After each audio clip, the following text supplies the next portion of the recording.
self-rising flour, salt, baby formula, coffee creamers, baked goods, processed food, drugs such as antacid, analgesic, antidiarrheals, additives such as magnesium stearate, hepatitis A, B, HIV, all these vaccines, cosmetics, deodorants, all aluminum products, including foil, cans, juice, pouches, tins, and water bottles.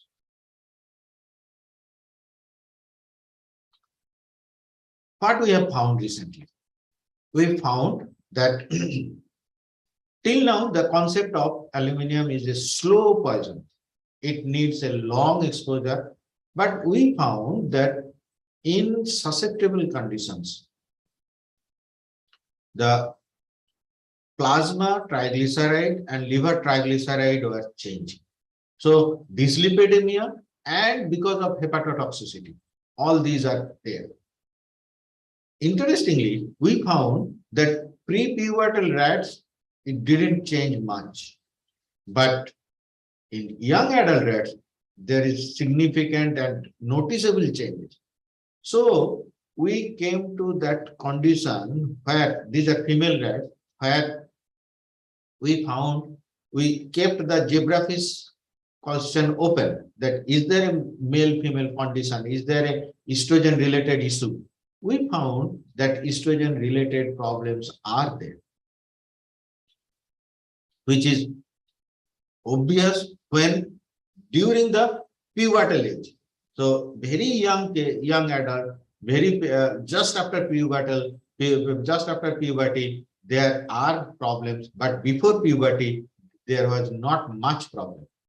Same way, plasma total cholesterol and liver total cholesterol. Here we can see some changes in the pre-pubertal also. We have noticed the hepatotoxicity, and we found that cytoplasmic vacuolation is increased in aluminum-induced changes, in aluminum doses, and it is to some extent dose dependent. So in young adult, just after puberty, young adult female, we found that aluminum is entering into the system. We are giving IP exposure, intraperitoneal exposure for 15 days, and within 15 days, we found that instead of chronic, we can demonstrate acute, and it can cause dyslipidemia as well as hepatotoxicity. We have seen that there are changes in oxidative stress in reproductive organ as well as stress cycle. This data is not yet published, so we kept it a little masked. Sorry for that. Then we have in last presentation we have seen that hematocrit value within 15 days. Hematocrit value is changing, MCB is changing, RBC is changing, RBC numbers are changing. We have seen the ECG changes, autonomic function changes, total power is changing, as well as RR intervals are also changing. But these are not statistically significant. We have just got a clue that there are some defect which is very subtle level at the initial stages of cardiac toxicity. Then we have seen this mononuclear and polymorphonuclear damages. We have seen the platelet count is increasing, and we have seen some degree of nephrotoxicity. These two are yesterday presented by one of my students. And we have also seen there is some degree of nephrotoxicity, increased serum urea in female, which is more prominent in female.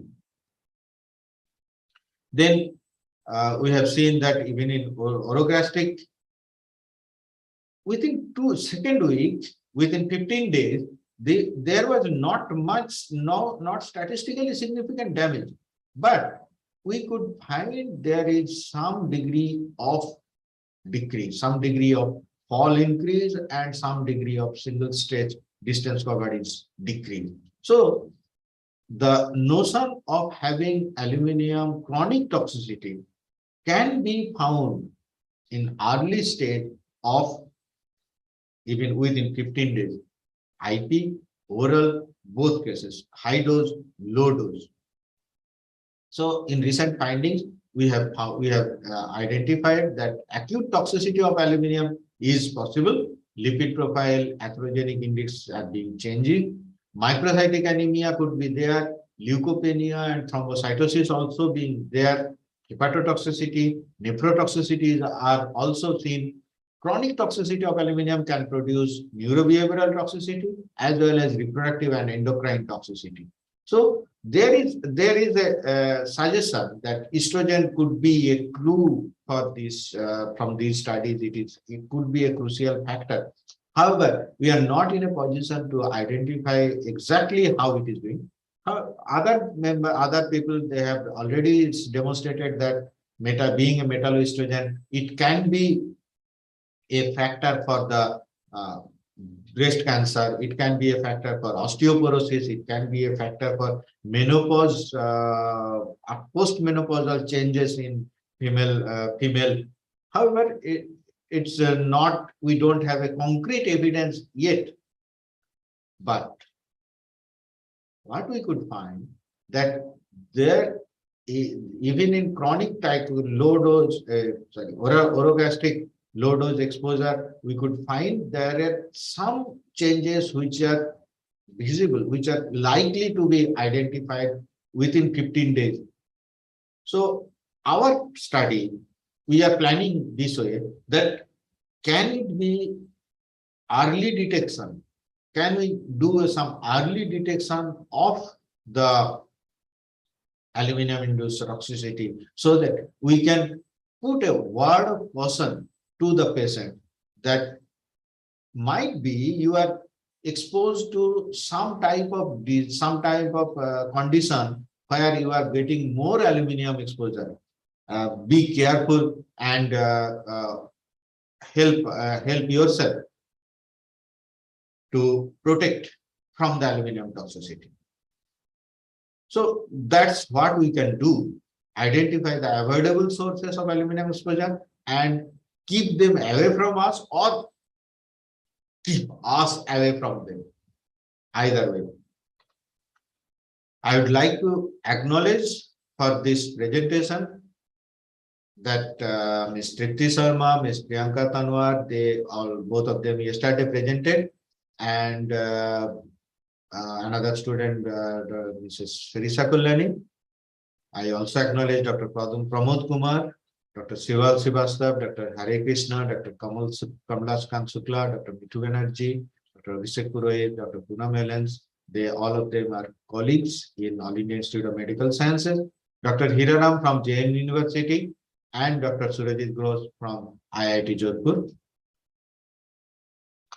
Thank you very much, and thank you for being with me for last half an hour or so. And sorry, I have exceeded, might be a little bit, and hope the message what I wanted to give is delivered. You have received it, and you will be careful about your health, particularly if there are opportunities to avoid aluminum, you will avoid aluminum. Thank you very much. Thank you very much. A very good morning, Professor Nayak. I have a question. Yeah, please, madam. I wanted, is it safe to use aluminum foil? It depends, madam. Like in case you are using, say, some soury food or some alkaline food, particularly if it is hot and you are packing it, so aluminum will be leached into the food. And while you are consuming that, aluminum is already loaded in that. Okay. So means it depends on the type of the food that we are. Exactly. If it is hot, like I have mentioned in railway, we commonly get hot sambar is served in aluminum coated plates. It's loaded with aluminum then. And what about the aluminum utensils, which was very common? Exactly. It's cooking utensils, aluminum. It's being leached. It's being leached continuously. if you see it under microscope, you will be seeing small holes on the aluminum utensils, and those aluminum you have consumed. So, sir, what is the means standard limit up to which it can be consumed or taken up? Means if we are exposed to aluminum, what is the standard limit up to which it will not harm the body? In fact, madam, I believe we should avoid as much as possible. But there are some cases where we cannot avoid, like say we cannot really change overnight things. We cannot stop our medications. We cannot really replace aluminum in vaccines, or even some dental cement or cranial cement, what we use, that we cannot change. But as such, there is people say like say 5 to 10 milligram per day is safe. But it depends. Like if someone is having a problem with the liver problem, or having some problem with the kidney, they cannot excrete those amount. Then it slowly accumulates. Particularly in case of say postmenopausal women, for them estrogen receptors are still available, but estrogen is suddenly stopped. So aluminum can bind with those receptors and they can remain there, and maybe, I'm not very sure, but there is a chance of increasing chance of osteoporosis. Okay. And there are studies where people, I think Dr. Dabre from UK, they have demonstrated that the breast cancer are related with the use of aluminum-based antiperspirants. Then there are antiperspirant we use commonly. Then we use the room fresheners that aluminum solve. We are giving into the, and you don't know. Like sometimes if in plane they say it's smelling, so they put some room freshener, and you have to consume them. You can't help it. So it depends on the physical condition and the health condition and how much continuously being consumed. That depending on that we can suggest, but there is not supposed to be any like safe value as such. Only benefit what we have, one protection we have, if our internalization, or better to say system, into the system, it comes only very less than 0.1% of our consumption. If someone is consuming continuously, then the cumulative effect is more damaging than the once in a while effect, once in a while exposure. Okay, thank you, sir. Thank you for the very informative lecture. Thank you, madam. Thank you. Sir, there is a question for you in the chat box. Okay. Yeah, Dr. Jyoti has asked, indeed a very useful and informative talk, Dr. Starting to note that you are so exposed to aluminum. Yes, that's what was my message. They note that behavior changes in rat and general models. I'm just curious how these studies can be extrapolated to human beings. Yeah, that's a very valid point, Dr. Jyoti. And we cannot do the studies in human. So we want to try to find out that these models, behavioral changes, it's not that if someone is doing in open field or Morris water maze, we cannot directly take those models into the human. But we understand there is a damage, and the point of damage when it is, and what type of damage. Is it like learning process is defective, or the recalling process is defective? Is it the skill process is defective, or the hippocampal spatial memory type of defective? Is it a anxiety type of defective, or is it an anxiolytic defect? So when we take it to the human study we use that what type of, like, we can ask them that, do you remember what you have left your car key last night? So it's a recalling process. We can realize that whether the animal recall study and link it like this. Or we can ask the person that how many times you find difficulty in say writing your name or signing. So your movement, fine movements are being lost. Or sometimes it's this sewing, stitching something, or buttoning, or say particular drawing a particular pattern. Nowadays, mobile, you need to draw a particular pattern. So is it difficult for someone to draw? So that these links, we can take the essence of behavior, animal behavior, and that same essence is applied to human behavior, and we can link them. And our target, what I am targeting, I'm thinking of that, can we do a quick identification, early identification before the damage is done? We suggest someone that please take care of your health, that it's not yet too late, but it can be, be careful, please, something like that. Thank you very much. I hope I can explain the things, how what was your question, that how it can be extrapolated. So that's how we can think of the behavioral studies from the animal behavior to human behavior. Thank you very much. Very interesting question you have posed.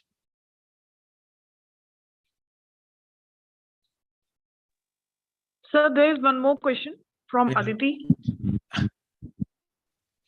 She is asking, does aluminium have different effects on human metabolic functioning based on varied types of food favorite to different ethnic groups of the world?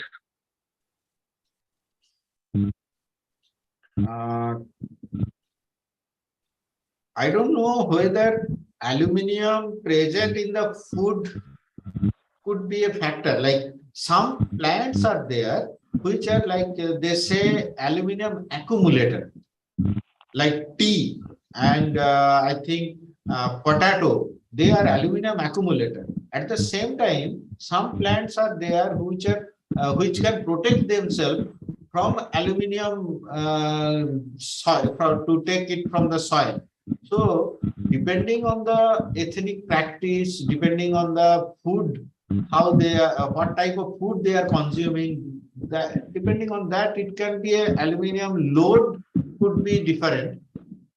At the same time, as I have mentioned about turmeric, what we take, which is a neuroprotective, people say, I didn't study on that. And some similarly, ethnic group might be having some neuroprotective, or some maybe something like a endocrine disruptor blocker, a blocker for these endocrine disruptors. That could be really interesting to know. And that's also a very good question, that how people are like, how we are surviving even if this much of toxic aluminum is there. But one problem on point I would like to mention here, the major aluminum problem is man-made problem. It's an anthropologic problem. We started mining, and because of mining, aluminum is coming into the environment, into the soil, into the atmosphere. We started the industry to use aluminum, and aluminum smelting is done, that entering into our lungs. We started vaccination with aluminum. We started antibiotics. Antacids. We started aluminum as a irrigator, aluminum as a cement. All major part, we started aluminum as a cooking utensil. So it is majorly, it is a man-made problem. So some ethnic group, those who are not so-called modern, they might be well protected from the aluminum toxicity as such. Thank you. Thank you. Nice question.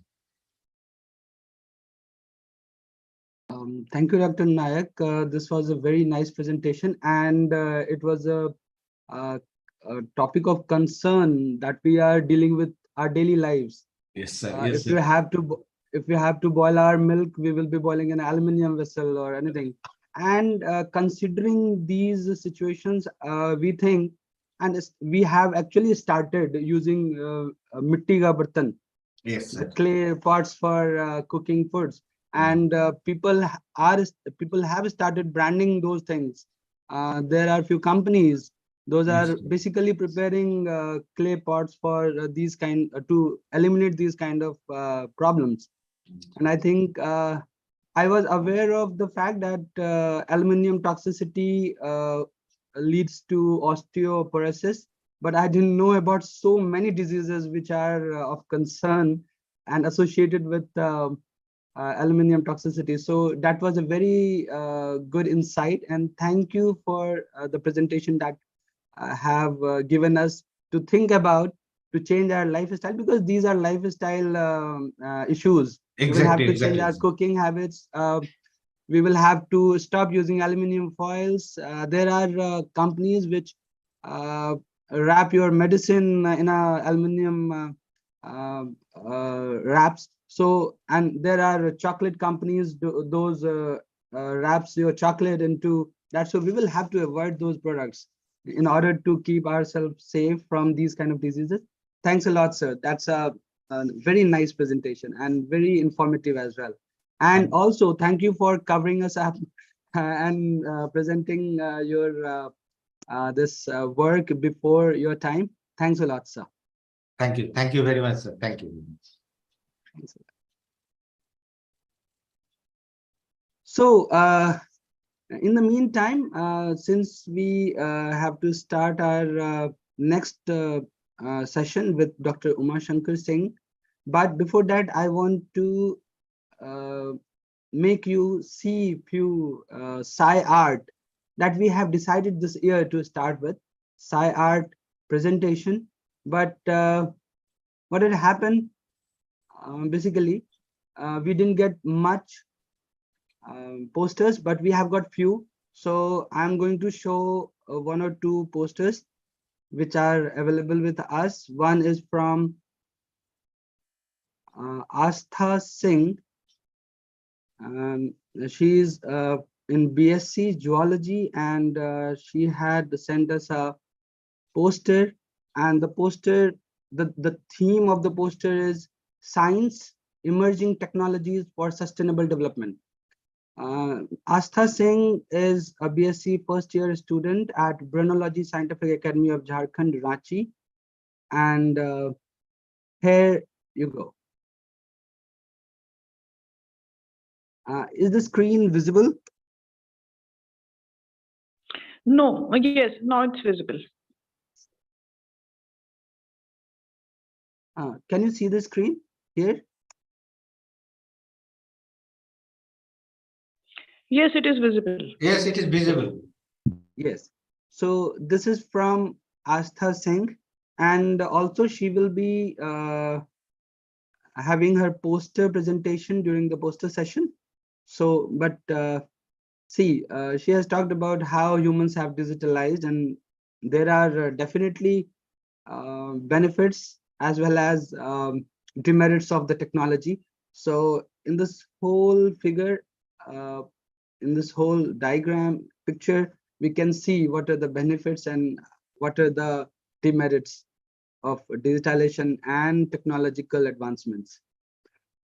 And with another one from Ms. Rupinder Kaur, the topic is digital transformation that is equal to human. So she had compared human as a digital transformation itself. So looking into her presentation, looking into her poster, this is the next one. Did the slide change? Yes, it changed. Yes. So she has equated humans as the complete digital transformation.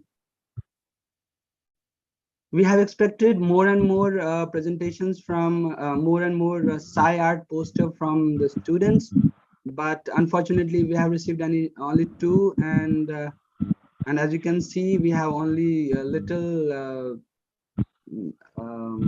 audience But as well. I would like to say something that Yes, yes. These posters are really wonderful. It shows the imagination of the child, and Yes. so it has been very well depicted. Yes, the message is very well reflected in these pictures, and I congratulate both of you, Astha Singh and Mr. Pinder Kaur, for showing your imagination by this presentation, by this Sci Art poster, and we wish you good luck for your future endeavors. Also, now we have 10-20 minutes because Dr. Umashankar Singh has not joined yet. His timing is 11:45, so he might come online in some time. So let's hope, or if you have further, we can have discussions over here. If you have further queries, you can ask Dr. Nayak. Also, we can ask questions from those who presented their work yesterday, and if you didn't get time to ask, so you can ask here. This is a really good opportunity, so please ask questions, because this platform is for students, and as many questions as you can ask any question related to academics. It's not related to the topics that the dignitaries have presented. You can ask them how you can advance in your life, what should be your choices, and if there are any confusion related to it, or confusion related to any kind of prospects that you are looking into, you can ask them, because they are at a position to answer your queries. They have their struggles, they have their experiences, and then they have reached to their position. So please ask. Dr. Nayak, Dr. Jyoti has a question for you. Yeah, doctor. I was just going through that, and I found that it is Parkinson's disease also somehow related. Dr. Jyoti has asked this question. Yes, yes. Yes, as I have mentioned already, it's Parkinson's disease partly, like as you have mentioned in your earlier question, you have mentioned about the behavioral part. Part of the Parkinsonism behavioral disorders are associated with aluminum disorder. Like little bit of gait change is seen in case of animal exposed to aluminum. At the same time, some in Parkinsonism also to some extent we find the memory change, cognitive declining. That cognitive declining is also seen in case of animals exposed to aluminum. So to some extent, it is related to Parkinson's disease also. However, aluminum is as such not causative factor. We cannot say it, we cannot mark it as a causative factor for the diseases, for specific diseases. But if it can, if there are opportunity, if there are something like some minor damage is there, it can engrave the damages. It can increase the condition, worsen the condition. So it's something like I prefer to call aluminum as an opportunistic damager, but people may not like it. But it's true that when there is somebody is a little inclined towards the Parkinsonian problem, if they are exposed to aluminum, it is likely that the speed at which the problem is supposed to come, the rate of damage will be increased by presence of aluminum. So Parkinsonism is linked to some extent with aluminum. Yeah, that's true. Aluminum can act like a catalyst. I have also mentioned during my presentation, it is like a catalyst.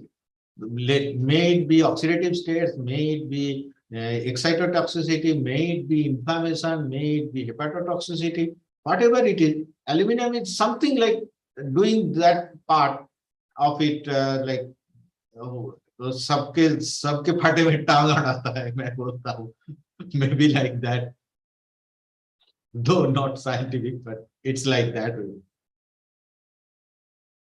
I, I hope at least those who have listened to me, they are now afraid of aluminium.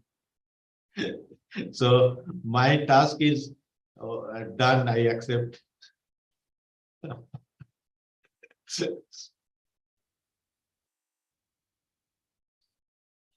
Thank you, Dr. Anybody Nayak. else would like to have any question, anything?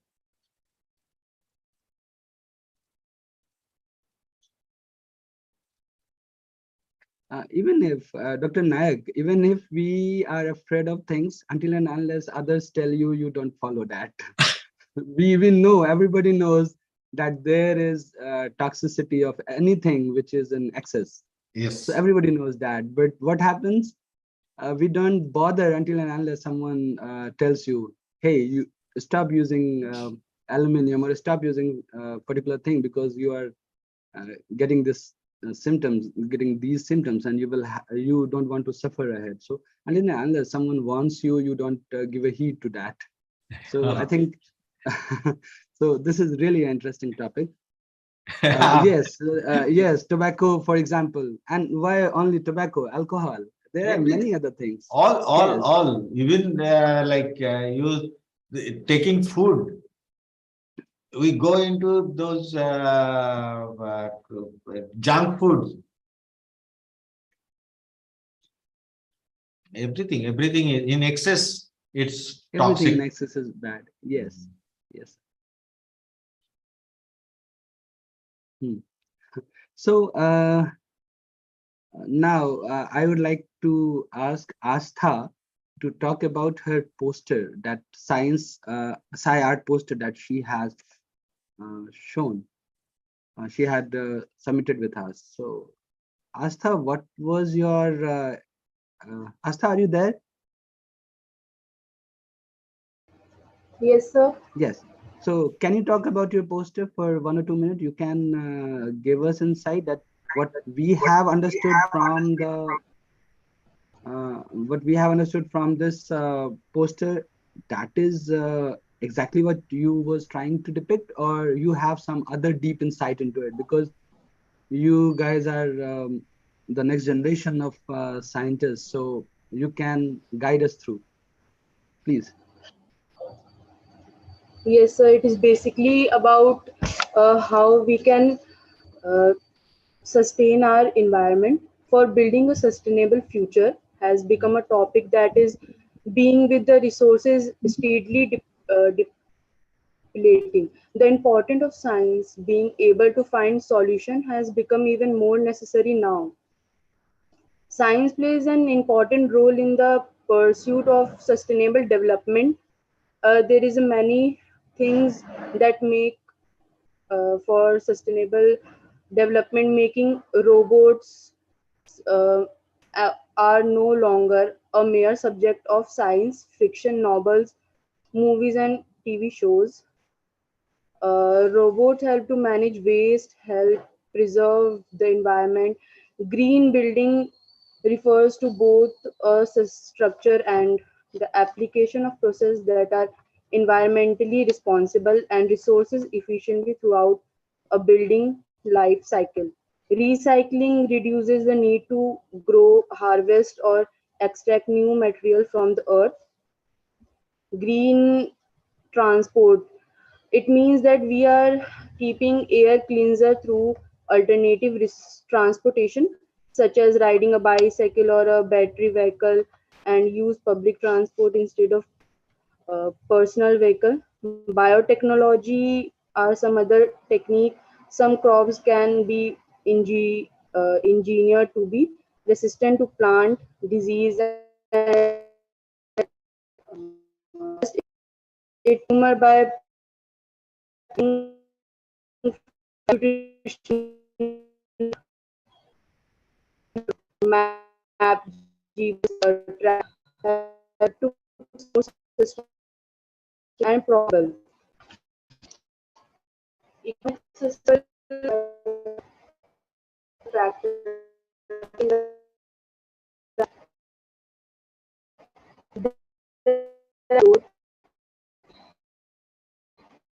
ultimately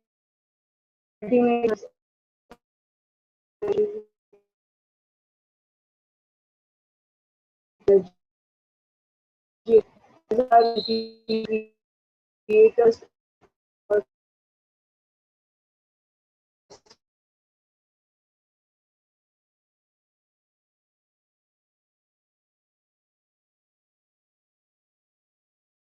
Yes, Astha, your audio was interrupted, so we could not get you properly. Hello.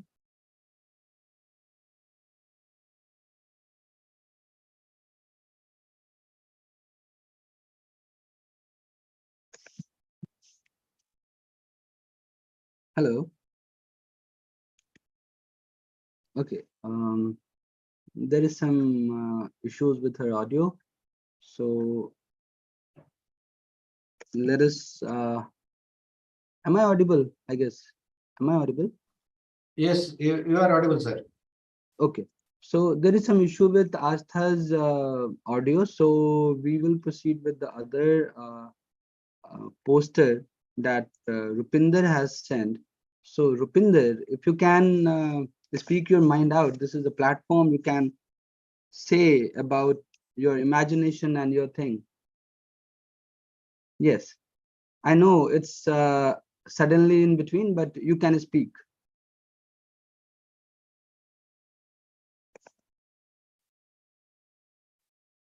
Yes, Rupinder, are you there? Yes, sir. Yes, you can speak, please. Sir, this is basically I have presented that nowadays we are just depending on uh, equipments, computers, mobiles for everything.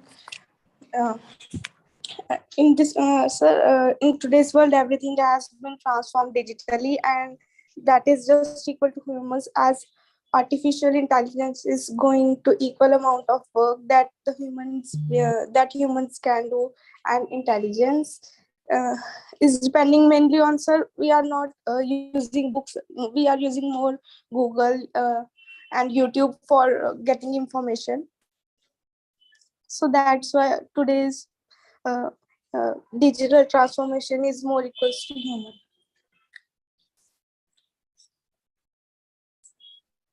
Fantastic. Thank you, Rupinder. Yes, Rupinder, yes, sorry, Dr. sir. Please. In between, I just. No, Thank you. you continue, Dr. Prasanna. Yeah. Rupinder, it's a beautiful concept. It's really good, very good. And I would like to just, actually, I couldn't stop myself to interact with you that in case you don't have the Google or these opportunities of digital things, would you like to go back to old library system?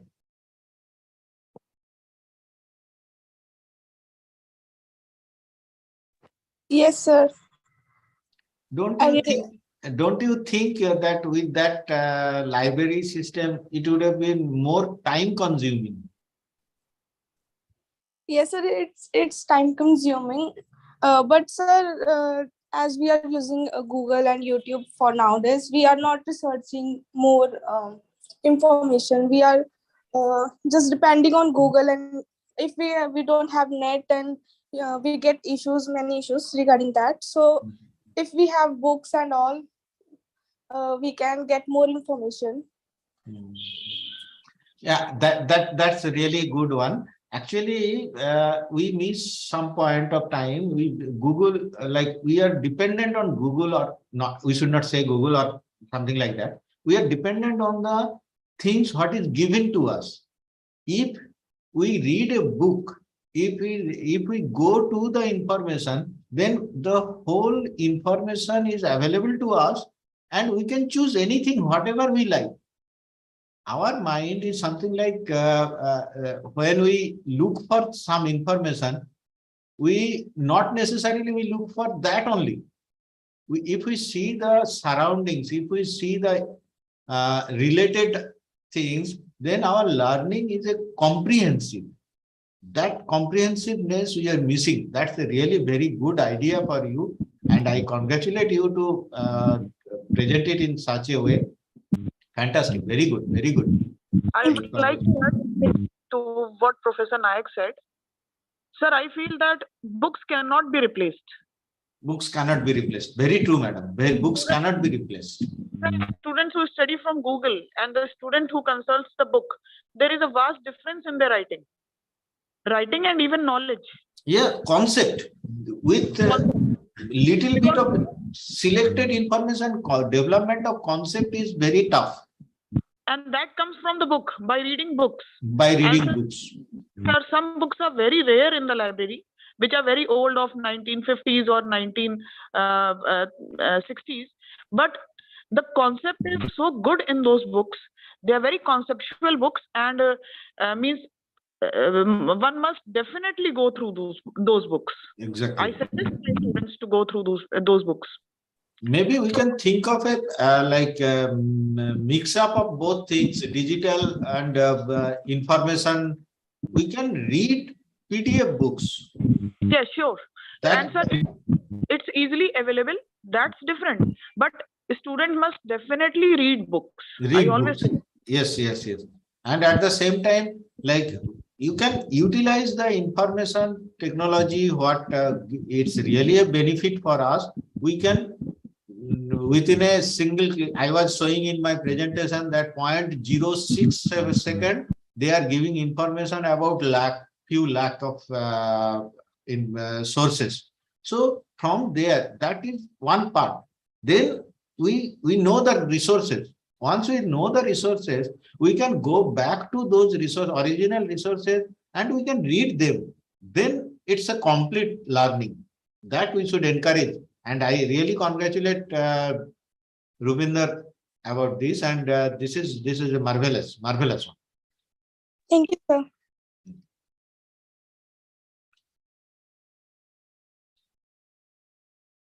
See, the search engines that we have these days have many resources of information, and few are good, few are correct informations, few are wrong informations. But the book that are already validated and stored in libraries, they have authentic information. So definitely books can't be replaced by digital books, means digital informations available on Wikipedia or any other places, because these are editable contents. There in Wikipedia or blog spots or somewhere, you can edit those contents. But in the book, what is the fundamental? Yes, obviously these need to be these are continuously getting upgraded in different editions. You cannot buy each and every editions of the book, but yes, the fundamentals remains the same, and that actually builds up the concept concept in the mind of the students who are reading through the books. Otherwise, in the digital world, there are many diversions. So sometimes it happens that the students go to search certain thing. Even it happens with us as well. We start working on something, we go to the digital platform, we start searching for something, and suddenly we get a news or advertisement at the side bars of the websites, and we jump to there and started losing our precious time on those things. So yes, books cannot be replaced, and this is the both the posters, one by Astha and Rupinder, both are significantly depicting what we are today and what we need to do, and how we have to perceive our life with this digital transformation and scientific advancements. So thank you, Astha and Rupinder, for such a nice posters. And thank you, Professor Nayak, for being such a nice support to us Welcome, in this sir. conference. And now let us move ahead with our next scientific program. Here we are having Dr. Uma Shankar sir with us. Good morning, sir. Very good morning, doctor. How are you? I'm fine, sir. Nice seeing you.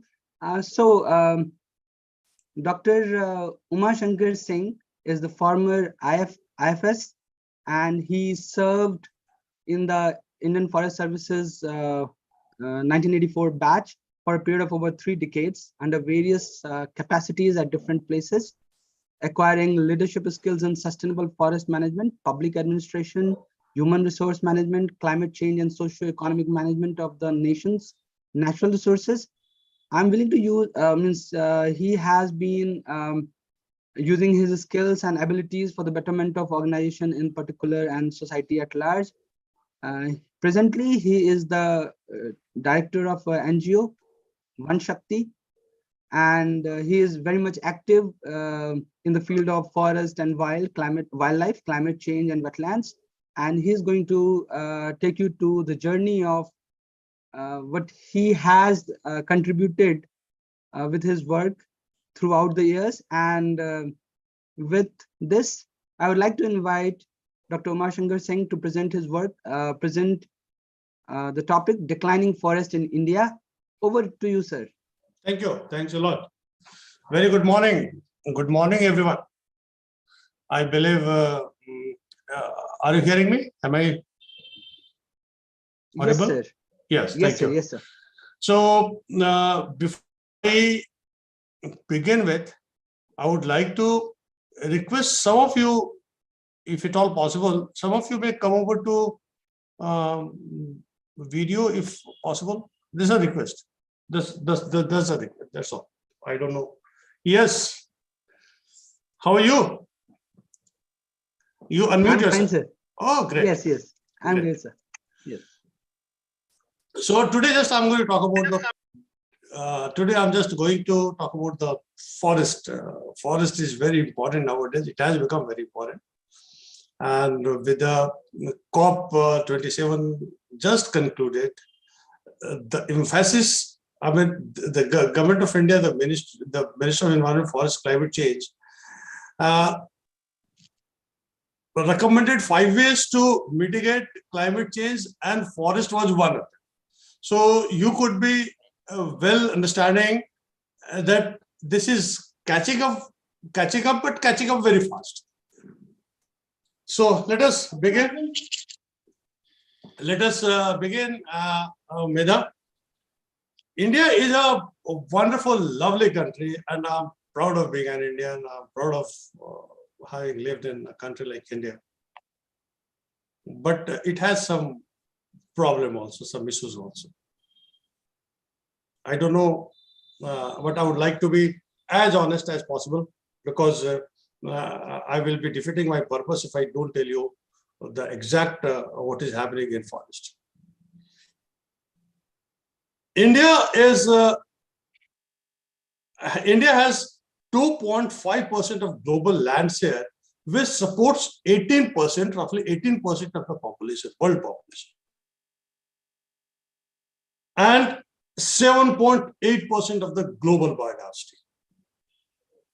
I'm trying to tell you some of the things which are extremely important, in the sense that statistics don't lie, the numbers don't lie. India is also home to roughly 55,048 plant species, of which 18,500 is the flowering plants. So let us be very clear about it, which constitutes 32%. Likewise, we have animals, which are 6.2% of the global share, and their number is somewhere around 1,32,058. It's very latest, 22nd numbers. I mean, this has been published in 2002. India has had 140 billion people living in this great country, and they are growing at the rate of 0.97, and the decadal growth rate is 12%. India is also home to 5.03% of the protected area. Protected area is normally is a kind of area where we have wildlife. And wildlife areas are supposed to be very rich in forest, very rich in wildlife, as you may understand. But this is also a myth. There is a report published by Government of India, which says the report was in fact launched by none other than PM, Prime Minister of India. And the report says that in most of the tiger reserves, we have more dogs than tigers. So this is also a contradiction. In tiger reserves, which are meant for tigers, are having more dogs than tigers. In some of the tiger reserves, there is no tiger. India is also home to 350 mammals, which is 7.6% of the world species. We are proud, we are lucky to have India is so diverse country and diverse and rich in biodiversity that we have more than 1,224 bird species, which is 2.6% of the world share. 197 amphibians, types of amphibians, 408 reptiles, and 2,546 types of fishes. But where is the problem? We have 7,500 coastal line, which supports 537 million of Indians, and 40 million of them are dependent on fisheries. But the fish population is declining in fresh water as well as in the seas. The marine fish, the seafood has gone down by 32%. There is a report which was published way back in 2021, that report on biodiversity and ecosystem services. The report clearly indicates that there is a decline in global biomass and wild animals to the tune of 82% in last 50 years. Plants and animals are threatened with extinction to the tune of 25%. And ecosystem has declined to the tune of 47%. So this is the kind of scenario we are in.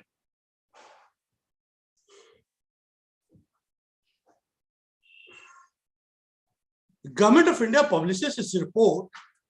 It's a biennial report. That's what we call the Indian State of Forest report. This is one of the Bible in forestry,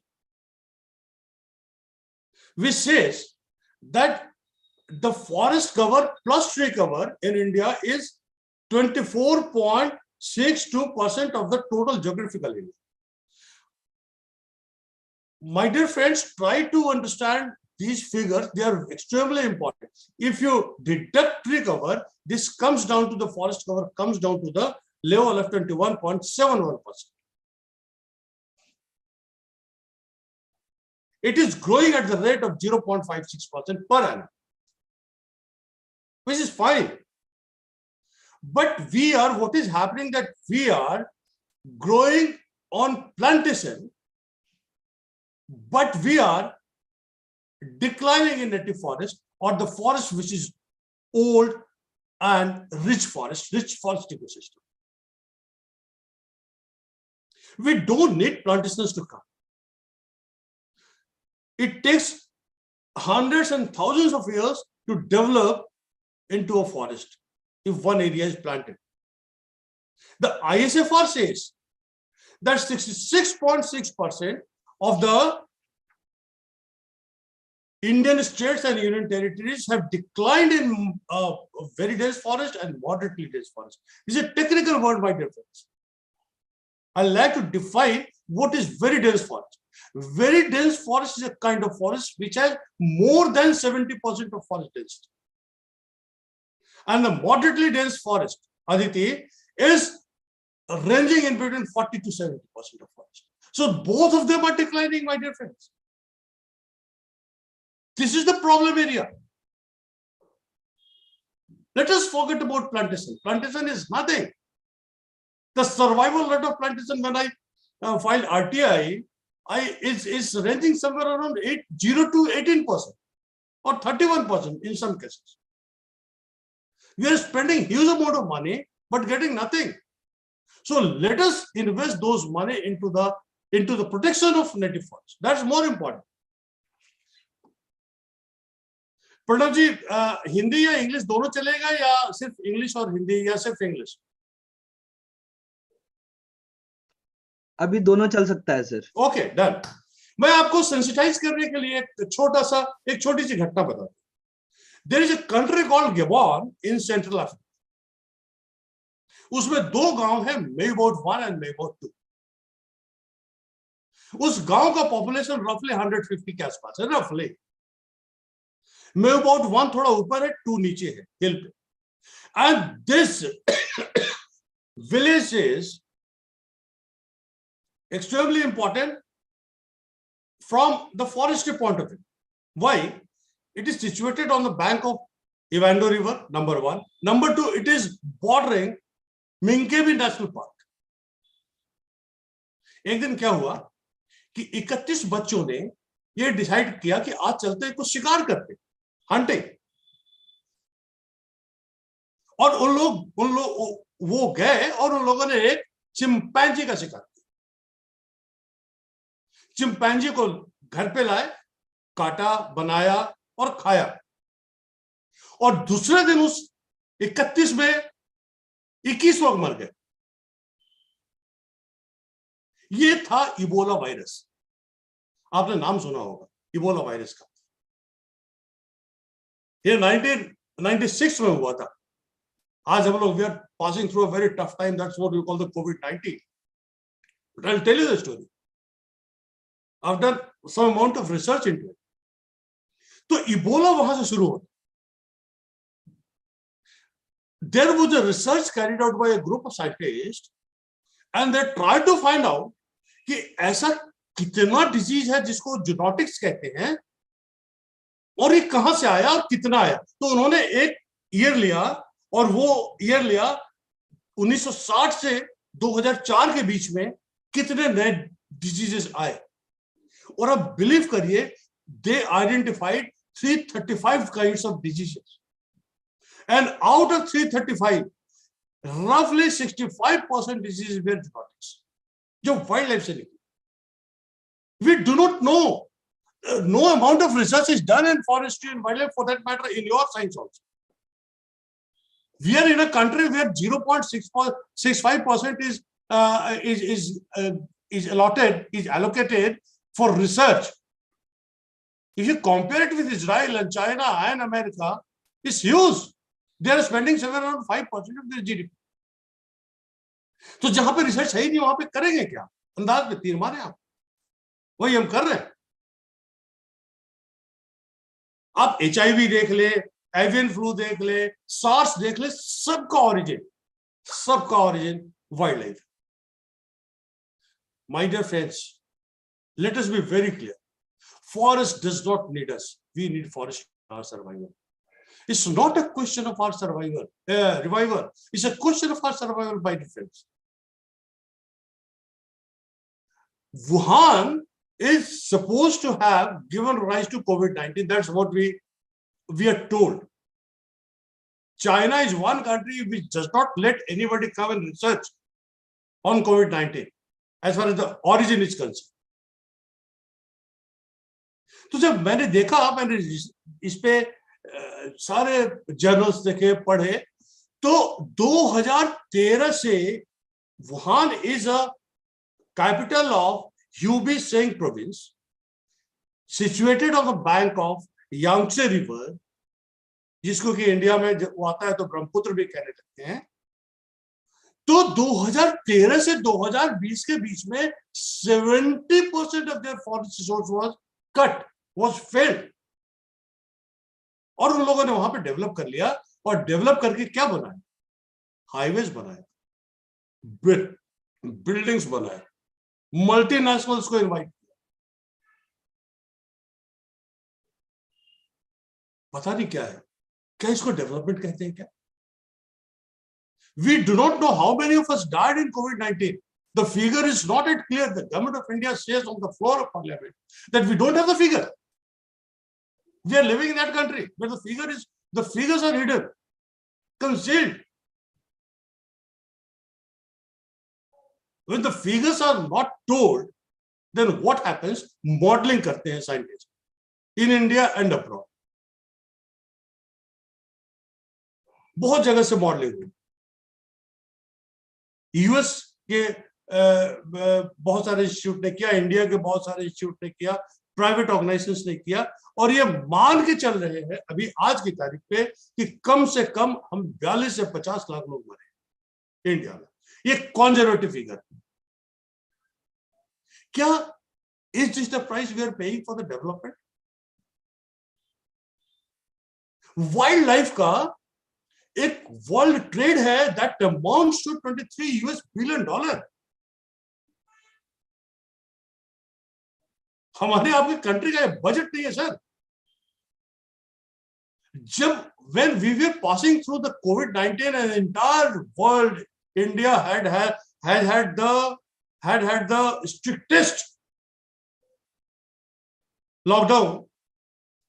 उस समय क्या हुआ कि WWF, as an institution of great repute, carried out a survey. मेधा जी, आपको सुनकर आश्चर्य होगा कि हमारा जो वाइल्ड लाइफ किलिंग है, वाइल्ड लाइफ को जो हम मारते हैं, वाइल्ड लाइफ को हम जाके जो शिकार करते हैं, उनकी संख्या बढ़ गई उस स्ट्रिक्टेस्ट लॉकडाउन में.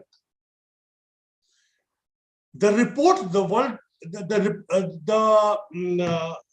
WWF report was published in 2020, and the report says the killing of hoofed animal or the ungulates had gone up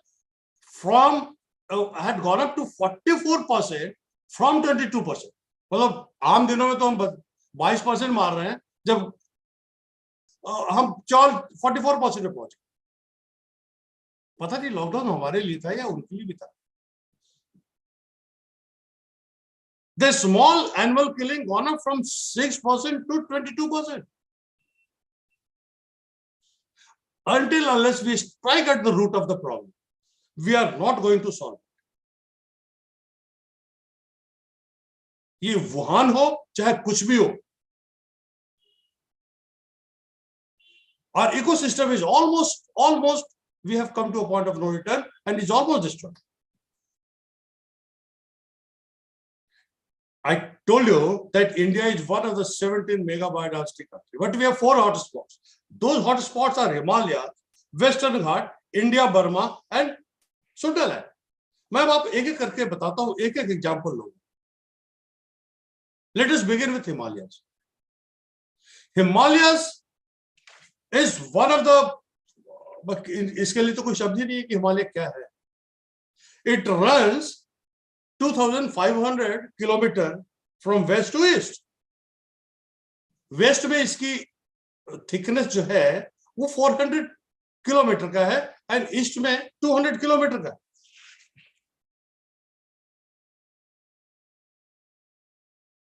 And there is a report published by Ministry of Earth Sciences which says that the temperature of the Himalayan region, it is country specific report, says that the temperature of the Himalayan region would go up to the level of 5 degrees Celsius by the turn of the century. Can you think that what will happen after if the temperature goes up by 5 degrees Celsius? Probably we are not. ISRO says that 75% of the glaciers are already on the verge of being off the grid. हम लोग कहां जाएंगे समझ में नहीं आता. आपको I just like to take you back in the year of 2030. एक चोराबारी में एक बहुत बड़ा फ्लड आया था जिसमें केदारनाथ के मंदिर को भी बहुत ज्यादा खतरा हो गया था. जानते हैं कैसे हुआ? Because of the climate change ये प्रॉब्लम आता है हिमालयस में कि नॉर्मली मॉनसून जो चलता है केरला से, वो by the end of July it reaches in the northern part of the country. It reached 15 days before its arrival. और ये घटना होगी 15 से 16, 15 से 18 जून के आसपास. 2013 की बात बता रहा हूं आपको. उस समय क्या हुआ कि साउथ वेस्ट मॉनसून जो था, it was very strong because of the climate change. And westerly जो उस समय वो जो लोअर लैटिट्यूड पे चला जाता है, वो भी माइग्रेट नहीं किया और वो वीक भी हो जाता है, वो भी स्ट्रांग रहा और वो उसी लैटिट्यूड पे आ गया. अब क्या डिवास्टेशन ये चोराबारी लेक करता है कि अगर आप में से, पता नहीं how many of you have gone to Himalayas, but I have been there. मैंने वहां नौकरी की है, 4-5 साल मैंने अपने जिंदगी के करीब 8 साल बिताए हैं वहां पे, अलग अलग क्षेत्रों में. हिमालय जो है अनरिलेटेड है और वो बहुत सारे जगहों पे वो सॉसर की तरह ऐसे बहुत काफी डिप्रेशन. अब ग्लेशियर्स जो मेल्ट कर रहा है, उससे जो चोराबारी लेक है, it was full, almost full. अब क्या हुआ कि जब बारिश बहुत तेज होती है, जिसको कि क्लाउड बर्स्ट कहते हैं, क्लाउड बर्स्ट का भी एक डेफिनेशन है, समय कम है इसलिए मैं उसमें बहुत नहीं जाऊंगा. क्लाउड बर्स्ट का भी एक डेफिनेशन. तो जब वो पूरा का पूरा पानी उस चोराबारी लेक में आया, तो लेक जो बना होता है, they are called the GLOF glacial lakes, and in some of the glacial lakes they are expanding at the rate of 47 meter per annum. तो वो जो उसका जो उस चोराबारी लेक का जो मुहाना था, उस पत्थरों से वो दबा हुआ था, बंद था. लेकिन जब बारिश बहुत तेज आई तो अपने साथ ये मलबा भी लाती है, जिसकी वजह से वो टूट गया. और टूटने के बाद जो डिवास्टेशन हुआ, you'll be surprised to know that 80% of the roads in Uttarakhand, 80% of the roads were washed away. 10,000 cattle were just washed away. 240 villages were not on the map. और लोगों के जो official, which is very supposed to be very conservative, that लोग बताते हैं कि 5,000 लोग मरे. बट हैविंग गॉन देयर, जब मैंने लोगों से बात करी, तो अब गांव वाले बोलते हैं कि साहब मेरा तो कोई भी नहीं बचा. तो ये फिगर तो बहुत कम हो. अभी I had gone to Dehradun in one of the, I was invited to give a talk to some of the IFS officers. तो वहां पे when I was posted in Dehradun, then I had met someone who was working in the Body Institute of Himalayan Geology. वो मिला, he was also there. He said me कि sir, this Chorabari lake is again full to the brink, but nobody looks at it कि अब क्या करना है, उसको पानी कैसे हटाए. We are again sitting at the time bomb. फिर क्या हो जाएगा कुछ भी पता नहीं है. फिर दूसरा डिवास्टेशन हो जाएगा. हमारा जो मैनेजमेंट होता है, वो हमारा क्राइसिस मैनेजमेंट होता है कि अगर कोई प्रॉब्लम तुरंत आया, उस प्रॉब्लम को दूर करिए, खत्म करिए. उस प्रॉब्लम क्यों आया, इसका क्या इलाज है, वो हम नहीं करते, वो हम जानते भी नहीं, सोचना भी नहीं चाहते. अब 2021 में फिर सेम सिचुएशन रिपीट्स. सॉरी, इस बार चमोली डिस्ट्रिक्ट में होता है और ऋषि गंगा में जो नंदा देवी ग्लेशियर है, उसका एक बड़ा सा चंक टूटता है और वो 3 रिवर्स में आता है, धौली गंगा, ऋषि गंगा, अलग, और अपने साथ वो सारे चीजों को फिर खत्म कर देता है. फिर भी 200-250 लोग मरते हैं, सारा इंफ्रास्ट्रक्चर खत्म हो जाता है, सारा हाइड्रो प्रोजेक्ट्स खत्म हो जाता है, सब कुछ हो जाता है. तो मैंने जानने की कोशिश की, what happened, what is the reason behind it. I trust me, when I tried to get into the details, I knew that in last 30 years, 50,000 hectares of forest land has been given away for non-forestry activities. अब उत्तराखंड में आप जब इतना बड़ा chunk 50,000 hectares of forest land is cut, felled, so forest is known to conserve water, is known to bind soil, is known to have everything, every ecosystem services you think of. जब वो forest cut जाता है तो फिर बचेगा क्या आपके पास? Loose soil. There is a report called Ravi Chopra Committee report. It was formed after the deliberations in Supreme Court.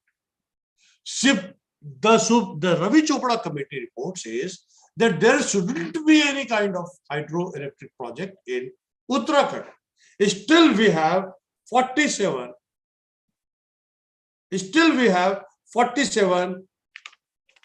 hydro projects in Uttarakhand. Not 47. It is 53. No, it is 50. Sorry. Out of this 50, 43. 53, no, 60, somewhere. 43 is the mini hydro projects and 17 is the larger hydro projects. The Himalayan ecosystem can't afford to support it. Still the project is going on. There are 13 districts in Uttarakhand. And out of these 13 districts, 7 districts have shown decline in forest cover. Name any district: Bageshwar, Dehradun, Garhwal, Haridwar, Nainital, Tehri Garhwal, Uttarkasi. From 1 square kilometer to 58 square kilometer forest land, forest area has been lost. ये तो हम बताते हैं कि Himalayas, एक दूसरी कहानी बताएगा आपको हिमालय. दिबांग एक जगह है, एक डिस्ट्रिक्ट है अरुणाचल प्रदेश. दिबांग का जो फॉरेस्ट है वो फॉरेस्ट सब ट्रॉपिकल एवरग्रीन फॉरेस्ट है. It is one of the virgin forest. अभी वहां पे ज्यादातर डेवलपमेंट टच नहीं किया. इंक्लाइन होगा 30 to 45 डिग्री. पहाड़ का फॉरेस्ट है वो. And forest is very good. I've been to that place. 265 tribal villages वहां पे हैं. 265 tribal families in that place. And now the government of India and government of Arunachal Pradesh has decided. They have decided to have 2 hydro dams. एक dry river पे है, टैंगोन river पे. टैंगोन river पे जो hydro project है वो उसका जो हाइट है वो 80 मीटर्स का है और ड्राई रिवर का जो हाइट है वो 111 मीटर का. इस अब ये 32,000 crore government of India just going to sanction probably in a day और 2. The project has been approved. And will you believe that what will happen once the project goes on? ये जो area है 1150.8 hectares of forest land is going to be given away, and roughly 3 lakhs trees are going to be felled, are going to be cut. This area is home to a number of species. This is home to a wildlife sanctuary called Dibang Wildlife Sanctuary. And most of the trees are above 60 centimeter diameter. No enumeration has been done. Nothing has been done about this. But still they are carrying on. There is a country called Norway. जो दिबांग है, Dibang is 43 times bigger than Norway. Norway is 43 times bigger than Dibang. But it has only 260 types of bird species, whereas Dibang has more than 300 bird species. We are so rich.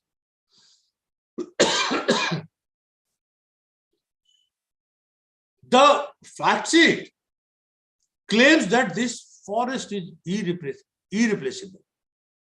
The forest cannot be replaced by any means of attempts, by any means of action you undertake. Once the forest is gone, that means this is gone. This is home to practically 75 mammals, 300 bird species, besides many things. अब पता नहीं किस पंडित जी ने इनको कह दिया कि वहां हाइड्रो डैम बनाए. These two rivers are fed by 300 plus glaciers, and the climate change report says that those glaciers are going to dry up by 2050. Otherwise, you are not going to have any water on that. 34, this area is again seismically active. 34 earthquakes have taken place in last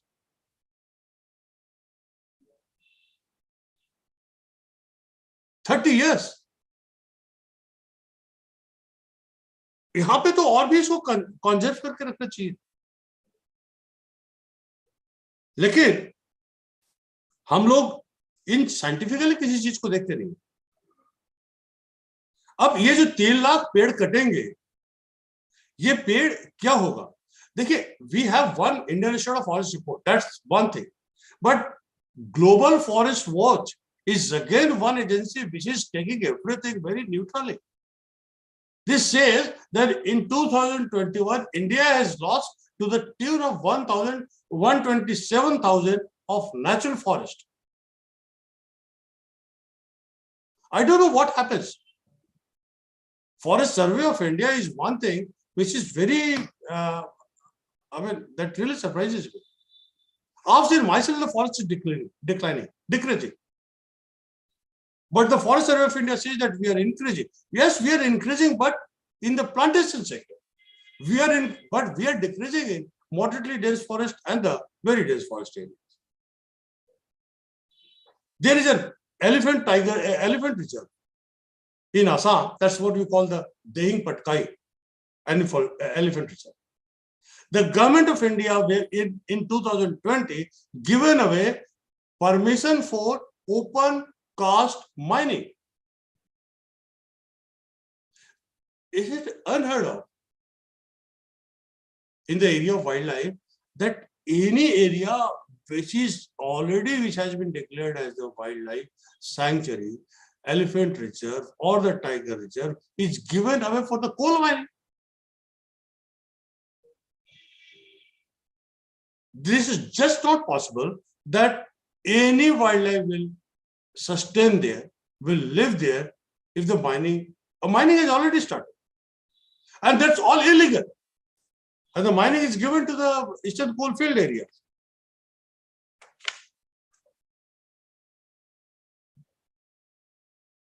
Now I'll like to tell you some of the examples. Ken Betwa is yet another eye-opening area. When I was posted in Jhansi, that was that covers the area of Betwa. Ken, uske bagal ka ek river. I've seen that the Ken River in dry period, in dry time, in the summertime, the water trickles in those rivers, leaving aside some of the parts. The government of India and the government of MP and government of UP have decided to have one hydro project. Besides, the government of India also proposes to have 14 Himalayan rivers with 16 peninsular rivers, and wo jo project hai, this is going to be connected with the help of 30 canals and 3,000 reservoirs. अब ये केन बेतवा में है, the 12,000 hectares of forest land is going to be inundated, and उसमें जो number of trees going to be felled is 7 lakh के आसपास पेड़ काटे गए. And this is Panna Tiger Reserve है, national park है. And I tell you the story. This proposes to have 103 megawatt of electricity. Out of this 103, 30% of energy would be utilized to uplift water from Ken to Betwa. This is twin objectives: irrigation and drinking water. UP side में 2.5 lakh Hector and Madhya Pradesh side में 6 lakh Hector को irrigate करने का उनका plan. और जो drinking water है, 41 लाख लोगों को पानी देंगे ड्रिंकिंग वाटर मध्य प्रदेश, और 21 लाख लोगों को देंगे यूपी। मेरे कहने का पॉइंट है, जब आपके पास वाटर रिजर्वॉयर ही नहीं रहेगा, आप पानी कैसे दोगे? जब वाटर स्टेट आप जो फॉरेस्ट है उसको खत्म कर दे रहे हो, तो पानी कहां से आएगा? एंड उसके बाद आपके पास फिर भी तो होना चाहिए, you should have something on the impact assessment report. Impact assessment report इनके पास है नहीं। आप गोवा चले जाइए, गोवा में जो भगवान महावीर वाइल्ड लाइफ सैंक्चुरी है, वहां पे भी वही हाल हो रहा है। वहां पे भी कम से कम वो जो number of trees going to fell 50,000। क्या कर रहे हैं उसमें? वो सड़क निकाल रहे हैं, ये निकाल रहे हैं, रेलवे लाइन जा रहा है। अरे वो फॉरेस्ट से अलावे से तो निकाल लो, उससे बीच से अलग से निकाल लो। These developments are taking place. One more interesting point of view, which I am going to tell you, my dear friends. Pulwama हुआ था 2019 फरवरी। Prime Minister was there in Jim Corbett National Park. हम लोग क्या है ना कि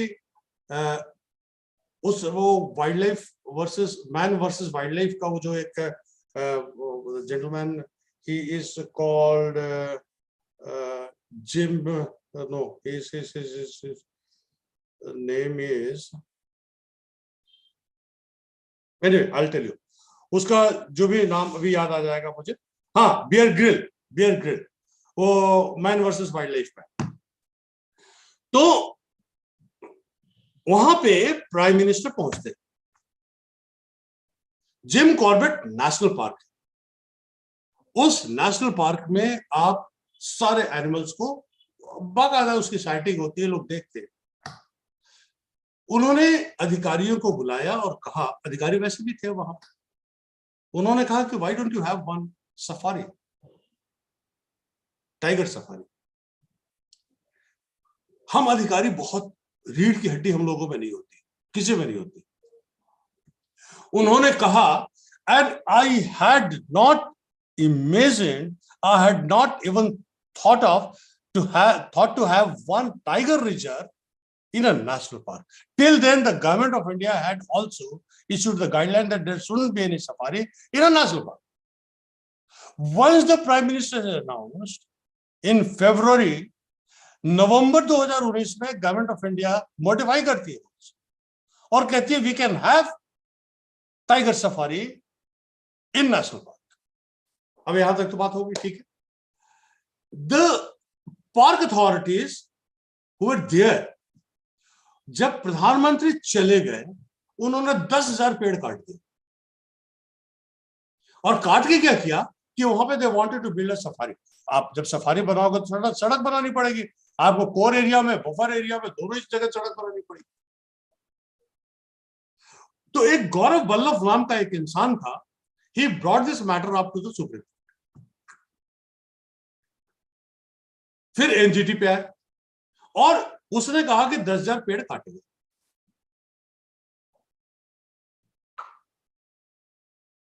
अधिकारियों ने कहा नहीं, एक भी पेड़ नहीं कटा है। अल्टीमेटली गवर्नमेंट ऑफ जो एनजीटी ने उस पर इंक्वायरी सेटअप कर दी। इंक्वायरी सेटअप कर दी तो बहुत सारे लोग सस्पेंड हो गए, विजिलेंस इंक्वायरी चली और वास्तव में पेड़ कटा हुआ मिला। फिर भी हम लोग कहते हैं पेड़ नहीं कटा। Then again the court says कि ठीक है, forest survey of India would have the things done, वो सैटेलाइट्स देखें कितना पेड़ कटा। तो सैटेलाइट की जब जांच हुई तो उसमें पाया कि 6,06,000 से ऊपर कुछ पेड़ कटे। अब वो देखिए वही अधिकारी कह रहे नहीं साहब उस पर तो उतने पेड़ कटे नहीं, आप सैटेलाइट को नहीं मान रहे हो, आप इंक्वायरी रिपोर्ट भी नहीं मान रहे हो, तो मानोगे क्या? अच्छा, दूसरी बात यह है कि अगर प्रधानमंत्री जी वहां पे हैं, we should have been very polite and कहते हैं उनको कि sir this is a national park and as on today we do not have any rules, हम यहाँ पे नहीं बना सकते। 1, 2 टेक्निकली नेशनल पार्क में टाइगर सफारी की जरूरत नहीं है। 3 अगर आपको सफारी बनानी भी थी तो पेड़ काटने की जरूरत नहीं, बिकॉज आप हैबिटेट को डिस्ट्रॉय कर रहे हो।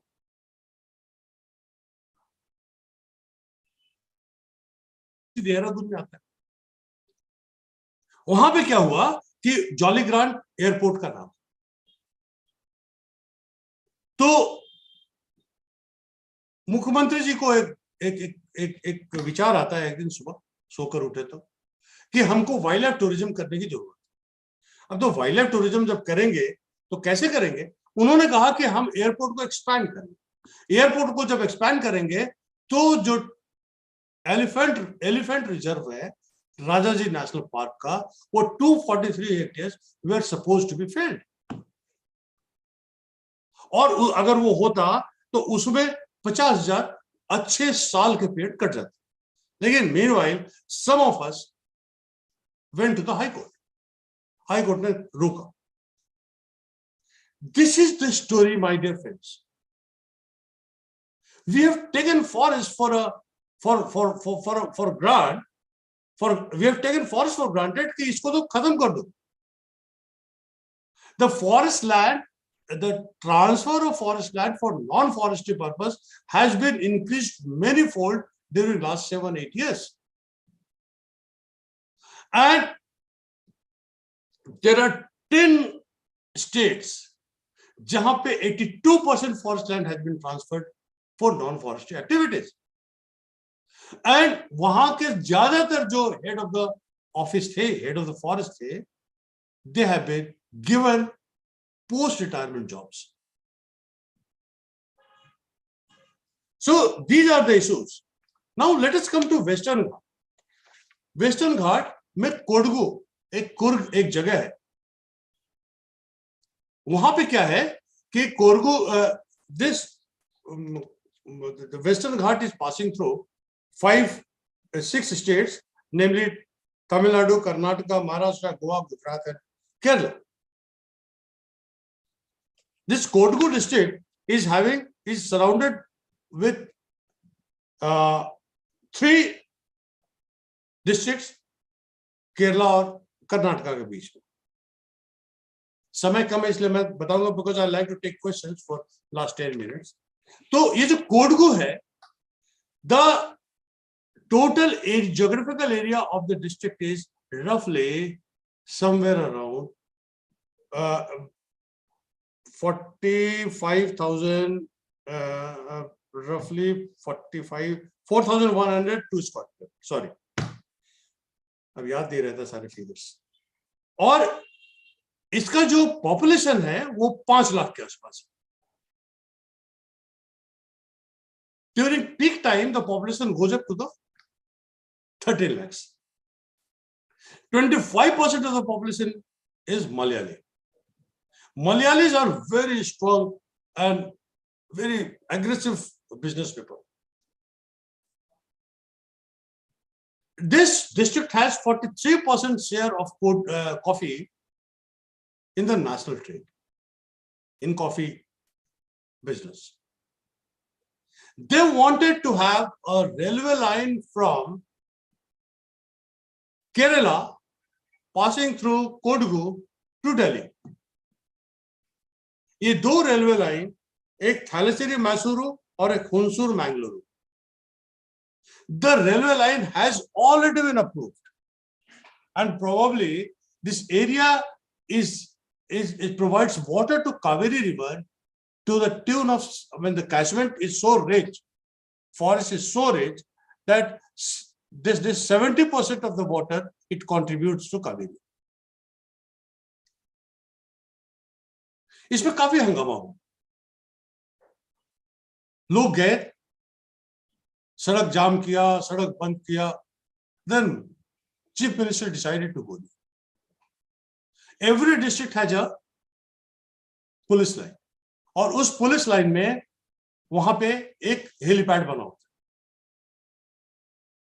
तो चीफ मिनिस्टर सेट कि नहीं भाई हम तो यहां नहीं जाएंगे, हम वहीं उतरेंगे जहां पे ये प्रॉब्लम। तो उनके हेलीपैड बनाने के लिए 100 पेड़ काट, और अगर ये रेलवे लाइन बन जाता है तो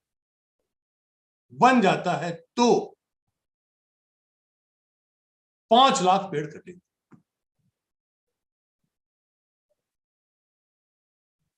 और वहां पे एक पावर लाइंस को भी क्रॉस करना है तो उसमें 50,000 कटेंगे। So these are the issues. This also, Kodagu is also home to 1 wildlife sanctuary and 2 wildlife sanctuary and 1 national park.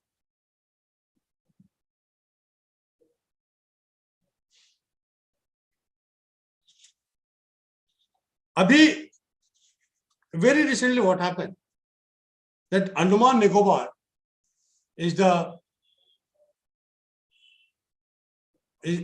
in the news. The government of India has already decided to have 1 shipyard, 1 city, big city, health resort, and they have decided to do away with 135 square kilometer of mangrove forest.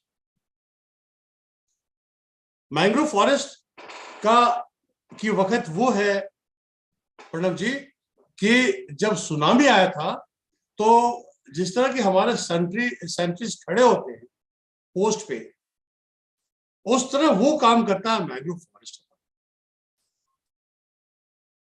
और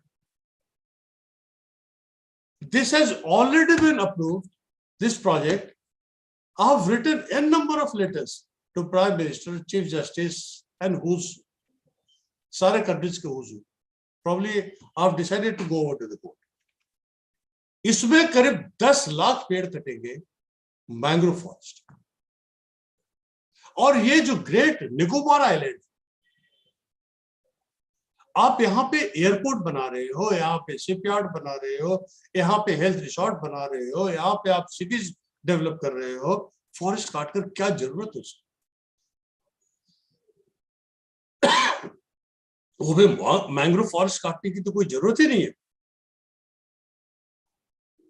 लेकिन हम लोग क्या करते हैं कि सारे लोग, सारे अधिकारियों ने हैज गिवन इन राइटिंग कि ठीक है आप काट लो सर, अप्रूवल के रिकमेंडेशन दे दिया। Ultimately what happens when the proposal goes to government of India, there is a committee called the forest advisory committee. Advisory committee also approves. Has already approved. Okay, go ahead with this. अब जब ये पेड़ cut जाएगा तो we do not know what will happen and how the things will be controlled. देखिए, the forest is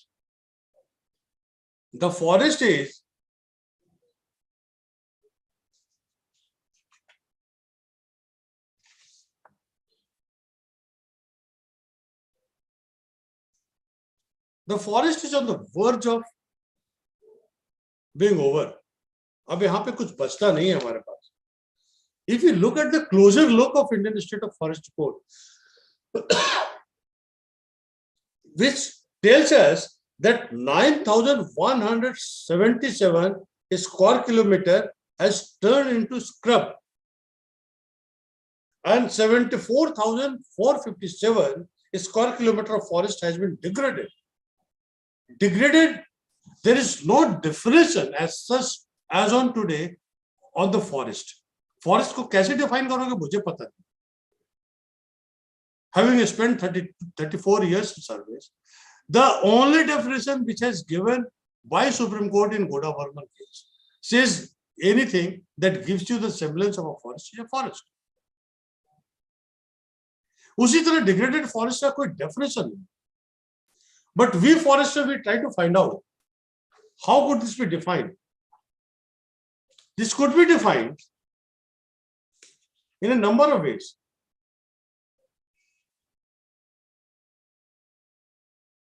जब growing stock किसी भी एरिया का खत्म होने लगे, कम हो जाए, तो आप मान लीजिए we have come into an area where we can very safely say that degradation has begun. 15 states ऐसे हैं जिनका growing stock, despite that we are growing, the forest cover has gone up. The growing stock has come down. The number of boles per hectare has come down. This shows that the degradation has set in to our Indian forest.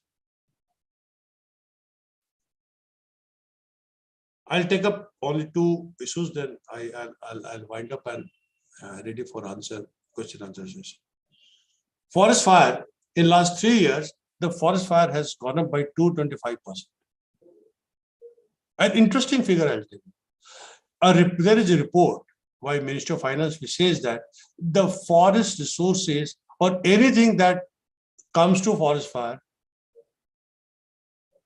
और इसका जो loss होता है, that is somewhere around 1100 crores. And हम जो the money allocated to contain forest fire is only 50 crores in the country. And trust me, sir, 24% of this 50 crore remains unspent. So how are we going to save our forest? I have yet to understand. I tell you some of the figures which are extremely important for you to understand. Because we understand, we are given to understand, because I have worked in Government of India also for 4 years as Director Planning Commission. Anything said in Parliament is presumed to be true. Otherwise, privilege motion, you attract privilege motion. Anyone, be it officer or parliamentarian or lawmakers or anyone. Then the Minister of Forest, Environment and Climate Change says on the floor of Parliament that in between 2014 and 19, 1 crore 9 lakhs trees have been felled or cut. Again, the same minister says on the floor of House that in between 2020 to 21, 30 lakhs 97, roughly 31 lakhs trees have been cut. That means you add them up together, it becomes somewhere around 1 crore 40 lakhs trees are already cut in last 6 or 7 years. In a normal forest, the forest which is called to be mature forest, having all 3 gradations, the top line, the middle layer, and the shrub, and the ground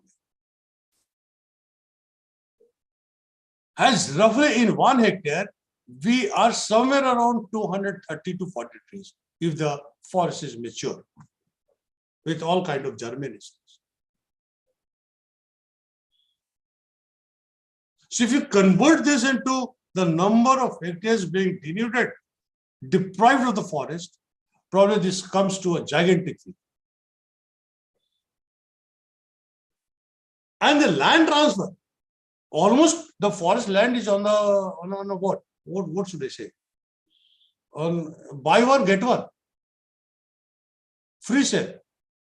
आप लोग देखते होंगे ना mall में रहता है कि इतना % discount.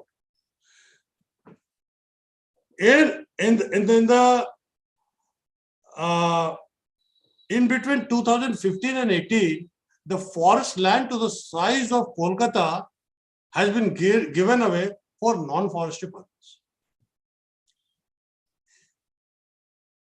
And in between 2019 and 22, roughly 554.3 square kilometer is given away for non-forestry activities. So this is the amount of deforestation. This is the amount of decline in forest cover or in the forest in our country. So, ladies and gentlemen, I would like to wind it up here, and I'm open to questions if you have any. And I request you to please, before you ask me any questions, sir, and please unmute yourself and come on video. Tell me something about you, and then ask me the questions. Please go ahead. Thank you, sir, for your this enthusiasm and energy and the concern that you have taken us to. Since we have already been talking about all these things, but I think here the audience want to know. So there is a question from Dr. Jyoti Bhojwani ma'am in the chat box, because she there is some issue with her camera and mic. Okay, so fine. No, we will have to take it from the chat box. Yes. What is that? Dr. Singh, very concerned about the speed at which the forests are disappearing. We have been fighting at our end to save our trees in our own vicinity in the urban areas. No, as well. We appreciate the people. We appreciate the people who have the sensitivity towards plants and animals and are working hard to save and conserve our natural resources.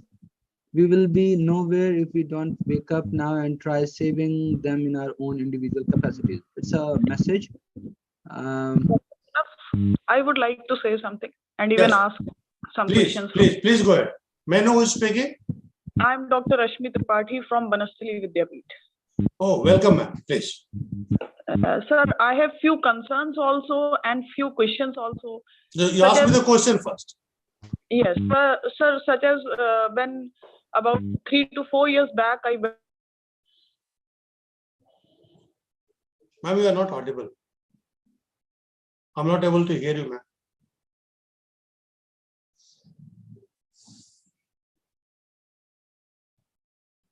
Dr. Rashmi, you are not audible. Ma'am, I'm not able to hear you, ma'am.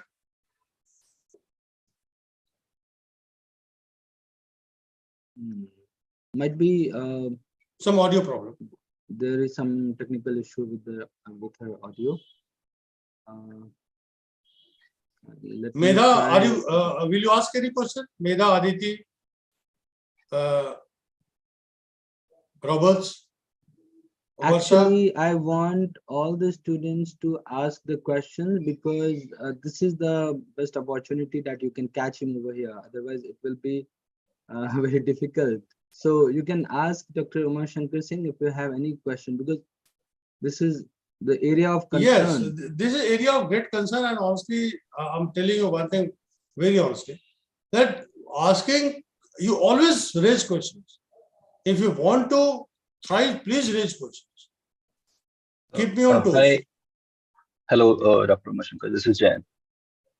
May I know who is speaking? This is Jayant Kumar. And oh, yes. Please go ahead. Doctor, first of all, thank you for such an informative session that you have. It was really nice, nicely presented, and with all the data and the fact that you presented was really nice. So my only question was, what is the role of NGT, and like what options do you guys have as a government professionals?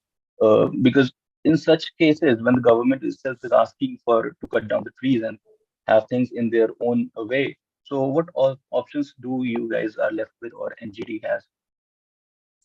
Yes, I will love to answer this. Love to answer this with a small background. Sir, I retired at the top of the institutions in my state, 84 Forest Service batch. So I've seen many ups and downs. After retirement, somebody told me that 430 square kilometer of forest land in Jharkhand has been given away to Adani for mining. I took it as a challenge. I prepared my case, went to Jharkhand High Court. And trust me, sir, I spent everything, my heart, my soul, my money and whatnot. Still the case is pending because a batchmate of mine and the powerful minister, the chief minister was involved. It is very simple. You put in a word to the judges through Advocate General and the things would be taken to the back burner. Honestly speaking, despite all my attempts, my case has not been able to be listed for argument. Still, I'm trying that let this be listed. Again, as far as this Andaman part is concerned, they are going to cut 10 lakhs of mangrove forest. I have written to Prime Minister, the Chief Secretary, the Minister, Chief Secretary to the Andaman government. I'm just preparing a case in order to file in NGT by the end of this month. Let us see what happens. In fact, sir, judges are accepting a few judges who are really very honest to the core. I don't doubt their integrity or anything, but it is a very tough, probably the toughest work to be into it. Sir, but here I would like to say, yes. Sir, what role can the scientific society like ours and the institutions can play in this? Because yes, please. We always say that people are not concerned, but this is not the case with everyone, because most of the people are concerned nowadays and they want to do something, but we do not know what to do and how to do. Yes, I tell you, ma'am, probably this requires three things: your physical say presence, number two, financial, number three, your time and energy. I think being a person from scientific community and working somewhere, you will not be able to do as much as those who are already retired or have GL they can do. Number one. Number two, while writing to Prime Minister, what I did that I tried to take all members of the society, from university, retired IAS, retired IPS, serving professors, serving Vice Chancellor to ex-Vice Chancellor. They all signed my letter and it was sent to the Prime Minister. The Prime Minister did not respond to the letter, number one. Number two, this will work only when I move on to the court and explain it to them that a large section of society is concerned about the failing of this important ecosystem, which should not have been failed at in first place. And secondly, if at all you decide to go in for this, you hear us first. You hear our concern first. So, ma'am, whatever, wherever you are, whatever capacity you are working in, please raise this issue. That's all, and that's what you can do.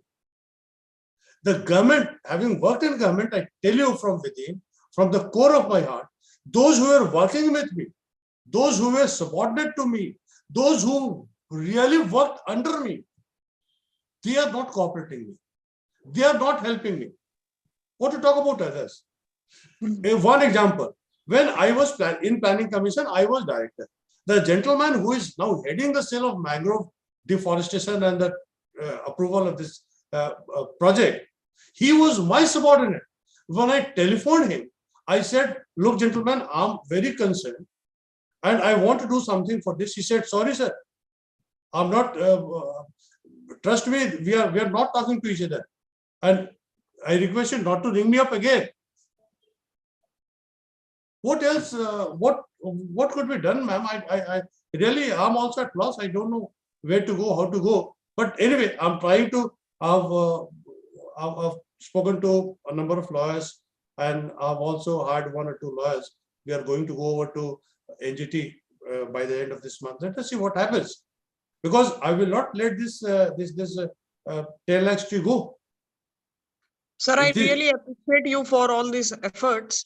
And so one more thing I would also like to discuss in this platform where you are there, that in the name of environment, doing something for environment, what we all are doing today is just take few plants and plant it. Take pictures, post it on the Facebook. I agree with you. This minister came and he planted these trees. We are just not aware which trees to plant. Yes. There is no planning at all. Eucalyptus was planted, and eucalyptus takes the water level down. After many years, we came to know that eucalyptus was not fit to be planted. Yes. Was not the right plant to be planted.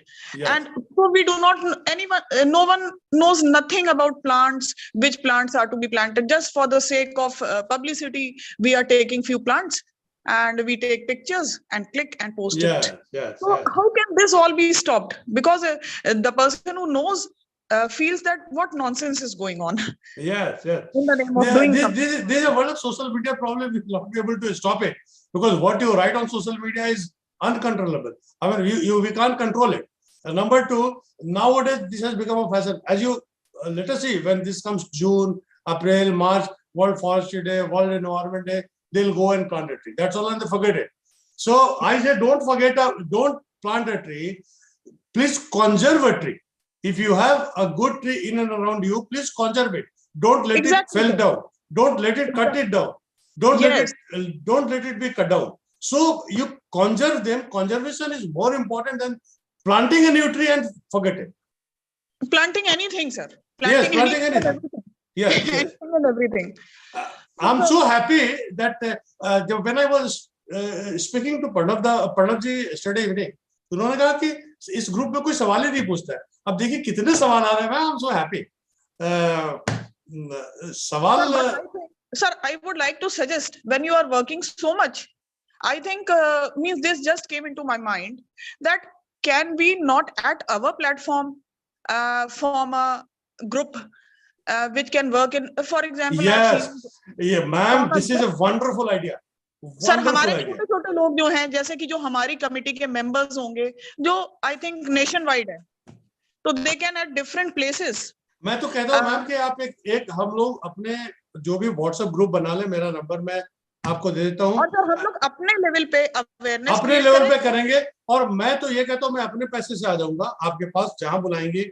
मैं I am ready to struggle, I am ready to fight, I am ready to be with you at any point of time. मुझे कुछ नहीं चाहिए, मैं अपने पैसे से आऊंगा, रुकूंगा अपने पैसे से. और जो भी आप लोगों के साथ जो भी स्ट्रगल करना पड़ेगा, जो भी मदद करनी पड़ेगी, मैं करूंगा. मैं तो यहाँ तक तैयार हूँ. Hello. Yes sir, definitely we will plan. मुझे लगता है फिर से. हाँ, yes doctor Rashmi, go ahead. So sir, I wanted कि we will make a small group. Yes. And I think we are in. We will be able to cover all parts of India. Yes. My number is lying with Pranav ji. So I have heard a lot about you from him. Thank you.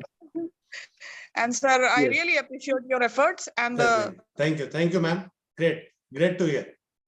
Thank you, ma'am. Sir मेरा एक question है जो मैं आपसे सबसे बाद में पूछूंगा, बिकॉज हम तो आपस में बात करते रहते हैं. बट यहाँ पर अदिति का एक क्वेश्चन है. Aditi, I would like to listen. क्या आप पूछना चाह रही हैं? पूछिए. Good afternoon sir, this is Aditi. Yes. Am I audible? Yeah.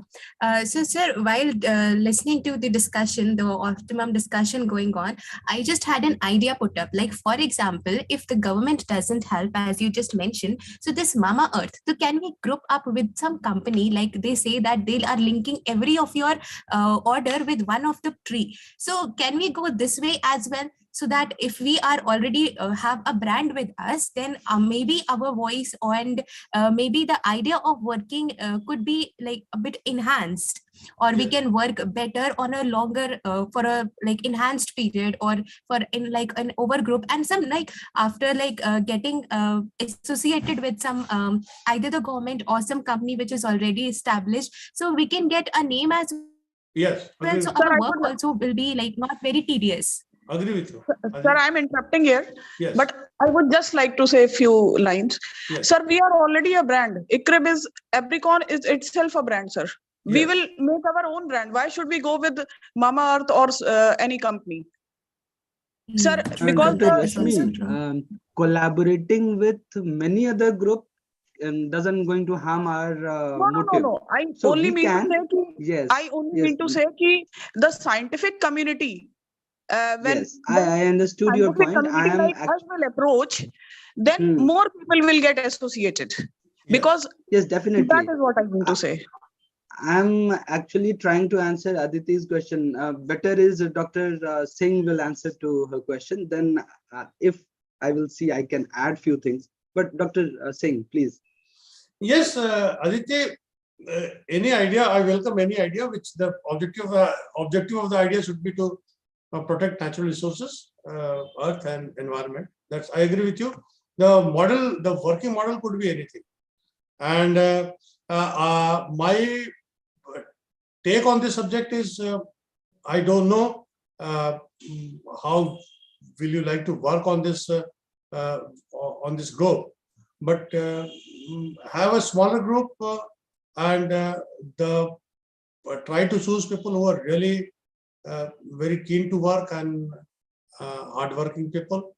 And if we work together, probably the differences could be seen. Thank you. And All right, in sir. Thank you. addition, Aditi, in addition to what Dr. Singh and what Dr. Tripathi have suggested, along with your suggestion, we will have to see what is the root cause. The root cause is that government is giving these forest lands to, or agricultural lands to, commercial or industrial companies, those who are looking for mining and other purposes. So going with any commercial group like Mama Earth, as you have said, there are many other companies too. They have their financial, what do you say, means they have their financial thing associated with their motives.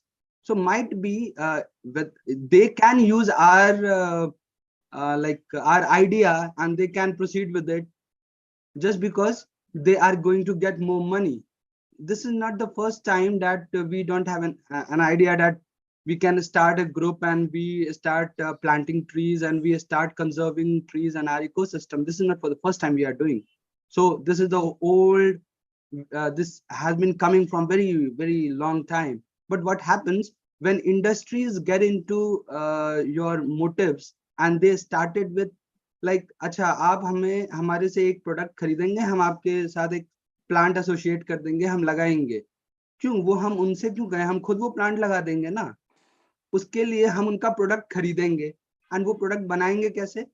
There are plant materials that they are going to use because they say that we are Ayurvedic or herbal, we make herbal products. So from where these herbal products come?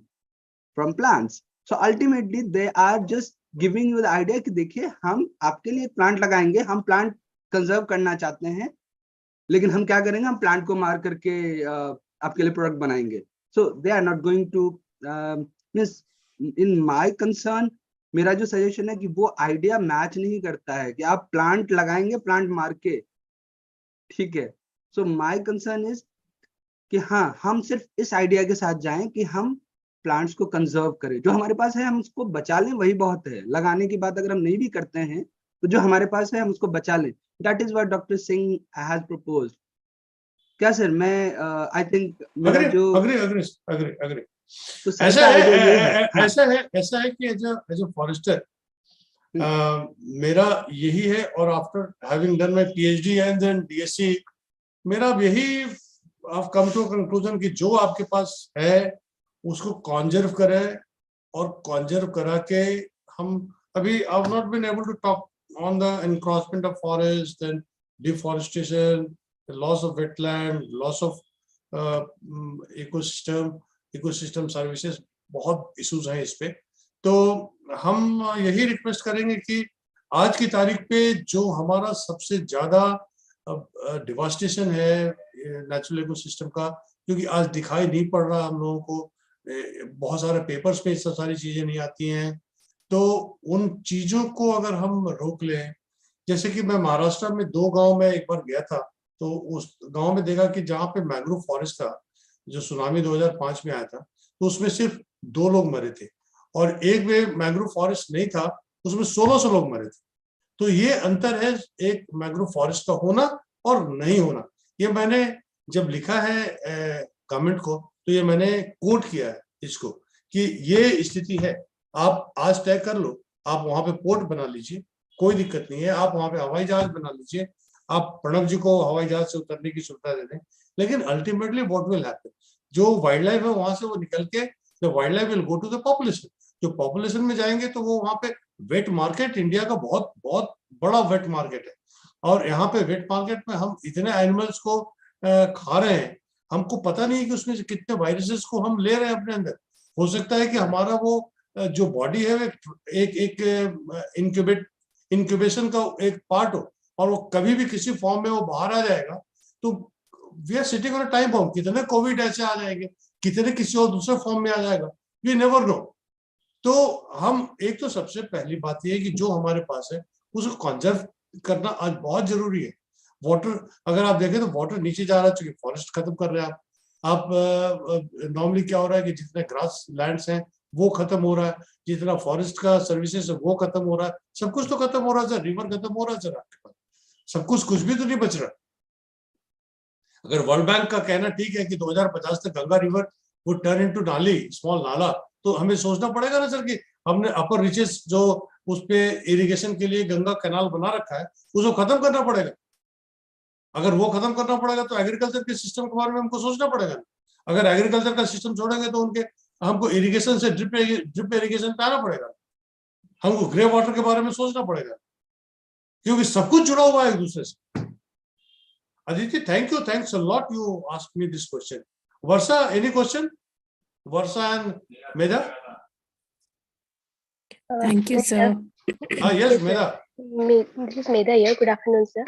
Very good afternoon. Sir, as you said that open pit mining is a major reason for deforestation, and it has been widely used in Jharkhand. I have already seen it in Ramgarh district. The most of the mines were closed now. So what should be done to make that area green again? अब जो area already mining खत्म हो गया है, अब वहां पे forest भी खत्म हो गया है, तब तो उनको हमें प्लांटिंग करके और बहुत ही क्लोज वॉच में उस प्लांटेशन एरिया को छोड़ देना पड़ेगा कि नेचुरली ग्रो करें।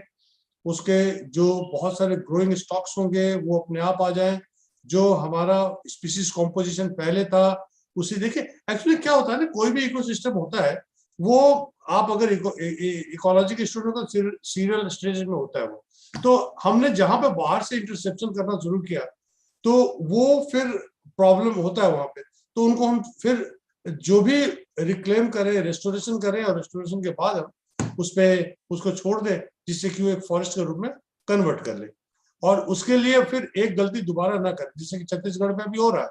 छत्तीसगढ़ में क्या हो रहा है और मध्य प्रदेश में क्या हो रहा है, हीरा निकालने के लिए डायमंड निकालने के लिए 7 लाख पेड़ काट रहे हैं। छत्तीसगढ़ में कोयला निकालने के लिए वो 4 लाख पेड़ काट रहे हैं, वो मैंने आपको बताया नहीं। तो अब अगर आप COP27 में देखें कि हम ऑलरेडी COP26 में हम लोगों ने फेज आउट का है कोल का, और coal is going to be out of the market. वो जैसे ही क्लाइमेट चेंज की बात करेंगे हम करेंगे, तो अब कोल को डर्टी फ्यूल मान रहे हैं, और एक ये भी वक्त अब आने वाला है, क्योंकि हम ये मान के चलते हैं कि 2030 तक हमारा 1.5 डिग्री सेल्सियस पहुंच जाना चाहिए, जो कि नहीं पहुंचेगा। अगर नहीं पहुंचेगा तो बहुत सारे मेजर्स ये IPCC ले सकता है। एक मेजर ये भी हो सकता है कि आप अगर कुछ भी कर रहे हैं तो वो प्रोडक्ट जो कोल से बना है हम नहीं करेंगे। जो आज की तारीख में जैसे स्टील का हो रहा है कि आप टैक्स लगाइए इस पर, कि स्टील आपके कोयले से तैयार होकर आ रहा है। तो ऐसे बहुत सारे इश्यूज जो कि अनसीन है, अननोन है, तो हम क्यों उस एक ऐसे चीज के लिए अपने नेचुरल रिसोर्सेज को खत्म करते हैं जो कि हमारे पास बहुत वर्षों से बन के फॉरेस्ट के रूप में तैयार है और अपने सारे इकोसिस्टम सर्विसेज को दे रहा है, चाहे वो पानी दे दे, एयर दे दे, कार्बन को सिक्वेस्टर करे, सॉइल को बाइंड रखे, हमारे एग्रीकल्चर के प्रोडक्टिविटी को बढ़ा दे, सारे इकोसिस्टम सर्विसेज हैं सब। तो अब वही करना है, वही करना पड़ेगा और कोई विकल्प ही नहीं है हमारे पास। और ये सरकार बिल्कुल गलत कहती है। सरकार कहती है ना कि हम 2030 तक अगर इतना प्लांटेशन करेंगे कि 2.5 से 3 billion tonne of carbon should be sequestered. कौन कहता है ये सब होने वाला है? I tell you the statistics कि to be able to achieve this target you need to grow the forest. The forest cover has to be 33% of the geographical area has to be come under forest cover, number one. Number two, the forest has to grow at the rate of 2%. We are growing at the rate of 0.56%. अब कहाँ 2%, कहाँ 0.56%? हम कहाँ सिक्वेस्टर कर पाएंगे उतना? खाली एक सोचोबाजी है। तो हम क्या कर रहे हैं कि लगा रहे हैं 4, काट रहे हैं 14। तो वो भी वो काट रहे हैं जो कि उस स्टेज में आने के लिए उसको 500 साल लगे होंगे। एक साल का फॉरेस्ट, अगर आप सूर्या रोबस्टा, जो भी बॉटनी का स्टूडेंट होगा समझेगा, साल का सीरियल स्टेज में ये क्लाइमेटिक क्लाइमेक्स पे पहुंचेगा तो क्या होगा, we don't know as a. अगर हमने उसको काटना शुरू कर दिया as it is happening in Chhattisgarh and Madhya Pradesh, हमको नहीं पता कि किस फॉर्म में वो आएगा और वो साल का फॉरेस्ट आएगा भी कि नहीं आएगा, क्योंकि ऑलरेडी रीजनरेशन बड़ा प्रॉब्लम है। क्लाइमेट चेंज की वजह से भी प्रॉब्लम है। इसके सीड की वाइबिलिटी सिर्फ 7 डेज है। सीड विंग्ड होते हैं, वो नीचे गिरता है, नीचे गिरता है तो उस समय प्री मॉनसूनिक शावर होना चाहिए। अब प्री मॉनसूनिक शावर है नहीं तो साल तो वैसे ही मर रहा है और उस पर से जो कुछ बचे भी है वो आप खत्म कर रहे हो। अब देखिए किसी भी फॉरेस्ट इकोसिस्टम में क्या होता है, it has to be a mixture of regeneration and mother plants. अब दो स्थिति हो रही है, मदर प्लांट्स तो हमारे पास काटे जा रहे हैं, रीजनरेशन है नहीं, तो सीड तो होगा ही नहीं। तो रीजनरेशन जब नहीं होगा तो पौधे कहां से आ जाएंगे साल के? मैं यही देखता हूं, मैं जब स्टैटिस्टिक्स इसका देख रहा हूं, अभी I am just going to write a paper on this, कि अब आपके पास इकोसिस्टम में कुछ है ही नहीं है। Medha, thank you. Thank you, sir. So there is one more question. Yes. Few years back, मैं वहाँ से कुछ पत्ते उठा के ले आई थी and I checked the stomata and compared with the natural place from normal places. कि किसके पत्ते उठा के लाई थी आप? सर माइनिंग एरिया के पेड़ के पत्ते। आप वीडियो पे आ सकती हैं क्या मेधा? आप अभी काम कर रहे हैं वीडियो आप?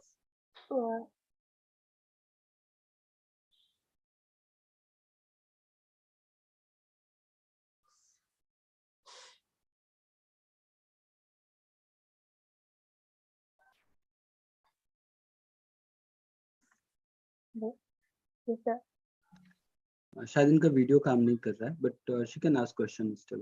यस, हाँ मेधा, कंटिन्यू। सर तो वहाँ के स्टोमाटा में काफी डिफरेंसेस थे नॉर्मल जगह के प्लांट्स से। मतलब ओपन पिट माइनिंग एरिया में जो प्लांट्स है वहाँ के जो लीफ के स्टोमाटा थे वो काफी छोटे और क्लोज थे कंपेयर टू नॉर्मल एरिया। तो sir what should be done to मतलब उसको ठीक करने के लिए क्या करना चाहिए?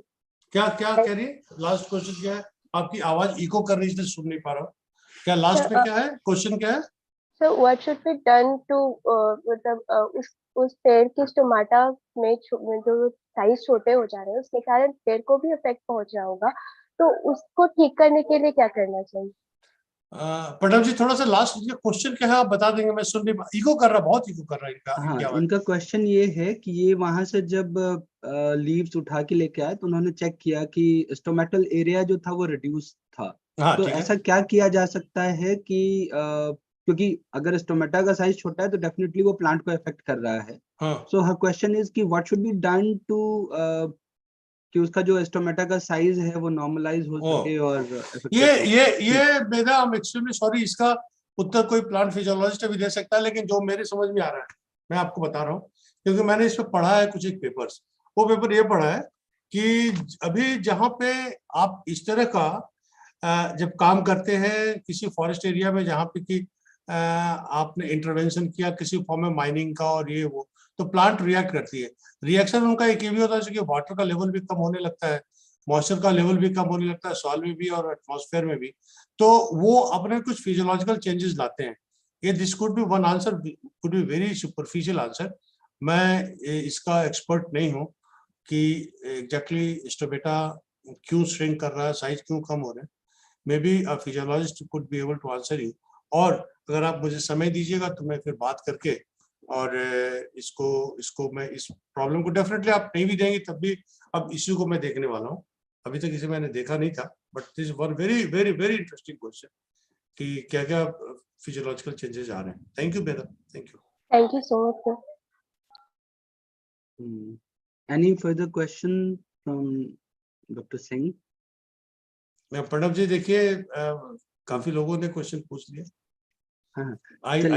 I finished at 12:35. And sir, the best part is अभी तक जितने भी सेशंस हुए थे उसमें पहली बार ऐसा हुआ है कि students started asking questions. Yes, so, yes. I think they understood and they are actually concerned about the crisis that we are going to face in near future, and we are actually facing it. हर साल temperature बढ़ रहा है, हर साल जो है वो लोगों को दिक्कतें हो रही हैं, बिकॉज पहले फॉरेस्ट था तो पॉल्यूटेंट से उतना इफेक्ट नहीं होते थे। आजकल दिल्ली में और बाकी शहरों में भी, खासतौर पे अब तो हम कहेंगे कि जितने भी बिहार के कुछ शहर हैं, झारखंड के कुछ शहर हैं जो कि सबसे ज्यादा पॉल्यूटेड सिटीज में आते हैं इंडिया के, तो उन सब जगहों पे पेड़ पौधे कटे हैं जिसकी वजह से ये सारी दिक्कतें आई हैं। बिल्कुल बिल्कुल सर, बिल्कुल। तो डेफिनेटली ये एक बहुत बड़ा, और हमें नहीं पता कि हम ये अभी जीरो कार्बन एमिशन की बात कर रही है नीति आयोग की 2070 तक हम कर लेंगे। अरे 2070 तक हम सरवाइव करेंगे तब तो, because the situation is very great. Sir जी ऐसा है कि 2070 तक उन्होंने कहा है, पीक पीरियड उन्होंने अभी तक भारत सरकार ने नहीं बताया कि हम कब पीक करेंगे। मेरा जो स्टैटिस्टिक्स हमने देखा है, पीक करने और नेट जीरो होने में 40 से 50 साल लगते हैं। इसका मतलब अगर आज की तारीख पे आप पीक कर जाओ, मतलब 2022 में खत्म, दिसंबर में पीकिंग, 40 साल जोड़ लो, तब भी जाकर 50 में अगर हम 40 तो 2072 में करते हैं। जबकि अभी आपकी इकोनॉमी, जब हम रफली क्या है कि 3 billion metric ton carbon emit कर रहे हैं, जबकि हमारा जीडीपी अभी सबसे कम स्तर पे चल रहा है। हम 6.2 जो आरबीआई कह रहा है और बाकी एजेंसीज कह रहे हैं। अगर हमको किसान की आमदनी डबल करनी है, हमको अगर रोजगार बढ़ाना है, तो कम से कम सर 12% जीडीपी का ग्रोथ लगातार करीब 10 साल तक चाहिए। 10 साल तक अगर 12% का जीडीपी आपका होगा तो आपका जो कार्बन एमिशन होगा वो रफली 7 से 8 बिलियन टन पर ईयर होगा इंडिया का। दूसरी बात सर, कार्बन बजट की अगर आप बात करते हैं, आपको स्पेस कहाँ है अब सिर्फ आपके पास 55 गीगा टन ही का स्पेस तो बचा हुआ है एटमॉस्फेयर में। अब कार्बन आपके पास ज्यादा एमिट भी करोगे तो नहीं होगा। एंड इम्पोर्टेंटली, जो कार्बन का जो लाइफ होता है वो कम से कम 200 से 300 साल होता है। अभी एटमॉस्फेयर में जितना कार्बन डाइऑक्साइड है ना सर, वही आपके टेम्परेचर को बढ़ा के ले जाएगा 3 डिग्री 3.5 डिग्री सेल्सियस तक। बाकी का तो छोड़ दीजिए, अगर आज आप नेट जीरो हो जाइए कोई दिक्कत नहीं, हो जाइए आप, लेकिन जो एटमॉस्फेयर में कार्बन डाइऑक्साइड है वो बढ़ा के ले जाएगा, वो 3.5 डिग्री सेल्सियस कर लेगा। तो सारे इश्यूज है सर इस पे। Definitely sir, it's a right time now to hit on, because if you are not going to try to conserve what we have, so don't think about the next generation. Even this generation is going to suffer a lot. Yes sir, yes sir, yes. So thank you sir, आप हम लोगों को inspire कर रहे हैं, because आप already एक NGO के साथ जुड़े हुए हैं, और उससे पहले आपने आईएफएस में as a Indian forest service में आपने एज ए अधिकारी अपना जीवन का एक बहुमूल्य समय देते हुए इन चीजों को आपने सरकार के सामने उस वक्त के और अभी के सरकार के सामने आप लाते रहे हो. सो kudos to you, and if we could be the force that you want, we will definitely want to be the part of it. Thank you. हम वो फोर्स बनने को तैयार हैं अगर हमें कोई रास्ता दिखाने वाला हो. बिकॉज मैं आपको बताऊं, बहुत सारे लोगों का कंसर्न जरूर है पर उनको पता नहीं कि करना क्या है. तो जब तक हमें पता नहीं होगा करना क्या है, हम कर नहीं सकते. So definitely we need a guidance, and with all your experience and expertise, you will definitely guide us, because this is not my problem, this is not your problem, this is everybody's problem now. Thank you, So sir. we will have to come together and to resolve this issue. Otherwise we are हम सिर्फ criticise करते रह जाएंगे और यही conferences करते रह जाएंगे. हमें एक्शन लेने का मौका देना पड़ेगा. Thank you, sir. Thank you. We expect this. I would like to have the last word. I'm Yes, sir. extremely Please. thankful to Pradap ji and to all of you, all the participants. I'm thankful to them for having heard me very patiently. और मैं एक request करूंगा पटक जी से कि जो ma'am कह रही थी, अगर आप एक व्हाट्सएप ग्रुप बना दें और फिर हम लोग डिसाइड करते हैं कैसे क्या करते हैं. मे बी ब्रेनस्टॉर्मिंग उस व्हाट्सएप ग्रुप पे होगा, हम लोग कैसे कैसे क्या काम करना है, और कुड भी हम कुछ कंट्रीब्यूट कर पाए इस area. Thank you. Thanks a lot. Thanks a lot. Thank you, sir. Thank you sir. Thank you. So after this brainstorming, energizing, and with motive to move ahead in the scientific community or work as a scientist of future, if we sustain the future, sustain till the future, then I would say we will have to move ahead with idea to action. So this is it. So take a break and let's come back at 1:30, and then we will be having poster session. So we all need energy. So thank you. Let's meet at 1:30.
Okay, welcome back.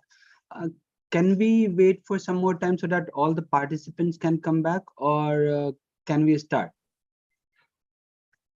Yes, sir, we can wait for some time. We can wait for some time. Okay, fine.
Okay, so let us start with the proceedings.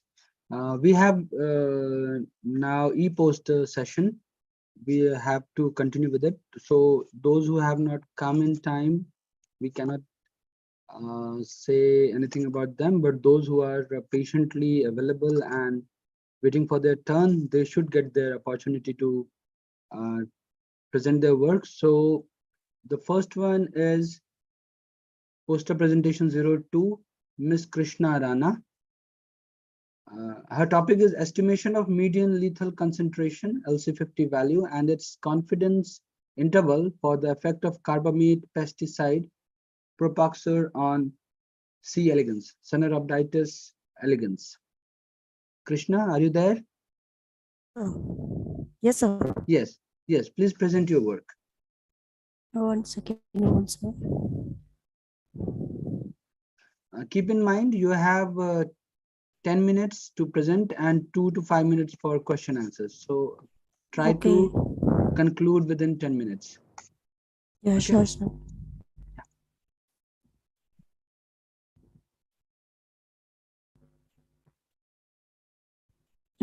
Visible, sir? Yes, it is visible. Okay. Hello, everyone. Good afternoon. I'm a Krishna Rana, research scholar from the Albag Educational Institute, the Albag, Agra. Today's here I'm presenting my poster entitled Estimation of Median Lethal Concentration Value uh, and its a confidence interval for the effect of carbamide pesticide on Caenorhabditis elegans. Let's start. As we know that environmental pollution is a very serious problem which continues to threaten human health for a long time all over the world. The pollutant released into the environment from the different sources like heavy metals, herbicide, toxic gases, pesticide, etc. Among these, pesticides are pervasive worldwide and exert various adverse effects on both target and non-target organisms. For the understanding the mode of action of these pesticides, we need to quantify exposure, concentration, and the duration of the exposure. For that, we used a model organism. So a C. elegans increasingly is attractive as a toxic test organism. In this study, we use LC50 value of the propoxur on nematode were investigated. Firstly, propoxur dissolved in the solvent as per its solubility.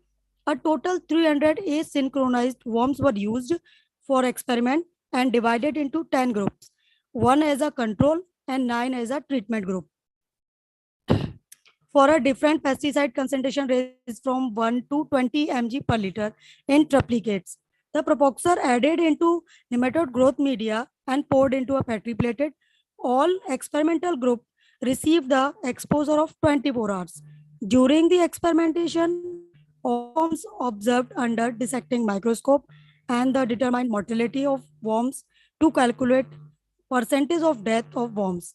The data were analyzed using Provit analysis statistical method by MS Excel 2019 software. The result indicate that due to the propoxur exposure, the mortality was found in all higher concentration. And the result of the regression of analysis indicating that the mortality rate is positively correlated with concentration having a regression coefficient. After 24 hours exposure, LC50 value was estimated at 5.373 mg per liter. A more accurate LC50 is achieved, leading to better estimation of sublethal concentration that can be further utilized in future toxic studies at a biochemical and the molecular level. Thank you, sir. Any questions?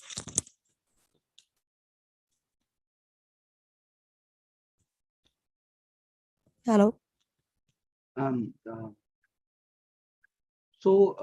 This, yes, okay, Krishna, can you show me the poster that you have sent? Yeah, what's it? It's all explained. No, show me the poster. Show me the poster that you 1 have. second, sir. Yes. 1 second, sir. I show it.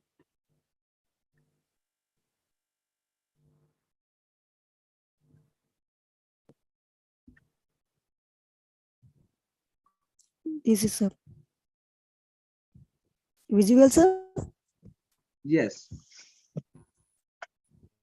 Zoom in a bit. Make it full screen. Yes. Please.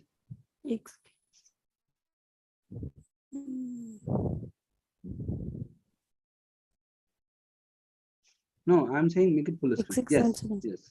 Yes. Yes. Yes, sir. Yes. Stay with it.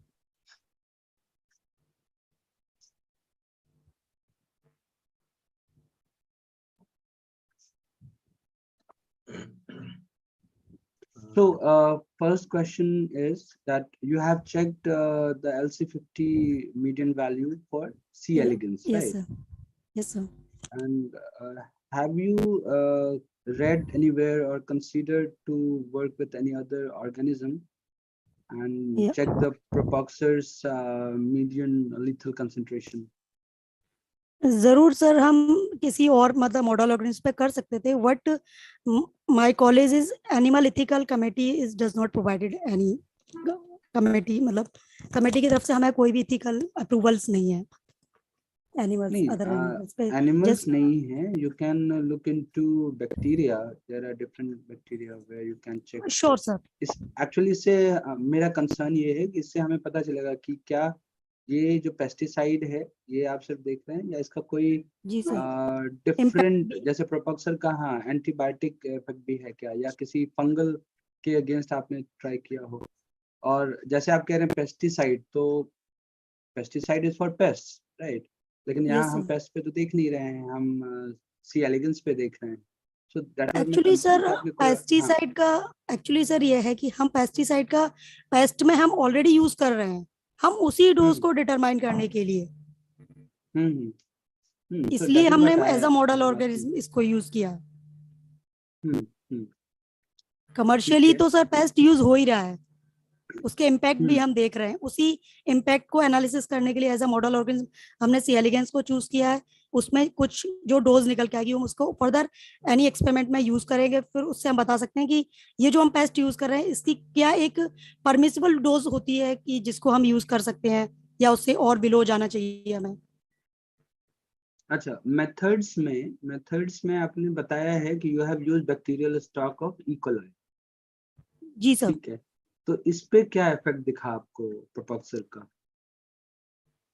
So actually मैंने ये check नहीं किया, मैंने सी elegance की mortality rate check की है।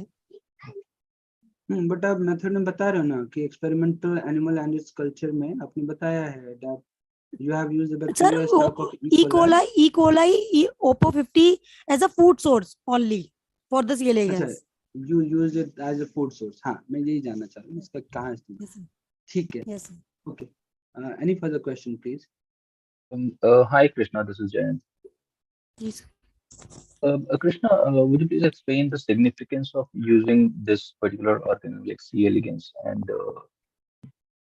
why have you used this? Like you already said that it was the only organism that was provided from your college, but is there any significance attached to this particular organism, or like you can investigate it further or organize this study in the other organisms, or like what was the exact significance? Actually sir C elegans एक as a significant मैं बात कहूँ तो सी elegance इसलिए ठीक है क्योंकि इसकी हैंडलिंग बहुत इजी है, और कल्चर भी इसका अदर एनिमल्स के अकॉर्डिंगली इसका कल्चर भी मतलब इजीली मेंटेन कर सकते हैं हम इसको लैब में, एंड कॉस्ट इफेक्टिव भी है सर ये। आप इसकी एक बार कॉलोनी को अगर रिवाइव करते रहेंगे तो आप मल्टीपल टाइम्स एक्सपेरिमेंट कर सकते हैं। अगर हम animal as a animal red को यूज करते हैं तो उसमें सर थोड़ी सी लिटिल बिट, ज्यादा नहीं बट फिर भी थोड़ा हैंडलिंग उसकी प्रॉपर नहीं होती है, इसकी हैंडलिंग थोड़ी इजी है।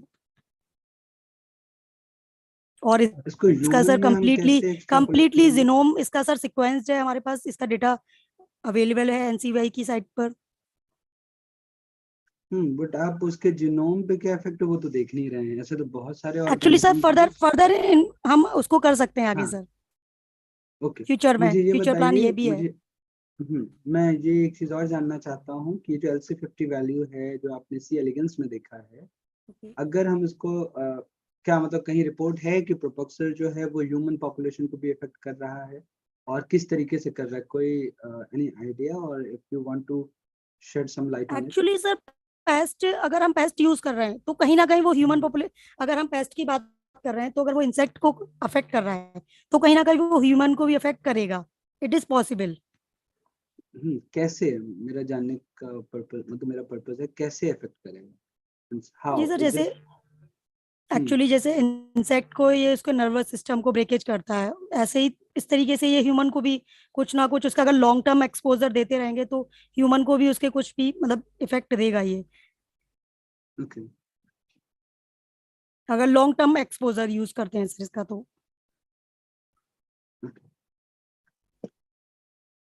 डॉक्टर ज्योति आपसे क्वेश्चन पूछ रही हैं कि व्हाट इज द फ्यूचर और relevance of your work.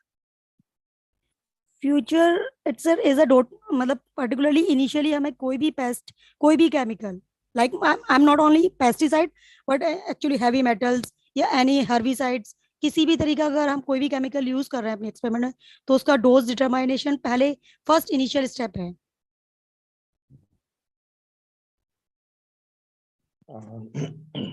Excuse me, Krishna. जी Hello. Hello. Yeah, can you hear me? Yes sir. Yeah. I was thinking that have you checked any earlier reference of this pesticide propoxar on C. elegans?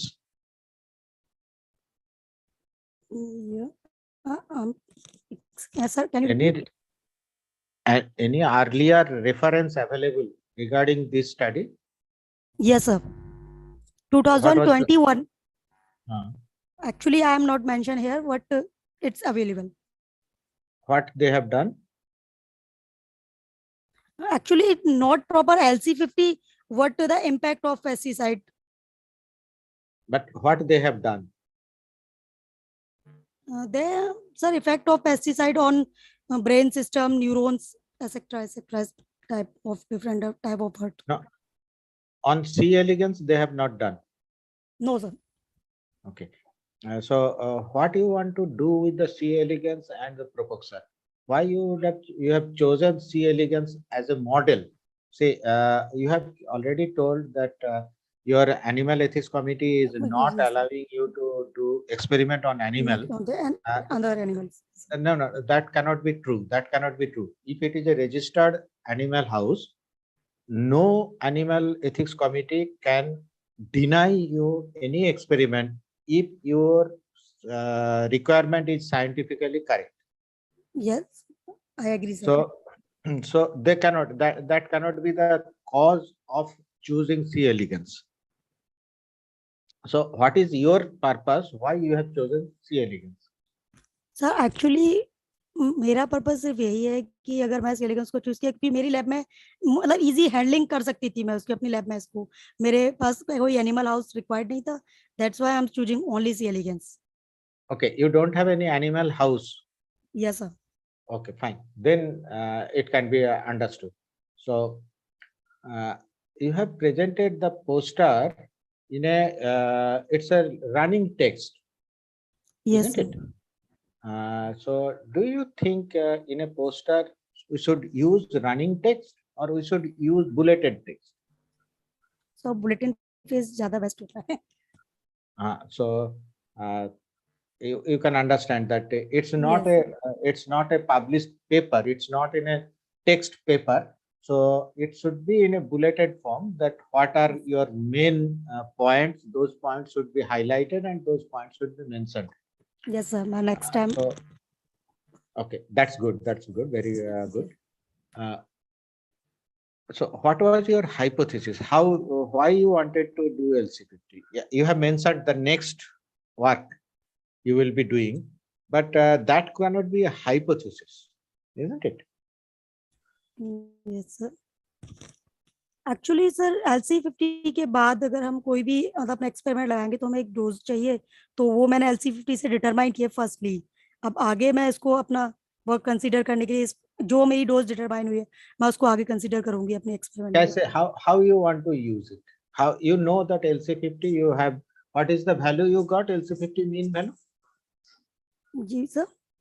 What is the value you are going to consider for LC50? जी sir 5.373 mg per liter media. So how you want to use it? Like say you know LC50 is 5.373 milligram per liter. This dose, how it will be useful in your future? Sir, as a effect of pesticide मतलब देखने के लिए उसका pesticide का effect मेरा इतना 50% mortality show कर रही है। अगर मैं कोई भी एक्सपेरिमेंट लगा रही तो मतलब मुझे पहले से पता है कि इसका इतना % इम्पैक्ट उस पर पड़ा है, एनिमल पे, ऑर्गेनिज्म पे मेरे। Okay. जैसे कि कृष्णा अगर मैं सर आप स्ट्रेस, ऑक्सीडेटिव स्ट्रेस, अगर कोई मतलब स्ट्रेस से रिलेटेड कोई भी एक्सपेरिमेंट लगाती हूँ तो आई नो इट कि इसको स्ट्रेस हुआ है, वो भी पेस्टिसाइड की वजह से। नहीं, ये हम लोग को दिख रहा है, आप जो यहाँ प्रेजेंट कर रहे हैं उससे हमें पूरी बात क्लियर हो रही है कि आपने LC50 पता कर लिया कि उसका इफेक्ट है, और ये उसका LC50 है 5.373 mg/L। ओके। सर ये कहना चाहते हैं कि ये एक ऑब्जेक्टिव हो सकता है किसी एम का, एक एम में 5 ऑब्जेक्टिव्स होते हैं सपोज, या जी 6 सर। ऑब्जेक्टिव है, तो उस एम के, ये एक ऑब्जेक्टिव है, आपका एक्चुअल एम क्या है जिसके अंदर आप ये ऑब्जेक्टिव्स परस्यू कर रही हैं, सर जिसमें मैंने से वही पहला आपने बताया LC50 कि पता मैं कर लिया। फर्स्ट हाँ, मैंने LC50 ऑब्जेक्टिव यूज किया है, इसके बाद मैं इसका स्ट्रेस पे, मतलब काम, मेरा काम स्ट्रेस पे है बेसिकली, स्ट्रेस और एमाइलॉइड बीटा प्रिकॉर्सर प्रोटीन्स पे। ओके। Okay. तो So, सो ये इनिशियली स्ट्रेस देने के लिए मैंने ये डोज फाइंड की है। so what is the dose for you would like to use? How much percentage of LC50 you would like to use to create oxidative stress? Sir इसमें तो मेरा 50% है, but I have only 40% stress. Okay. I would like to know that you have mentioned about confidence interval in your title and in your methods also. Okay What do you understand by confidence interval? Sir, CI limits as a, जब हम probate analysis करते हैं तो उसमें एक CI limits use करते हैं हम, यानी कि हमारा जो भी एक्सपेरिमेंट है वो उसमें जो भी एरर है वो 5% का हो सकता है। That's true. It is being used. Confidence interval is being used in many places, not only probit analysis. In many places, confidence interval is used. Even in any population study, where there is no stress or no death, nothing. जी Still, we can get a confidence use, interval. Yes So sir. that is what I am asking you. You have used this term confidence interval in the title of the presentation. So what do you understand about the confidence interval? Sorry sir, I don't know, but I use because of this only कि 5% mortality percentage changes only. Okay, okay, that's nice. I would suggest you to Yes, sir. learn about these things, like what are the uses of LC50. Instead of Okay. LC50, what else you could do? Like what is the difference between LC50, ED50? You have mentioned LD50. Yes, sir. How this could be used in different studies, and it appears you are just initiating your experiment. So it will be nice if you keep learning. By the time you prepared, you go for your thesis, you will be well equipped with your knowledge. And obviously, you must know the confidence interval. What do we understand by confidence interval in statistics? So that Yes, is a very important concept, and you must know that. That's what yes, is sir. my suggestion. And Yes, sir. next time, I would suggest that poster should not be like this. It's like if you make it a cold and you get a published paper. So Yes. try to make it in a poster. It's a Your bullet form. graphical abstract is beautiful. It's nice. Yeah, thank you, sir. But only one doubt, Yes, small sir. doubt. Your graphical present abstract has a graph of probit analysis, Yes, sir. and your poster is having another graph.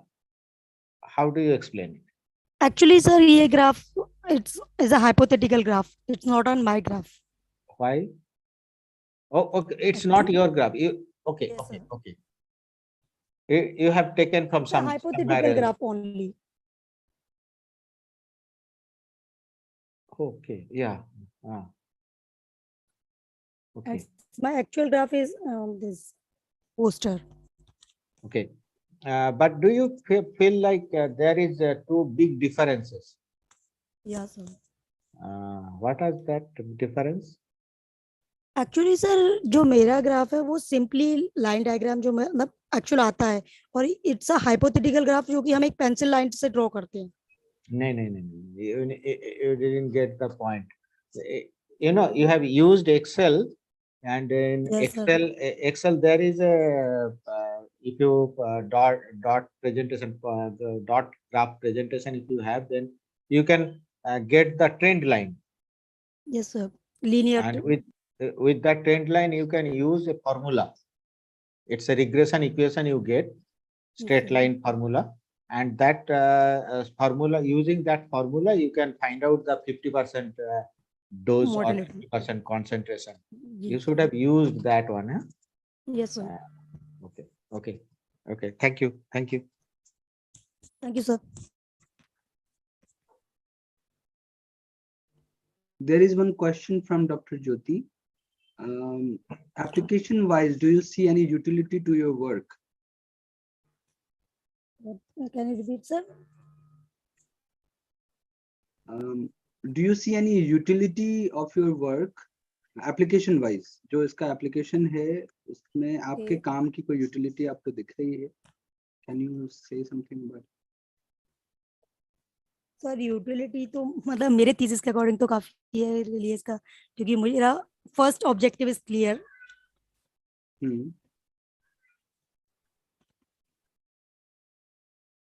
Okay. So ठीक है. Let us move ahead with the next presenter, Miss Archie Gupta, poster presentation number 3. Deploying experimentally validated computational aided models of vesicle membrane as advanced therapeutic drug delivery carrier. Archie, are you around? Hello, sir. Yes, Archie. Present. Am I audible? Okay, sir. Yes.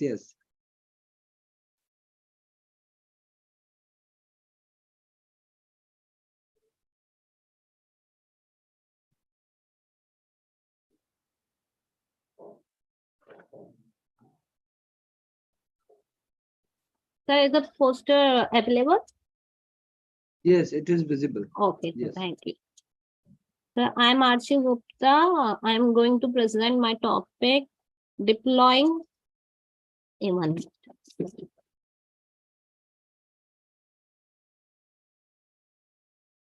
deploying experimentally validated computational aided models of vesicle membrane as advanced therapeutic drug delivery carrier.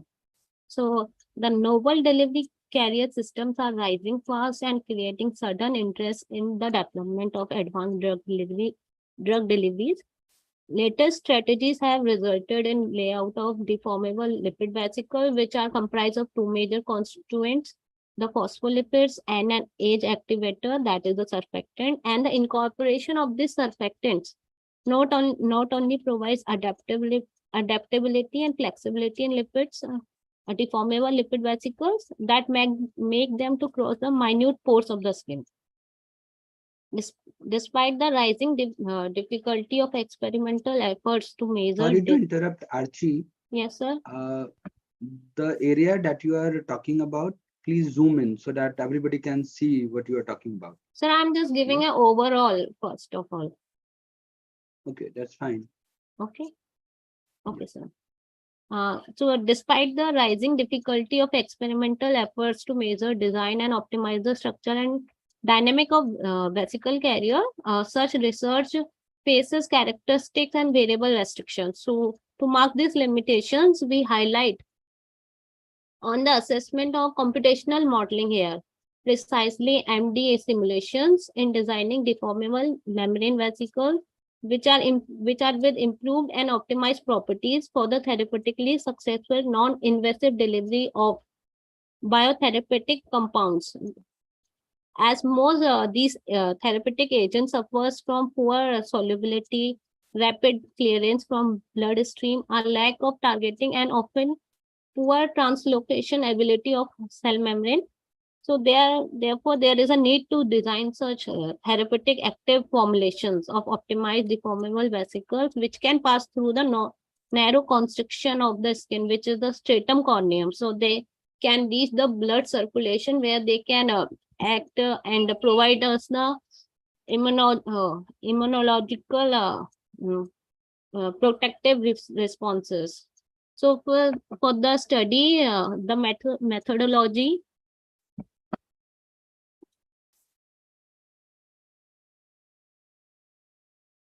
So the methodology we use here is comprises of two parts, in which we first generate 4 formulations of deformable vesicle membranes models to simulate and study behavior of lipids in the membrane, which is through the PACMOL software. Then all the simulations were done using the multifunctional molecular dynamic simulation package of Discovery Studio software.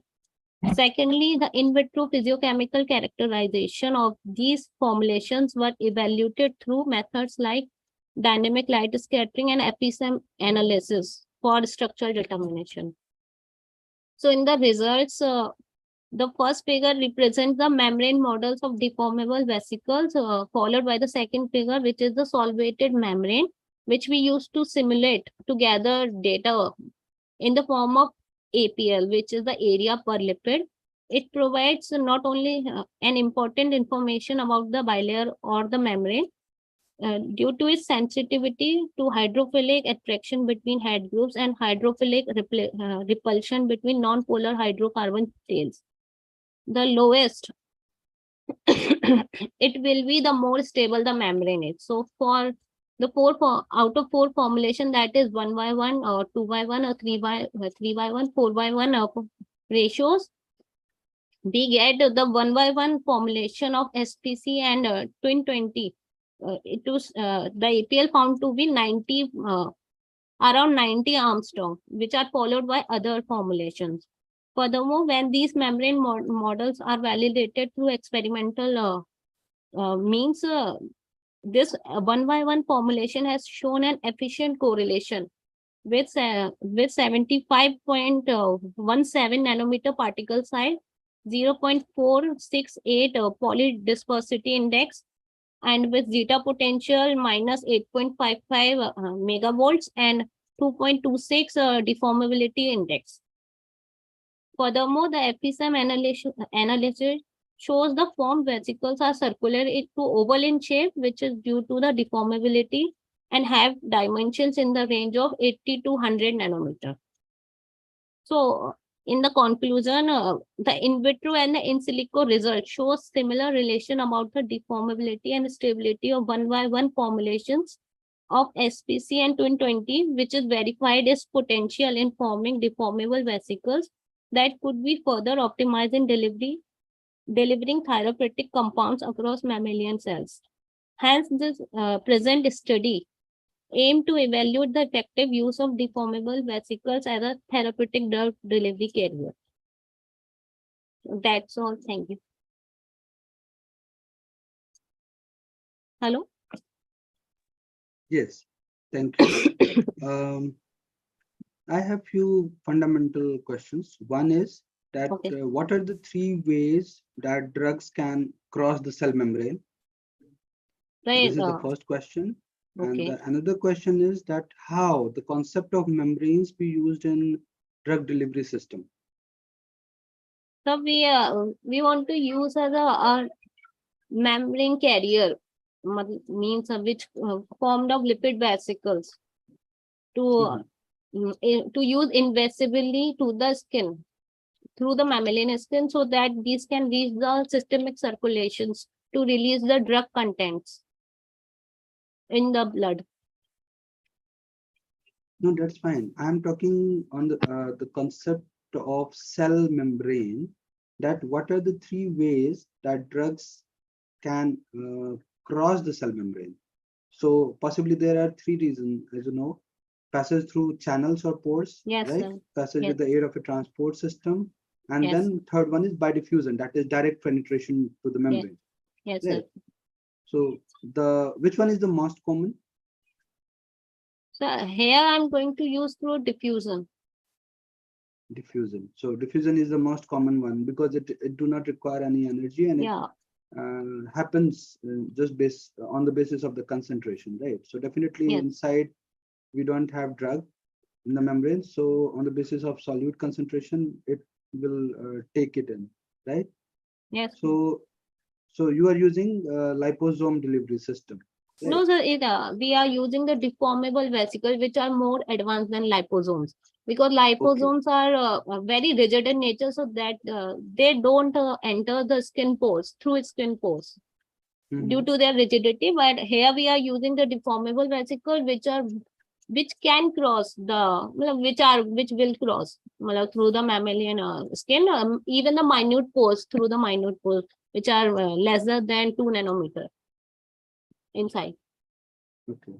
So, do you think that the rate of delivery can be, means the membranes can control the rate of delivery of the drugs to the body? Yes, sir. Yes, and means, okay, that is because when you talk about diffusion, you say it's a passive mode.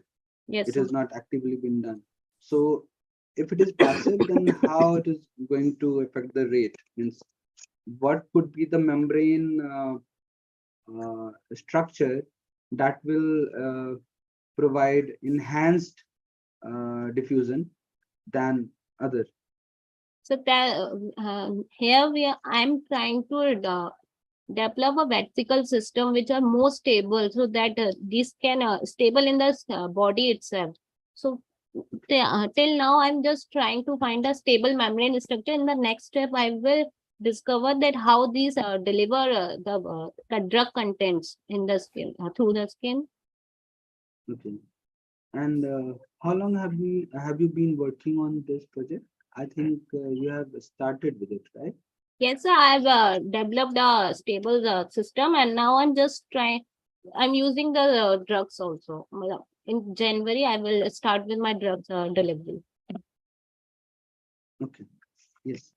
So there is a question from Dr. Jyoti. Did Yes. you try to do any in vivo studies in addition to computational aided models? And if so, But till now, I've just checked it through the DLS and electron microscopy. And two methods are also there to determine their encapsulation efficiency and their leakage, to determine if they leak or not. okay. So if you get a chance to work in vitro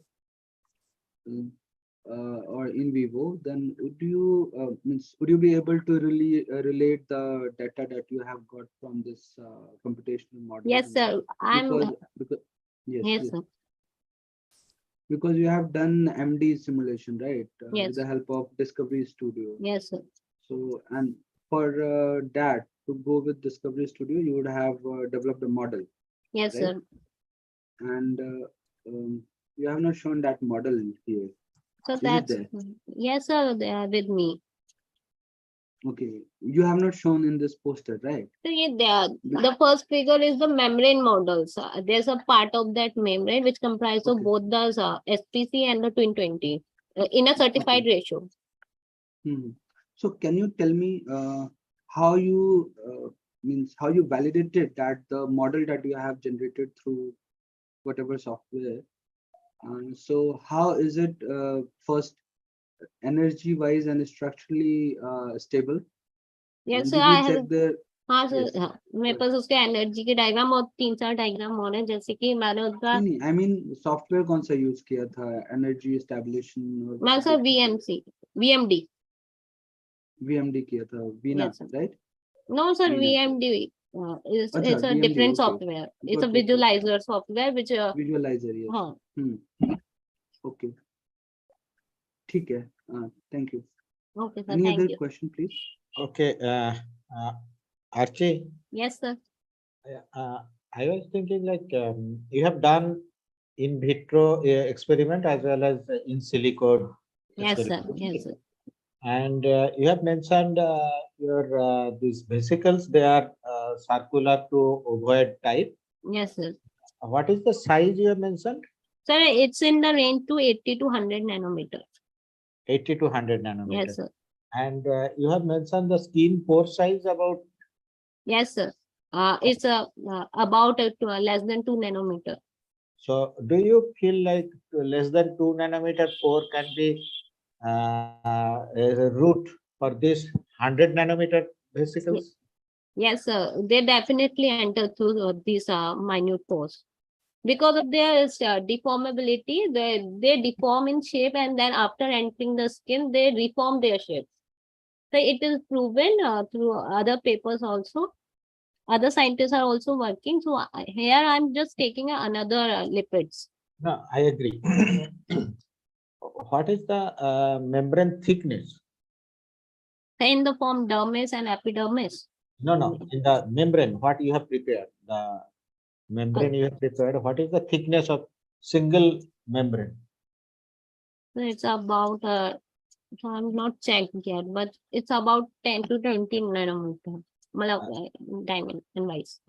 See, if it is a minimum thickness is around 10 to 15 nanometer, even if it is 5 nanometer, okay, sir. And the minimum area it needs around to cross the membrane, even in deformed state, it needs minimum area of 10 nanometer. Okay, sir. But how can you guess it is by 2 nanometer it will be crossing? It's not clear to me. Maybe I may not be knowing. So I studied through the research papers. They have stated that these are definitely enters. No, that may enter, but you remember your target is you will be doing drug delivery through this membrane, isn't it? Yes, sir. It is through this membrane vesicles. Fine. Now these membrane vesicles, if they contain a drug, and before transferring into the membrane, they deform themselves. Yes, sir. And so that they go into a 2 nanometer, so they will be leaving the membrane, leaving the drug outside of the membrane. They cannot take the drugs inside the membrane through the 2 nanometer pore. So your whole purpose will be doubtful. That's what I am doubtful. Yes, I will check its leakage also in the next objective. I will check its leakage in whether certain time they leak the drug or not, or so that I think that will be sufficient to check it. Okay. Second point is that in which mammalian system you want to put these drugs? So for our study, I'm so I'm using the cell lines. It's mammalian murine cell lines. Murine cell lines. Yes. Okay. But your target is applying this drug for human in dermal application, isn't it? Yes, sir. But first of all, I will check through the cell lines. Then in higher studies, I will check it through humans. No, what I am suggesting, because for human, the stratum corneum is quite thick. Yes, sir.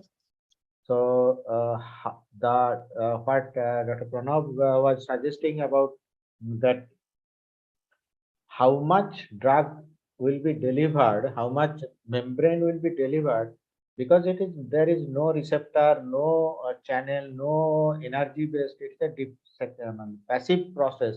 So yes. How can you assure that the drug is delivered in dose dependent way, like the dose what you have chosen, that effective dose has been delivered or not? How it will be confirmed? So that will be checked through the by determining their encapsulation efficiency. No, encapsulation efficiency will take that how much they can hold, isn't it? Yes, so in the next step, I will disrupt them to check how much they hold, and in the cell leakage, how can they transfer, how much they transfer it to the system. No, my question is in vitro system, when you go for cell culture system, it's a moistened cell line. Yes, sir. It is in a fluid. Yes, sir. And human system or animal system, it is in dry air, and the cells are dead cells. Okay. Stratum corneum is dead cell. Yes, dead. External corneum is dead cell. So that part you have to check. I believe it's obviously your guide also will be. He must have this thought about these things, but you need to consider that. Yes, I will definitely consider it. Okay, I have a final question, last question. that Yes, from sir. my side, that if you are, these are our nanoparticles, nanomembrane. Isn't it? Yes, sir. So you want the drugs also to be in nanoparticle? No, sir. A nanomembrane can hold a regular drug, or you need the drugs also to be in nanoparticle. No, sir. A particular concentration will be chosen for them. These the drugs are not in nanoparticle size. Because if you are taking the whole size of around 100 nanometer, Yes, the sir. drug must be within 100 nanometer.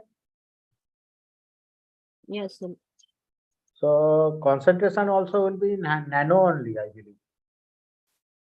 Yes, sir.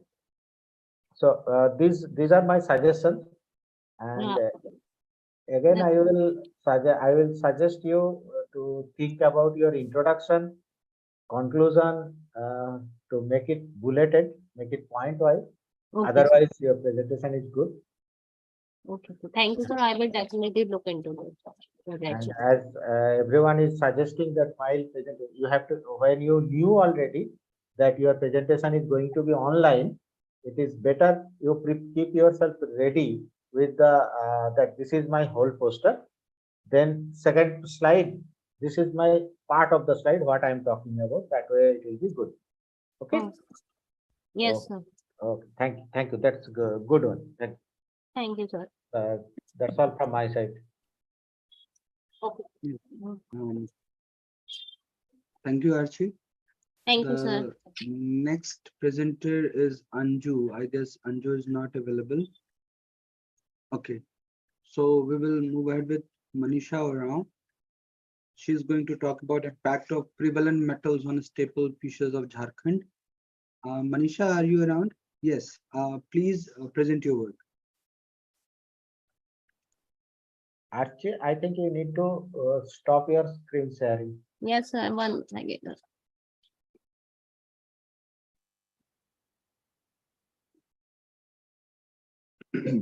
Manisha? Yes, sir. Yes. Yes, present your work.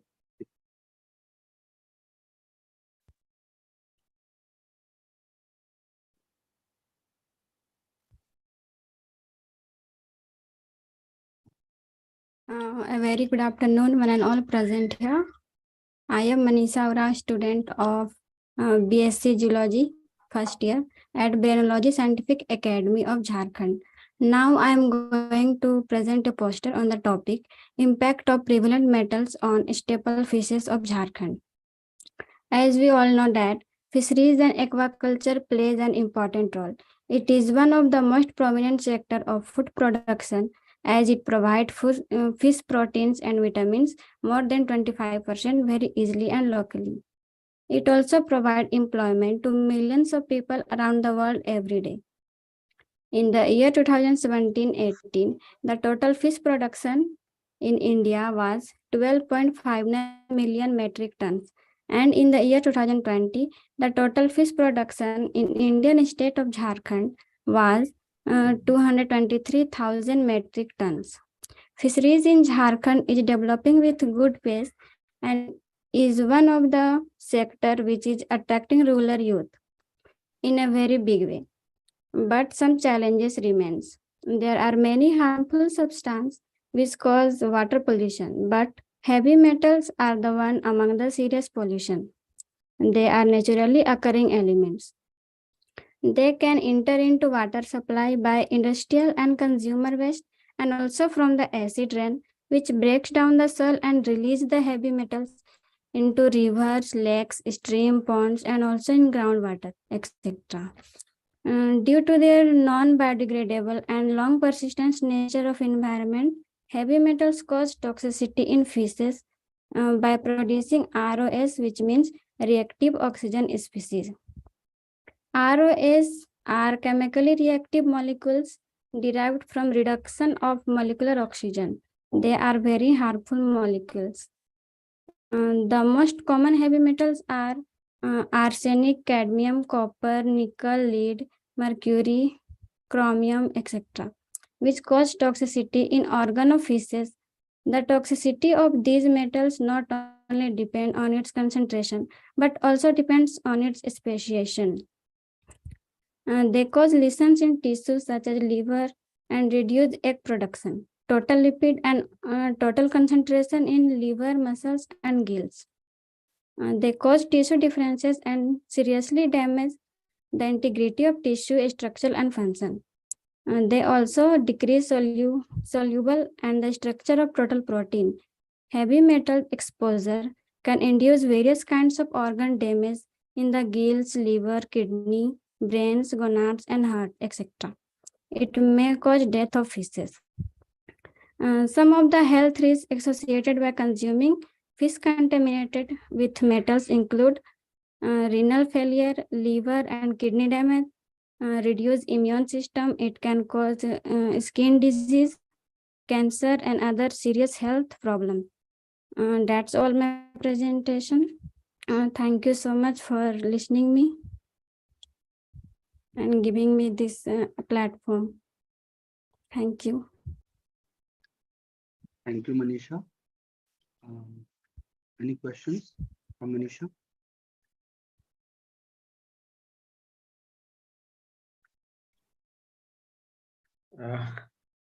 Manisha, Yes, sir. What is the impact? It's like a review. Like I think you are doing your BSc, isn't it? Yes, sir. BSc first year. BSc first year. I appreciate that you have participated and you have presented it. I really appreciate that. It's nice. And you are doing your BSc in this same institute? Yes, sir. In same institute you are doing BSc, okay, fine. And your BSc in zoology. Yes, sir, in geology. Okay. So it's like a review work, or it's your origin. It's not your original work, isn't it? Yes, sir. Okay. So what is the take-home message?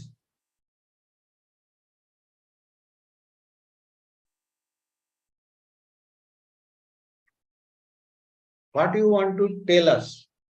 Like we are listening, we have listened to you, and you have given quite good information about the heavy metal toxicity in, yes, sir. but what is the like if I ask you to talk one sentence, one part which you want us to remember? What, sir? I'm not getting your words. Okay, my Can question you is like please? what you would like to remember from this presentation? What we should remember? Should we stop eating fish? No, sir, we should not, but we can stop water pollution.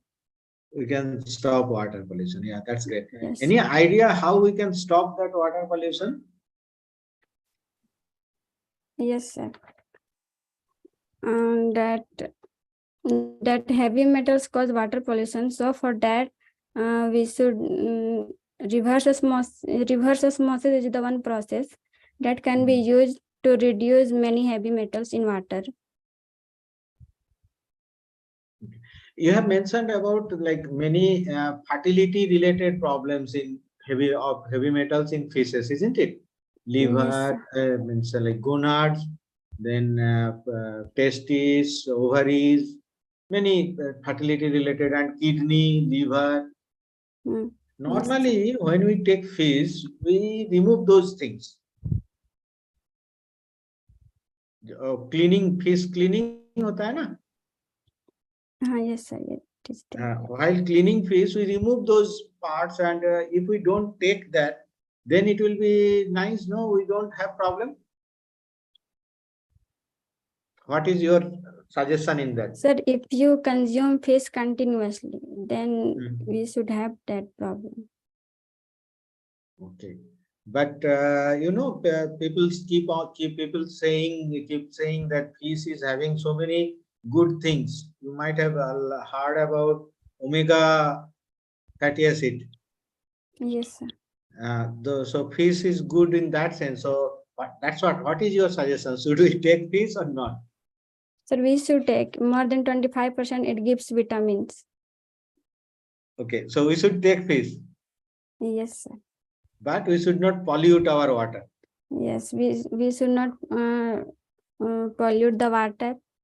And in the factories also that many harmful elements are used. So that should be managed. That's good. So we should take fish from good sources. Yes, yes, sir. Good, good, very good.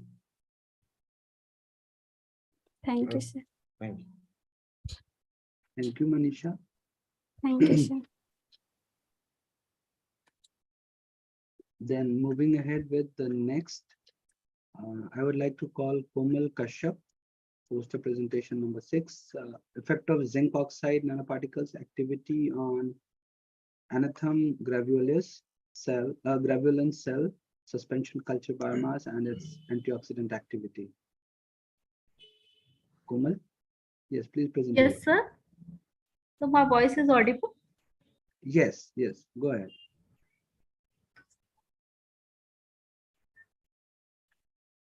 Share your screen and present your work.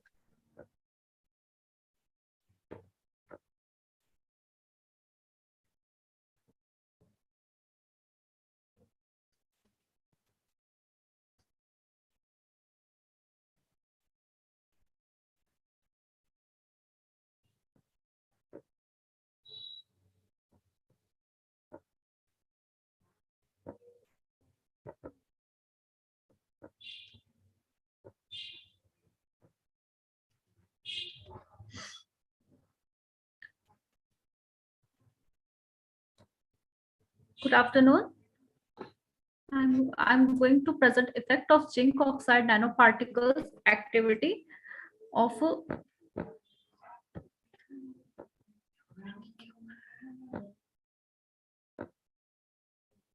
zinc oxide nanoparticles activity on Anethum graveolens cell suspension culture biomass and its antioxidant activity. I am from Jain and Vyas University. First, I introduce the introductory part of this research study. Zinc oxide nanoparticles are the novel elicitors of cell culture technology, and it has wide applications in economic as well as medicinal industry, in such as cosmetics and antibacterial activities, etc. Whereas Anethum graveolens is a herb, it has various medicinal applications due to the presence of terpenoid secondary metabolites. Objectives of my study is the establishment of cell cultures on MS medium, preparation and characterization of zinc oxide nanoparticles, third one is the effect of zinc oxide nanoparticles and antioxidant and enzymatic activity on cell cultures of Anethum graveolens.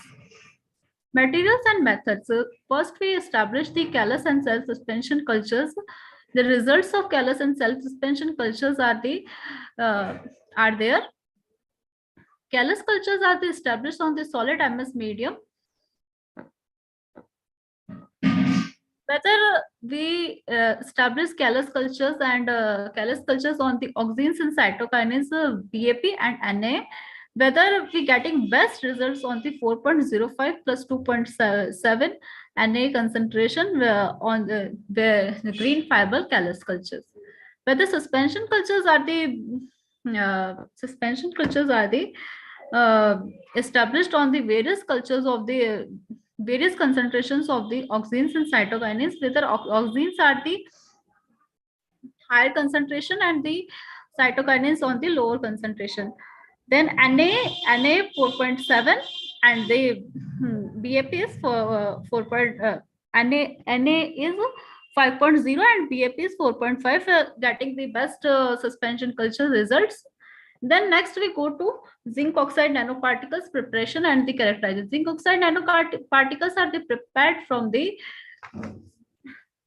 zinc nitrate hexahydrate and the NaOH by the chemical vapor precipitation method, and this filtration by precipitation, and then it was dried on the sand bath, and the dried nanoparticles are characterized by the UV visible spectroscopy, whether highest peak was observed on the 379 nm, and then we go to characterize by the XRD, and then XRD spectrum was analyzed on the MES software, whether it getting to 15 to 65 peaks, and the data, and then we getting in our sample 6 peaks 31 to 62, that proves that the sample is this zinc oxide nanoparticles. We getting shape hexagonal verticide shape, then density of nanoparticles is 5.6700 gram per centimeter.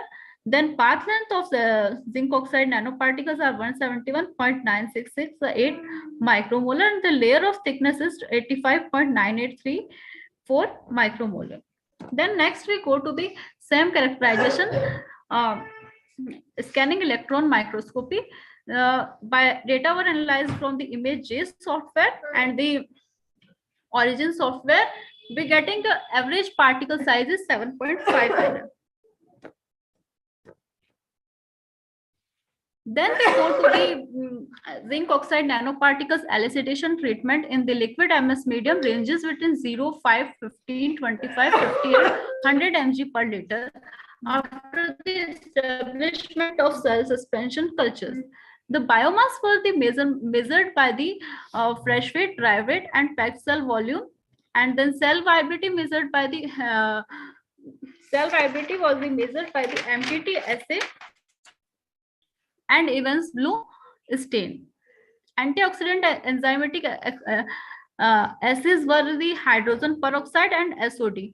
Phytochemical screening was done by the cell done before the oxidate extraction method, and then tests were performed, the swallows phosphate test and volatile presence test.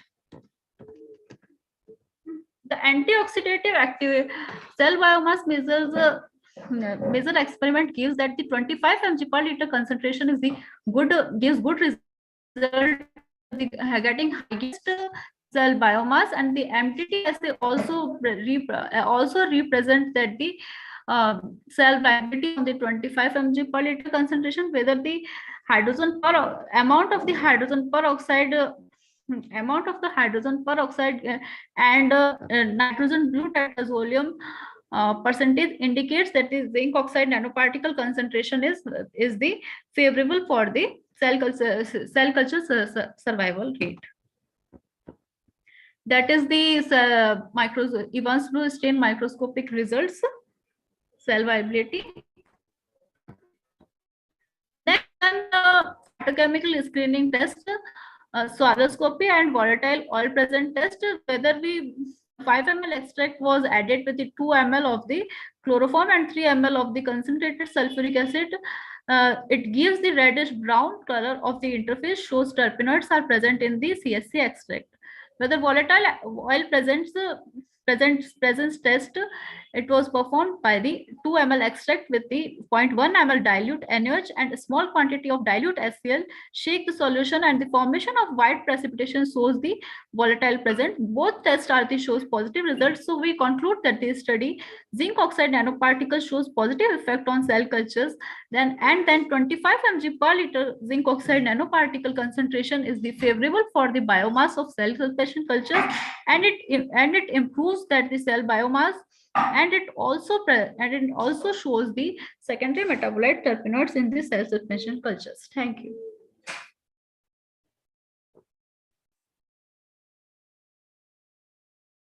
Yes. Thank you, Komal. Komal, सबसे पहले तो आपने nano particle बनाया. You have prepared the zinc oxide nanoparticles. So, did you check the zeta potential of the nanoparticles? Because what I know about zeta potential is that it helps to understand the stability of the nanoparticles, right? So Yes, sir. did you check the zeta potential? And No, sir.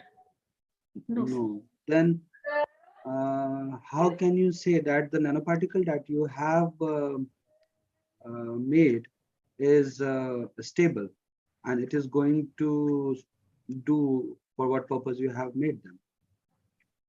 तो सबसे पहले तो zeta potential check करते हैं, right?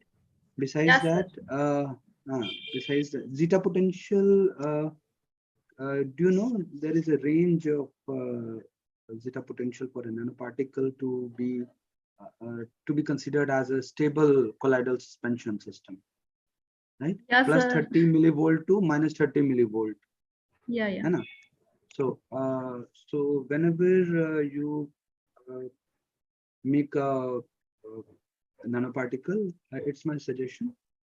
Yeah. Please check its zeta potential. Otherwise, what will happen? You will do everything, and at last, you will find out that your nanoparticle is not stable. Because in case of nanoparticle, whether you use it for detection purpose or you use it for drug delivery, the stability is of utmost concern, right?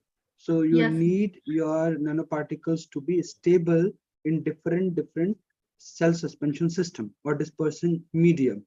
Okay, so that was the first thing that you should consider. And secondly, as you have said that you have got phytoconstituents, and in that you have seen terpenoids, right? Yes, sir. Right. So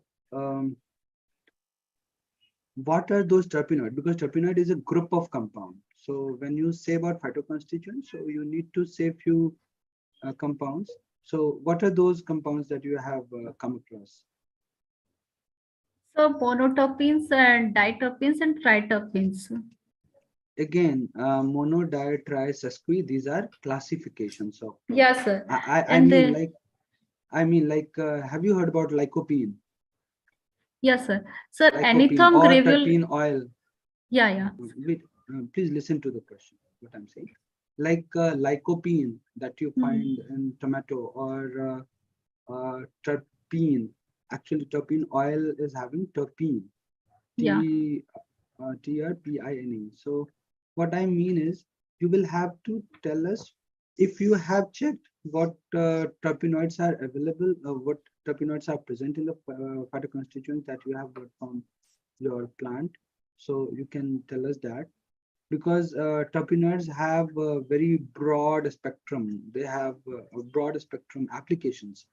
Yes, Right? sir. They behave as antioxidant, they act as antibiotics, they act as antipyretics. So there are multiple applications of different terpenes. So if you can name few that you have checked, if you have not checked, that's well and good. That's okay. But if you have checked, then it will make your prospect look better. Okay. Sir, I just checking carbones and alpha phenylene and beta phenylene through UV spectrophotometer.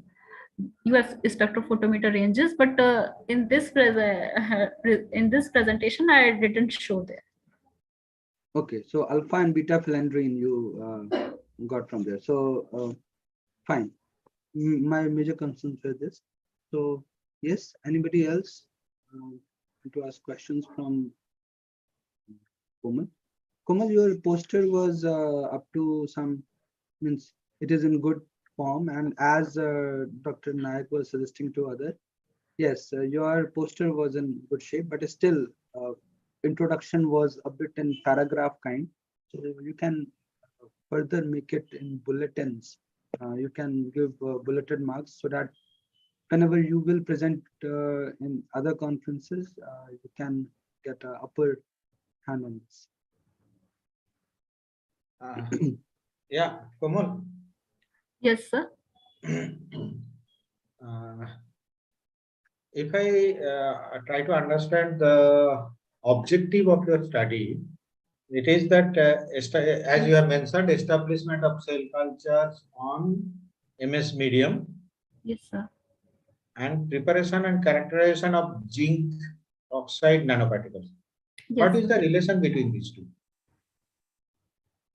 Sir, it has no relations because both are different. Cell suspension culture belongs to the plant cell culture technology, and zinc oxide nanoparticles are from nanotechnology. But we introduce in this because to elicit the cell cultures for the exploring the biomass and antioxidant activity. No, see, when we write aim and objective for a scientific publication, aim and aim is one point, one hypothesis, and objectives are something like how we reach to that aim. So ideally, it could be, it is actually three different aims. One aim is establishing the cell culture of MS medium. Then second aim is preparation of characterization of zinc oxide nanoparticles, and third are like these two putting together, effect of zinc oxide nanoparticles and antioxidant enzyme activity on cell culture of how this comes. Why you think that zinc oxide nanoparticle will change the antioxidant enzyme activity of this particular plant? Yes, sir. Sir, the effect zinc oxide nanoparticles are the justly used as the elicitors. And in the plant cell culture technology, we use elicitors to enhance the activity of defense mechanisms in the plant cells. Generally, हम इसको correlate कर सकते हैं plant में कैसे defence mechanism activate होता है इस तरह से. Okay, if I go like मुझे ऐसा लग रहा है कि जहाँ पे आप कोशिश कर रहे हो जिंक ऑक्साइड नैनो पार्टिकल्स को एंजाइम एंटीऑक्सीडेंट एंजाइम एक्टिविटी बढ़ाने के लिए. Yes, sir. Can it be like zinc oxide nanoparticle is the oxidative stress, because of that antioxidant activity बढ़ गया? हाँ. So sir, yes, that's I think. See, we can increase the antioxidant activity by two ways. Yes. One is by having a reducing mechanism. Yeah. Or reducing agent, adding a reducing agent, or producing a reducing agent, or we can give a stress. Yeah. Like runner कोई दौड़ अच्छा रहा है, उसके पीछे कुत्ता छोड़ दो तो और भी अच्छा दौड़ेगा. उसका मतलब तो रनिंग के टाइम पीछे कुत्ता दौड़ा दे, ये थोड़ी होता है ना? So I feel like you need to have a clear characteristic, like why you think this hypothesis that zinc oxide will give the antioxidant property. That mechanism first you need to mention that this is your proposed mechanism, and if we see that result is happening, then you suggest that this mechanism could work and these are the mechanisms. Here I don't see that way. It's something like you have given something, some elicitor as you are mentioning. I'm not from that field, so please pardon me if I'm wrong. But no, Dr. Nayak, what you are indicating is correct. But conceptually, what Komal has suggested, that we have given elicitors to enhance the antioxidant activity. No, actually elicitors are given to enhance the production of the secondary metabolites. And as you have said, that zinc oxide is itself ROS. It is giving the oxidation stress, stress to the plant. And in to combat it, this plant is actually producing secondary metabolites which are having antioxidant activity. So that you have already indicated. So elicitors are basically used to enhance the production of secondary metabolites, not enhance the antioxidant activity itself. right, Komal? Yes, sir. So what sir is trying to suggest you, try to, when you make a hypothesis, you will have to set a proper mechanism and you have to set a proper uh, point that why you are using this zinc oxide nanoparticle and what it is actually have, what actual relevance it has on the antioxidant activity, right? Yeah, that's what I Yes. want to like. It should be, Yes. in my view, your poster is very good. It's like a lot of information is there, and your presentation is quite good, quite good. But what I feel like, if you would have taken only the last part instead of saying the zinc oxide nanoparticles, how you have made, just last part would have been sufficient for the whole poster, and that would have been given you a greater edge. It's my view. So that anyway, it's a quite good, quite good. I appreciate, and it's a lot of work you have done. You have nanoparticle characterization, then cell viability study you have done, cell biomass, and then again on those you have done some this antioxidant and this SOD, like SOD activity is increased. That's what we have found, isn't it? Yes, sir. So is it because of the SOD production or because of the enhancement of the enzyme activity? Sir, only for I observed SOD activity and on the various concentration, and then I concluded which concentration is best for the cell biomass and the cell viability and SOD activity and enzymatic oxidants. Okay, okay, okay. Anyway, that's another approach. It's quite good.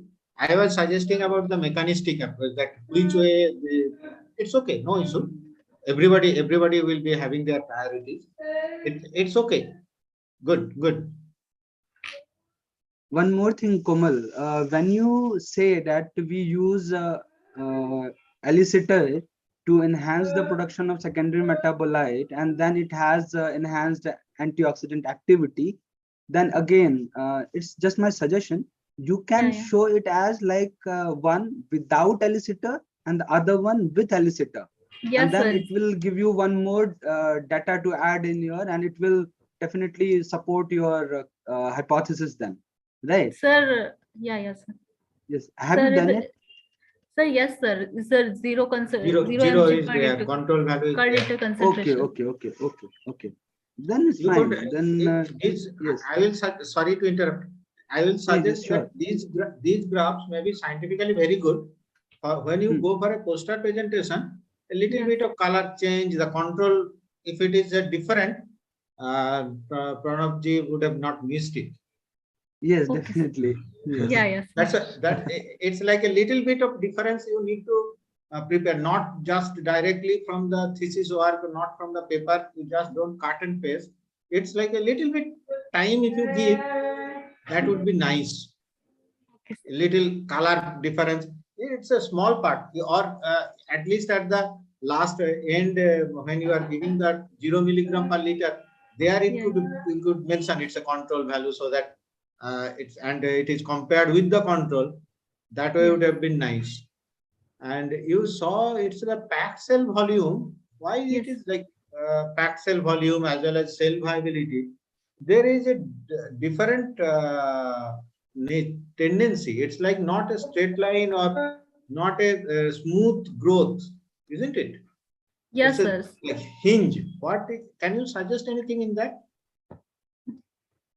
So pixel volume generally it shows that the cell biomass activity firstly decreased and then it was increased, and then the higher concentration it also decreases.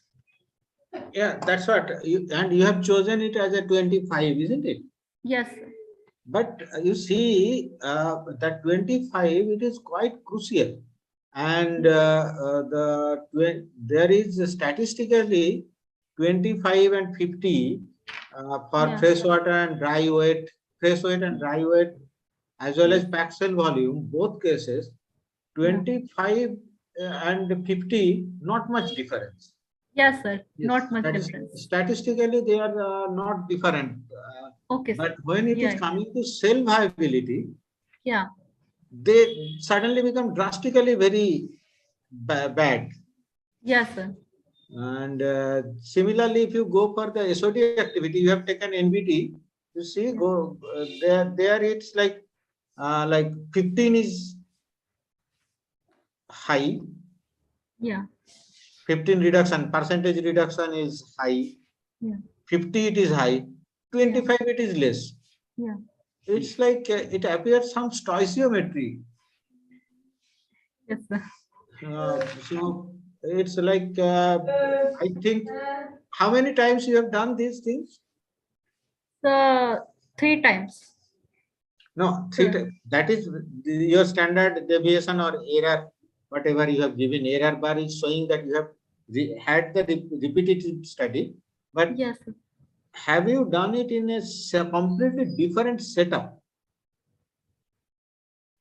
Yes, sir.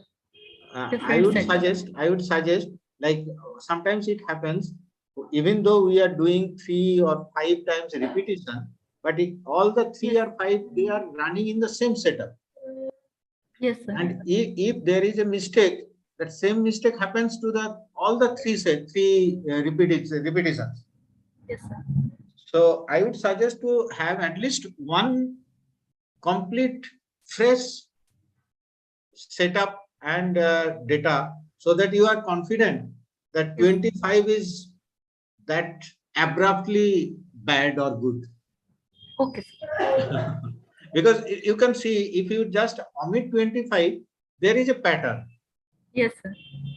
All the parameters, it is showing like if 25 is removed, except Yeah, except yeah. in hydrogen peroxide catalase activity, I believe.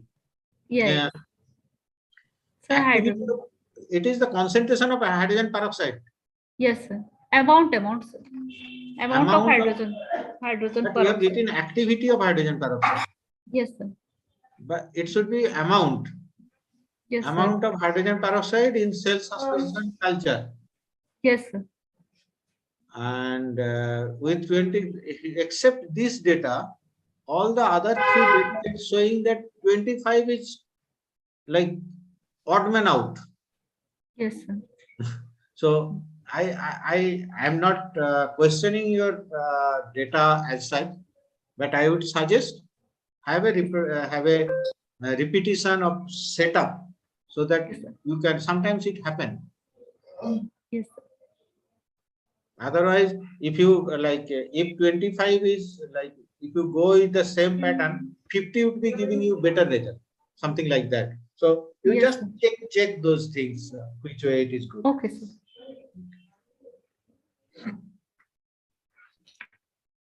Okay, Komal, one suggestion. Your whole presentation, the overall presentation looks good, and but the connectivity breaks, because when you start with nanoparticle and when you go to see the secondary metabolite, then you get an idea. Acha, you are trying to connect this link to that. Yes, Yes, you are sir. connecting between nanoparticles and all. So Yes. it is better that whenever you introduce, as Dr. Naik said, bulletin mein to hona hi chahiye. You should try to give a glimpse of what you are actually, what your actual hypothesis is in the introduction itself, so that going through it, it will be easier to follow, right? Yes, There sir. is a question from Dr. Jyoti ma'am for you. Do you have any potential applications for industrial biology to your work? If you could mention industrial microbiology to your work, if you could mention any. No, sir. I can't do any antimicrobial activity. No, it's not antimicrobial. She's asking that, can you see any potential application in your work that is relevant to industrial microbiology? If you can. Yes, sir. Yes, sir. It is relevant That is because terpenoids and zinc oxide nanoparticles both shows antimicrobial activity. Again, my question is, what kind of terpenoid, that alpha and beta you have said? Sir, both are. Both are. Both are. I doubt, I don't doubt and on your conviction on this, but I doubt because I have been working on terpenoids and I have never come that alpha and beta phelendrine show antimicrobial activity in a narrow range. It has a, it has, I have never shown any specific antibiotic activity. It shows very little with non-pathogenic one, like you can say E. coli E. coli. and Yes, Bacillus sir. subtilis, E. coli Yes, and sir. Bacillus subtilis. Yes, sir. So the concern for antimicrobial activity is for those which are actually pathogenic and which are actually affecting. But yes, it show very less amount of antimicrobial activity. That's true. Yes. Yes, sir. Alpha beta That's true. phelendrine. Yes. Yeah. Okay. So let's move it. Okay. So good luck, Komal. Let's move ahead with the next presenter. Our next presenter is Medha Kumari, and she's going to talk about xenobiotics mitigation of using leftover honeycomb. Hello, am I audible? Yes, Medha.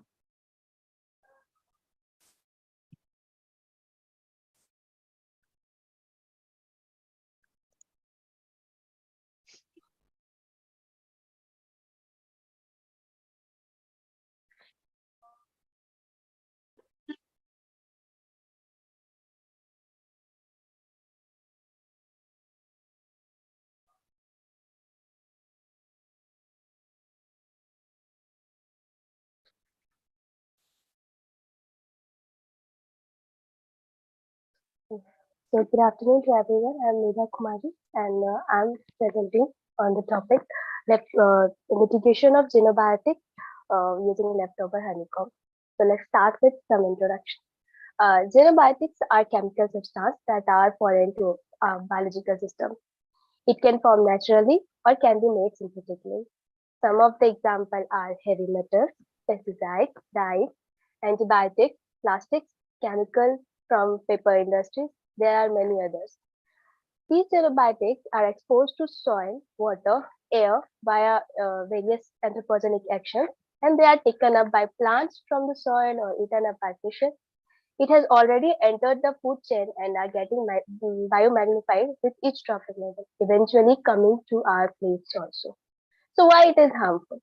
Xenobiotics are hard to metabolize completely in most of the biological system because we don't have because most of the biological system don't have specific machinery for it. So oftentimes these materials are biotransformed to other molecules, and some of the transformation lead to more toxic substance. The accumulation of xenobiotics or biotransformed toxic substance may affect organism in various ways. Certain studies have shown that it mimics certain hormones, for example, estrogen, or can produce reactive oxygen, or can also depress gut microbiota. Although there are certain bacteria that can completely metabolize some xenobiotics, but they are present only at specific places. But there are many other xenobiotics, such as microplastics, that cannot be metabolized by these bacteria. So the only one thing we can do is to trap it using some material or remove it from the soil or water from wherever we want to. So there are several studies where biopolymers were used to absorb the xenobiotics, such as collagen, chitosan, polysaccharides, keratin, silk, wool. They were used for absorbing the xenobiotics from soil, water, and help in removing it from there. So the methodology that they use is they take the biopolymers or put it in some liquid containing xenobiotics, and these biopolymers are absorbing the xenobiotics onto it. Uh, in our study, this is completely a hypothesis where we plan to use honeycomb to mitigate the solution. So why honeycomb? So honeycomb contains, if we see, observe the honeycomb chemical composition, we can see that it contains long chain of fatty acids, saturated or unsaturated both, polysaccharides, flavonoids, and many other things. So some of them, several studies have shown that some of them, such as fatty acids or polysaccharides, can absorb heavy metals or certain dyes onto its surface and can help in its removal. So we can speculate that honeycomb can also absorb xenobiotics onto its surface. So as per the methodology we have planned, we are going to pass the xenobiotics through a funnel that contains a honeycomb cone, and later we observe it for the we will observe the honeycomb as well as the filter for further speculations. So our study is at very preliminary stages and the results are yet to deduce. But xenobiotics has been increasing in large amount these days, and some of the presentation in this seminar also, yesterday and today also, we have seen that the impact of heavy metals and pesticides on different kinds of animals are very dangerous. So we can if we get the positive results, we can use honeycomb leftover for the removal of xenobiotics, as it can be a cost effective and ecologically suitable alternative also. With this note, I would like to close my presentation and open for your questions. Thank you. Hi, Medha. Good presentation and good concept, I can say. Thank you, sir. As you have said that honeycomb leftover can be used for xenobiotics mitigation. I assume that it will provide the adsorption surface for those Yes, heavy sir. metals, right? Yes, sir. Okay. Yes, sir. Since it is in the very preliminary stage and the concept that you have tried to pass on to us, I'm satisfied with it. I like the concept basically. So over to you, Dr. Nayak, if you have any query on this. Yeah, Medha. You are doing your which Sir, course you? Sir, I have just completed my master's and working as a research fellow at Neuroscience and Microplastic Lab, Virology Scientific Academy of Jharkhand.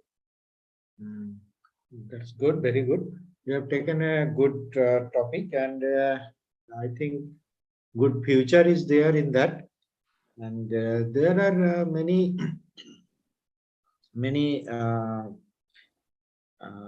these type of concepts are now being used. Many other people are working.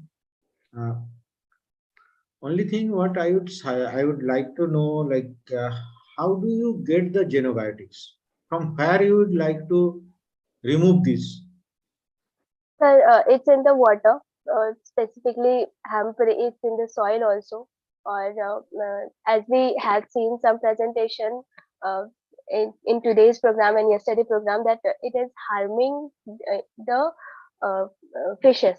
So we can get the xenobiotics from water, and we can try to remove it from there.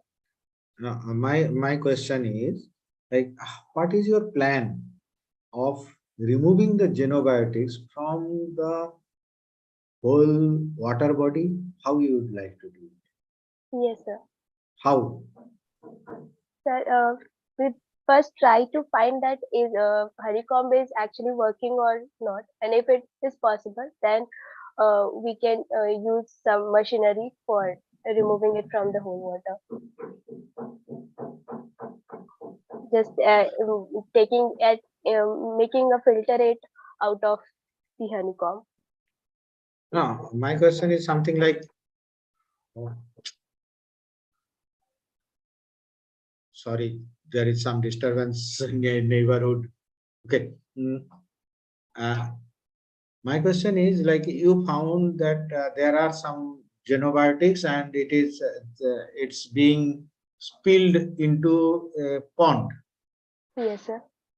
and you want the genoviatics to be removed from that pond, how you will be using the honeycomb there? This, see, what you have shown, it is nice that you are taking in a beaker, in water, genoviatics are there, and you are filtering it with honeycomb. It's fantastic, very good idea. But when it comes to the real world, like you found that genoviatics is in a pond or in some river, how you would like to do this?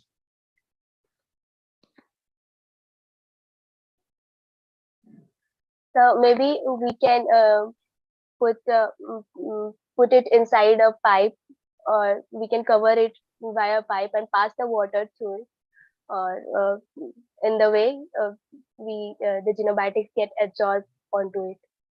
Okay. How much time it takes for absorption or adsorption? Sir, actually, it's a very preliminary stage and we have no results, so we don't know what it. Okay. No, any idea like how much time it requires for adsorption? Sir, no, sir, because there is no work yet happened on honeycomb. Others are there in chitosan and keratin. It takes 1 hour or two, but no work is have been yet done on honeycomb. So, no idea, sir. Okay, okay. And just one question. It's out of curiosity that they are adsorbed. Genobiotics, they are adsorbed. Fine. Are the force of adsorption is strong enough, or with flow? If the flow is more, they can go ahead.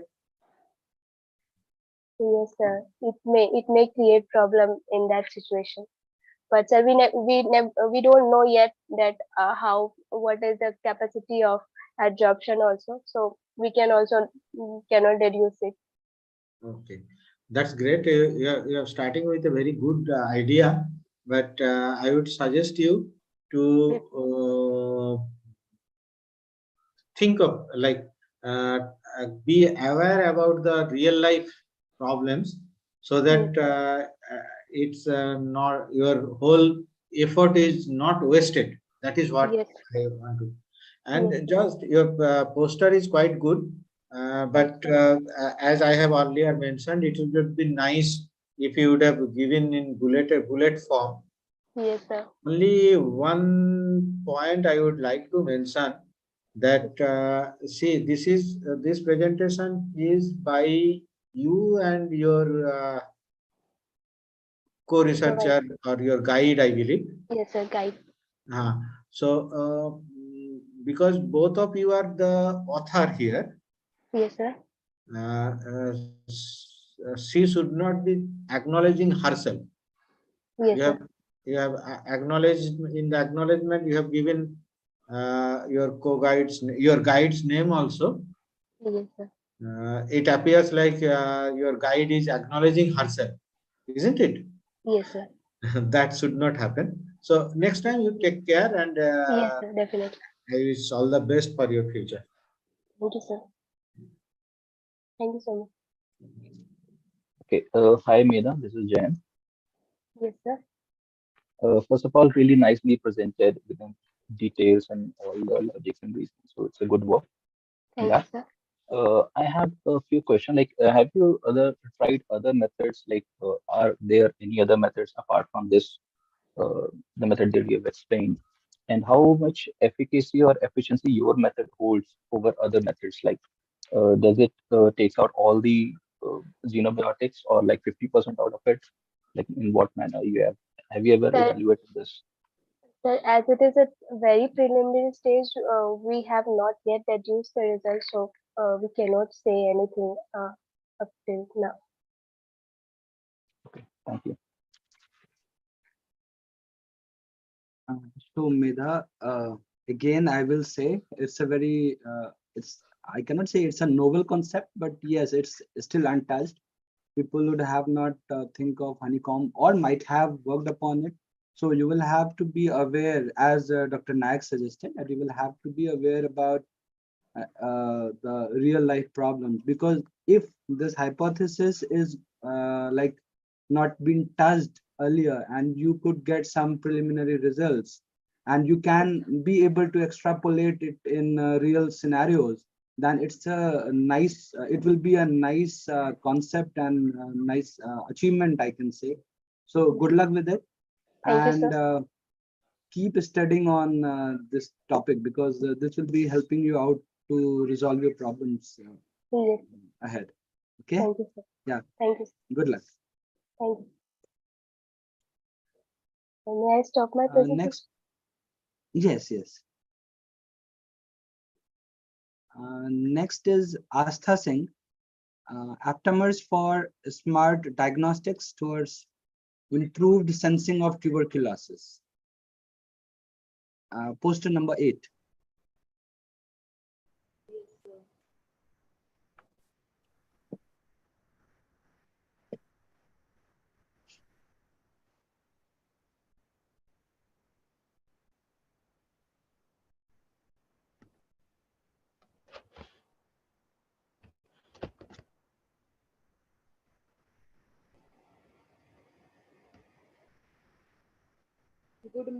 Good afternoon, everyone. I am Asta Singh, presenting a poster on impact of local pesticide on fishes of Jharkhand. Jharkhand is one of the prominent tribal states in eastern India. Agriculture is a major occupation for more than 70% of rural people of Jharkhand, and most of whom are small and marginal farmers. In Jharkhand, the crop production and productivity are lower than the agriculture developed state in the country. Thus, many central and state uh, government agriculture schemes are being implemented to increase the production and productivity of crops and allied activities. In addition, farmers use chemical pesticide or insecticide to enhance their crop production. The excessive use of these pesticides cause great effect on water ecosystem. Pesticide can reach the surface of water through runoff from the treated plant and soil. The commonly used pesticide in Jharkhand are folate, cypermethrin, chlorpyrifos, butachlor, and profenophos. These harmful pesticides can enter inside the body of fish through their oral route, respiratory route, and dermal route. These harmful pesticides deteriorate the health of fishes by impairing their metabolic process that occasionally cause death of fishes. The major cause is lead to decreased rate of growth and cause reproductive disorder. It is also found that cause spinal deformities and histopathological change in gills and liver, behavior disorder and genetic defect are other biological indicators. Here, behavior disorder such as change in feeding habits, change in pattern of swimming, such as reduction in swimming speed.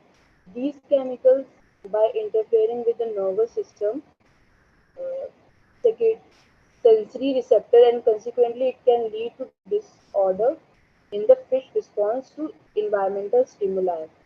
Some pesticide shows specific effect on some species of fishes. For example, DNA damage in fish Channa potatus in their tissue. So we need to select it pesticide carefully so that the contamination of these chemicals in the water will be less. So it become less harmful for the aquatic organism, especially fishes, because fishes are good source of protein and most of the people eat fish as their daily meal. So pesticides are not harmful for the fish, it is also harmful for the entire human population. Further research is required to produce eco-friendly species-specific pesticides so that the damage of non-targeted organisms will be avoided. That's all my presentation. Thank you, sir.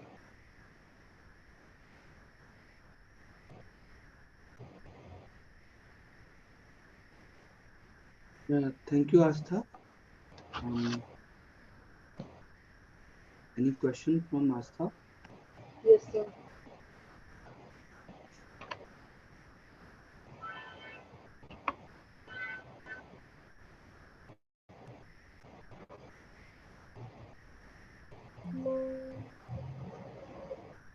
Jayant, do you have any questions?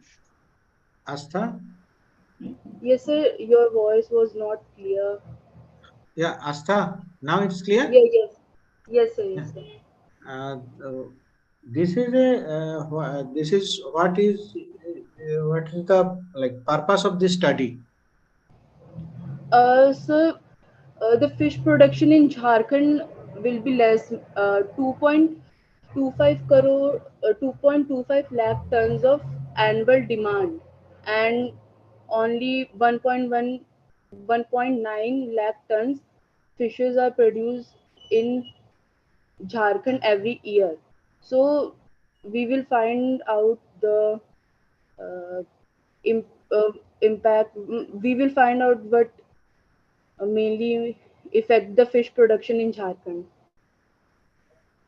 Why you have taken the local pesticide concept? Like, is it only pesticide? Is there anything else? Only pesticide, it can be contributing, but not necessarily only pesticide is the only factor. Is it not? Yes, sir, but I will work on pesticide. Okay, so it's a review work basically. Yes, sir. Yes, sir. Okay, so you are going to start the work, and the background study what you have done, that part you have presented here, isn't it? Yes, sir. And I think you have already listened to your colleagues also, and there we have suggested few changes, and many of them are applicable to your presentation also. Anyway, all the best. Yes, sir. Okay. Hi, Arthur Jain this side. Am I audible? Yes. Yes, sir. Okay, great. Okay, so Arthur, the topic that you have chosen is the impact of local pesticides. So I don't believe that this is a new topic, but have you touched like the solution part of it?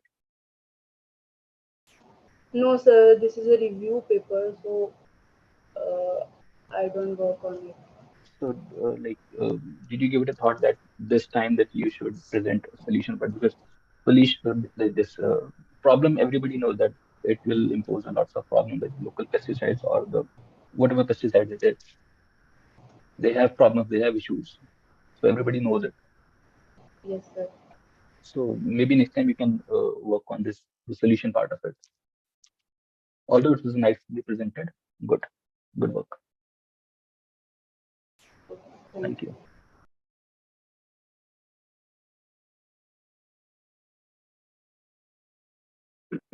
Moving ahead to the next presenter, Aditi Chaudhary. Poster number 9, the association of apolipoprotein E with the schizophrenia in Asian population. Yes, sir. Aditi, Sir, is over to you. okay. Sir, is my poster visible? Yes, make it full screen. Yeah. Is it all right now? Yes. Yes. Yes. So good afternoon, everyone. My name is Aditi Chaudhary, and this work is a preliminary work which is done before I start with my actual laboratory work, which says the association of the apolipoprotein E with schizophrenia within the Asian population. And in Asian, we are including India, China, Japan, Korea, Saudi, and another small states within the Asian provision. So what's schizophrenia? It's basically a mental disorder which characterizes with such as hallucinations, delusions, cognitive deteriorations, and it has been shown that it has affected about 1% of the population in total. Now here in the introduction section, you would see some MRI brain images. So on the left-hand side, you see it's a schizophrenic brain. Here, what scientists, even from NIMHANS, have presented that there is a decrease in the parts of the brains and in the ventricles part of the brain. So the CSF, the cerebrospinal fluid region, it has decreased. So it's a vision that how schizophrenic brain is different from a healthy brain. Below it, it's a PET image which shows the synaptic marker levels within the brain of a schizophrenic patient, which is compared with the healthy controls. It is also one of the recent studies that I have included over here for easy references. Now, what's apolipoprotein? Now, apolipoprotein is present on chromosome number 19 at the position 19q 13.2. Now, it is apolipoprotein basically belongs to the exchangeable apolipoprotein family. Now, it has 3 different isoforms: apolipoprotein E2, E3, and E4, and they are coded by these alleles, epsilon 2, epsilon 3, and epsilon 4. So one might ask, why not epsilon 1? So it has been found out that it is a lethal allele, so which is not present. So lethal, it's not present. We cannot find it in the general population, or as well as the schizophrenic or other degenerative disorders. So we are not able to find ApoE1 as of now. Now, it is 299 amino acid long with 34 kilodaltons, and it has its biological function in lipid metabolism and cholesterol transport, found in astrocytes, macrophages, liver parenchyma cells as majorly produced. Now, here in the diagram in between, you see that there are 4 exons and 3 introns. Now, this chromosome, in this chromosome 19, on the exon 4, you will find two different portions which are associated, the number 112 and 158. So these 2 positions, when they are differed, now this don't look this arrow, that means the next diagram. I'm not pointing out on exon 3, it is all based on exon 4. So here in the receptor binding region, only the 2 positions 112 and 158. So when the amino acids cysteine and arginine, they they exchange their positions, or they are different, that leads to the birth of 3 different isoforms, that is E2. That means on 112 also is cysteine and 158 is also cysteine, while in apolipoprotein on both the positions 112 and 158 both arginine you will find on the while on APO3 it is cysteine and arginine on 112 and 158 positions respectively. Now, to conclude what to say, now we are basically purposing here at the Asian populations. So in many of the studies, it has been found that Asian population, within the Asian population, the epsilon E, that means cysteine and arginine both at different positions, they have shown to be statistically significant, functioning as a protective effect, not at a risk, but a protective effect it has been showing in apolipoprotein during the developmental part, so that the schizophrenic portion or the schizophrenic development doesn't happen within an individual. The next chart represents the basic what different alleles have, different studies in Asian population have shown how this different isoforms, different protein components of apolipoprotein E are shown to have different effects, just being ethnically different. So in India, we have seen that apolipoprotein has shown proposed as a potential biomarker. Separately, these 3 effects have not been studied. That is why I have proposed to start this study in general population as well as the schizophrenic population and have a comparative study. While if we go to Chinese province, they have seen that the apolipoprotein epsilon E, it has posed a risk allele in comparison to E2 and E4, but E3 has proven to be a risky gene for the development of this disease. In Japan, if we see, for epsilon 3, we haven't found anything, but for E2 now, instead of E3, now E2 have shown a protective nature, while E4 have minute risky effects, but not much risky effects. In Korea, we will see again there is a difference. E3 becomes at higher risky ones. And in Saudi, we can say epsilon 4 or E4 have shown to be a higher, riskier element comparison to E2, and E3 has shown to be the lower effects. Now, what can be the future perspectives which we propose to work in the near future? That the specific assessment of each of the allele and each of the protein isoforms in different provinces is necessary, specifically India, because there have been less studies with the proposed title. Now, how does these all alleles developmentally are detected in Asian and specifically Indian population as well? And after that, some robust genomic studies are also required to study how this gene affects the neurodevelopmental disorders, and not only neurodevelopmental disorders, but also metabolic disorders, cardiometabolic disorders, cardiovascular diseases. As we have talked about, that's apolipoprotein. It works as biologically functional as cholesterol transport and lipid metabolism as well. So thank you. That was all from my side.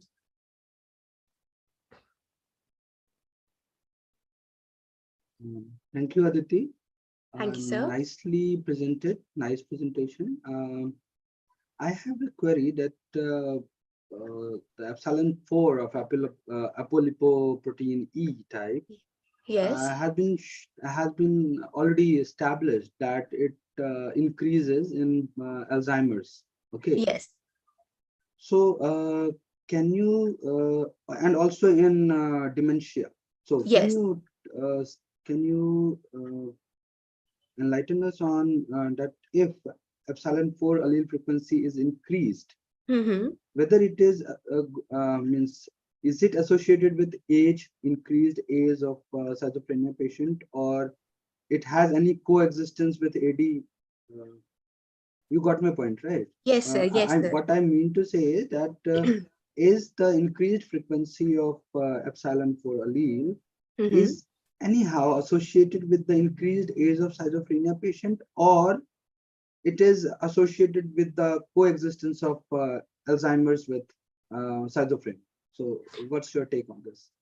Okay, sir, based on the literature review that has been done, I have found the similar things as you have asked me in the question, that yes, apolipoprotein has been specifically and providently related with epsilon 4 as well as in dementia. So why not schizophrenia? So that is what is the one question and one objective, that which allele, or it is if it is epsilon 4 only. So that is correct. It may be associated. There have been some elements that have been found in previous studies that I have read as well. So it may or may not. So without any result, it is difficult to say if at all it is or it is not. Okay, but some so yeah. this is the hypothesis that you are putting in forward. Yes, truly, sir.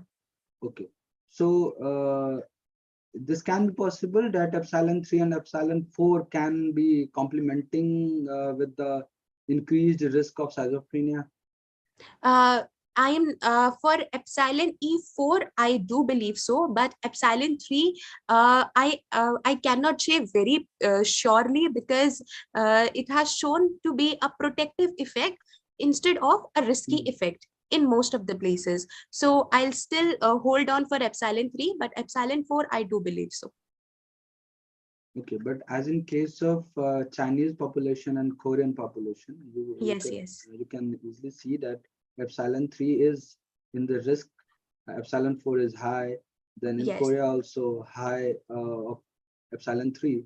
So what you are suggesting, that epsilon 3 can serve as a protective, but epsilon 4 can have the impact. Yes, okay. Epsilon 4 can have the impact, and as most of the studies, while the recent review also, there is one which says that epsilon 3 can be the major type, not the mutated forms, but the protective forms, and the which is highly available, common in nature. Yes.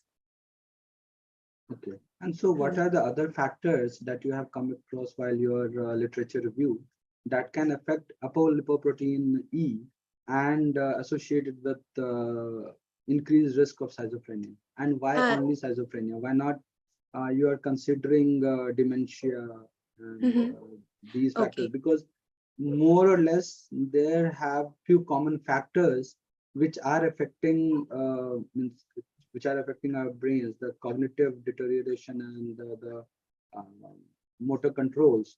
These are being affected in these kind of diseases, right?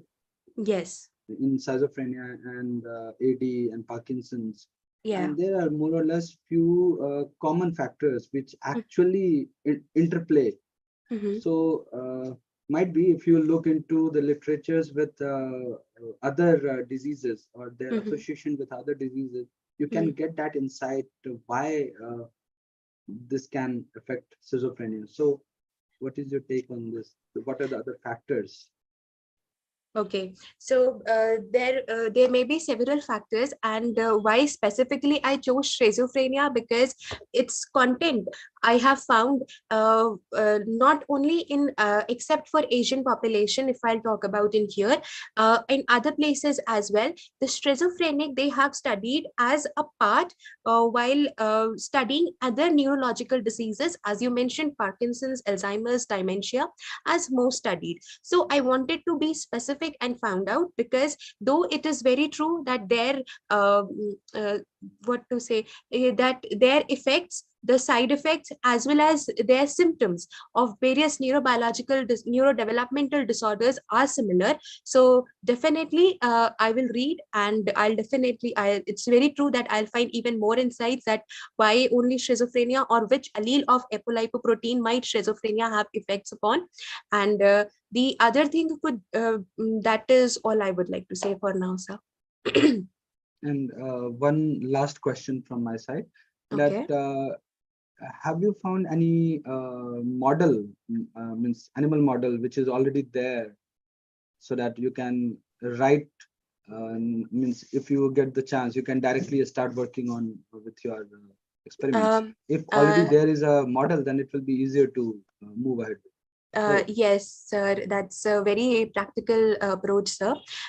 Yeah, so while reading, there have been rat models mostly that have been studied. So this I proposed over humans.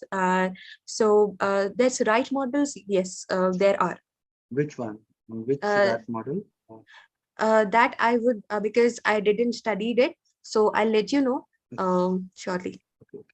Okay, yeah, fine. There is a question from Dr. Jyoti Bhojwani. Okay. Does this apolipoprotein E association with schizophrenia only relevant for a restricted population of Asia, or could you extend this to a global scenario? Yes, we can definitely extend it to the global scenario. So I would like to say that this proposal of apolipoprotein linking with schizophrenia started by Harrington way back in 1995. So he was the first person who proposed it. And after that, many studies have been happening globally as well as in Asia, and specifically not in India.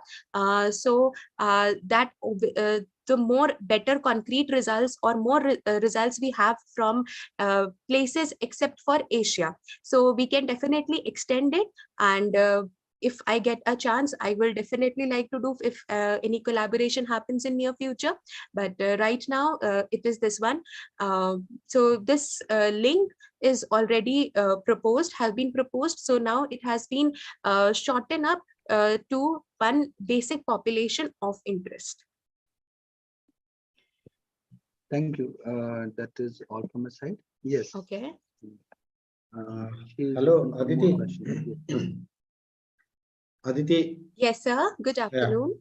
Yeah. Good afternoon. It's a nice presentation. Thank you. I could feel like you have quite studied a lot about it. And I have some few basic queries, like something like the first one to start with, this schizophrenia brain.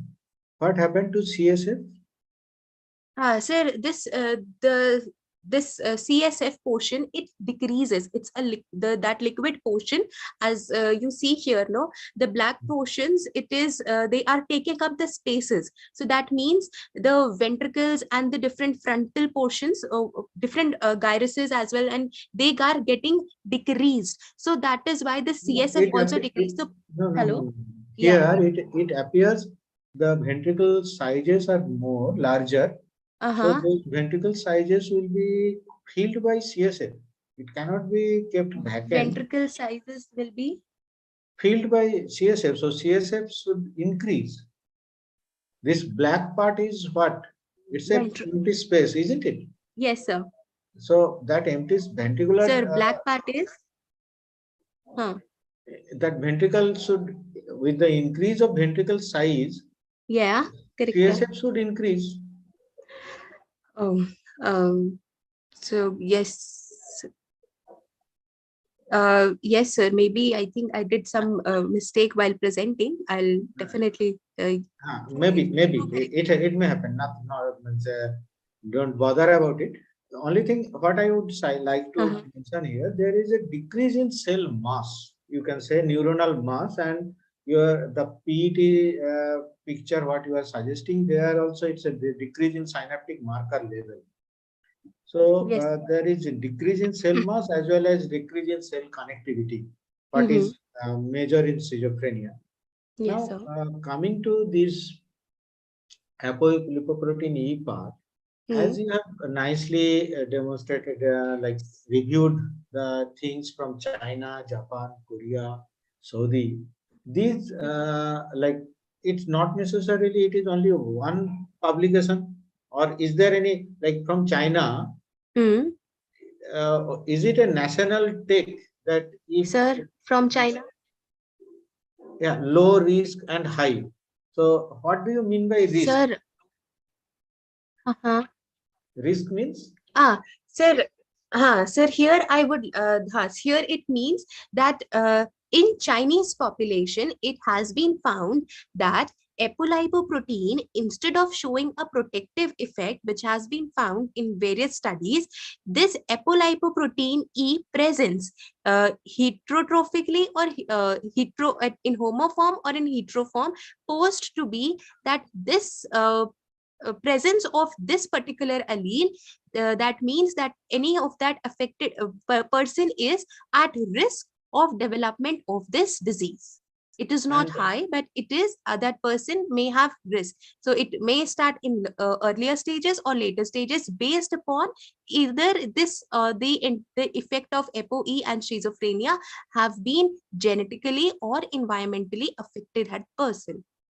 So the person having E3, epsilon 3 or ApoE3, if it is there, so person is at risk.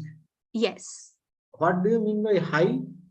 High means that that means the if it is for example in Korea, I have said that apolipoprotein concentration. No, in China itself you have mentioned high risk, and then E4 is high. What is the meaning of high? High, that means if this is present, that means that person is at risk. That is what is also at risk. Sorry? E3 is also risk. Sorry, sir. Apolipoprotein 3, that means that person is at risk, and that means that they have it already. Apolipoprotein 4, if I say, in Chinese population, it has been found that there has been a concrete presence of the effects of apolipoprotein with schizophrenia. That means it's present. Yes, yes. That means if it is present, that means the person is already affected. That means apolipoprotein E4 is the particular allele that have been affecting Chinese population for schizophrenia. Okay, and so for China, it is like we can say that most dangerous one is the E4. Yes. Less dangerous is E2, and the least dangerous is E3. Yes. Okay, good. And what is the meaning of Japan where E2 is protective? Means if E2 is there, so there is a less negative association. I've mentioned that that means here in Japan, instead of E3 that we have found mostly, E2 is showing a protective nature. That means if E2 is present, it is not letting that the schizophrenic symptoms to increase. That means E2 is protecting the individual in the Japanese provinces. That is what means it's a negative association between the negative association. Yes, sir. E2 and schizophrenia. Correct. And E4 is minute, means minute, that means not much studies has been done. That is why I have mentioned minute. I cannot be very much specific as low or high. So that is why I have said minute, because the study that I have found in over here that doesn't have many number of participants proper to study. So that is why I have written minute. Okay. Yes. China, how many papers you have studied?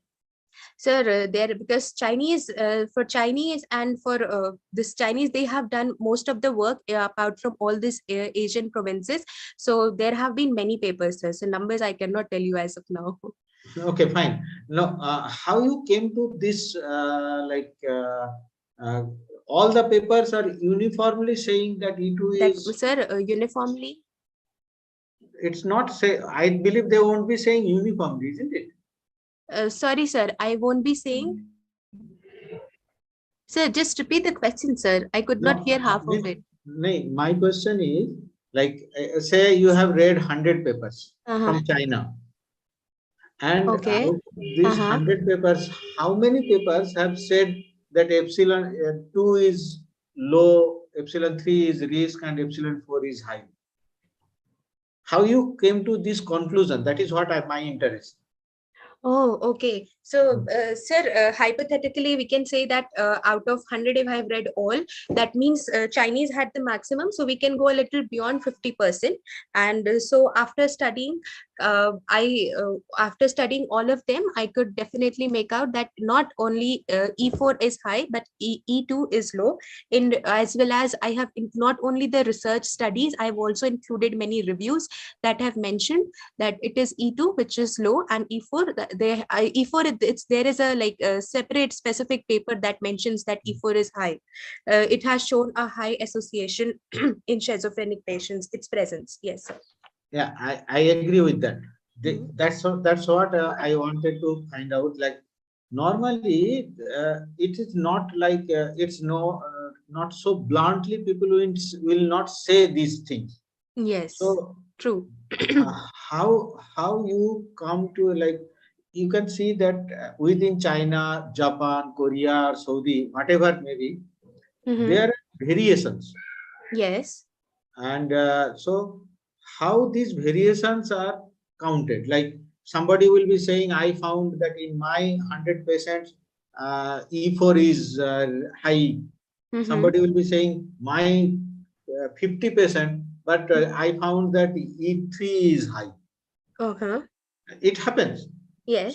So did you get any meta-analysis or any systematic review for these Asian countries like China, Japan, Korea, and Saudi? If you get the meta-analysis, then you can come to a conclusion. Or if it is not there, I will suggest you to do a meta-analysis. All right, sir. All right. I did get your point, sir. So meta-analysis I haven't found, but some reviews that are done. Reviews won't be sufficient. If you do a meta-analysis, systematic analysis, if you do, then you can come to a conclusive point that these are the likely things, and then you can suggest your population, Indian population. Okay, okay. Okay. Yeah, yes, sir. So that will be great, sir. Thank you. Thank you, sir. Thank you, sir. Thank you so much. Okay. Another thing, as far as I understand, that presence of gene, like as you have mentioned, risk.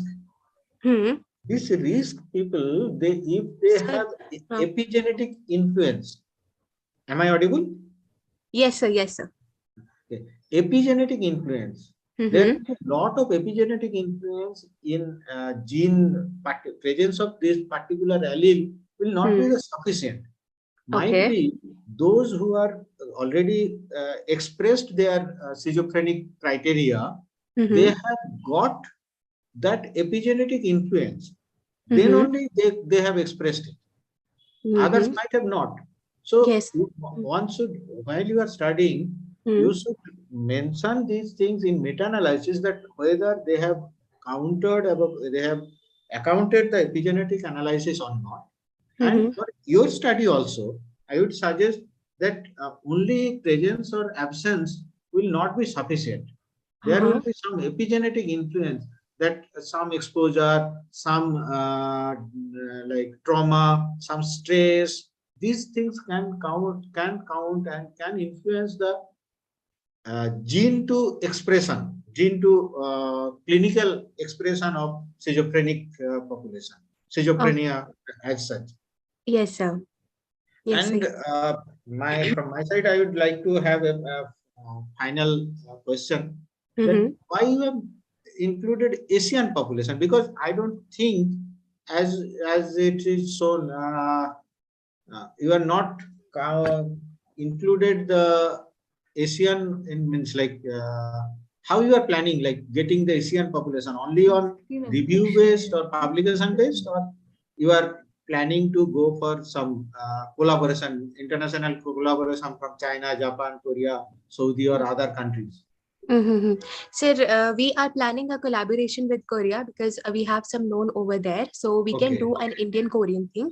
But for others, we do need to find, sir. And if not possible, then Indian and Korea, but specifically India, because there have been very less studies for this particular things that have been done. Hello? Okay. Yeah. Anyone from your study, anyone is psychiatrist or anyone who is like identifying the schizophrenia patient? Yes, sir. We have a collaboration with Nimhans, and we have one person who is doing that schizophrenic portion, like understanding the patients and getting our things, the preliminary things done. We have over there. Yeah. Okay. So, what is your future plan? Like you collect the information, then you collect some patients and some general group. That is what you have mentioned. What study you will be doing? Sir, we would like to go further with the genotyping and sequencing. Hello? Hello, yes. Yes, sir. Sir, we plan to go for first the genotyping and then sequencing. And as of now, that much is only the plan. But if time permits and if resources permit, we would like to do some other further studies as well.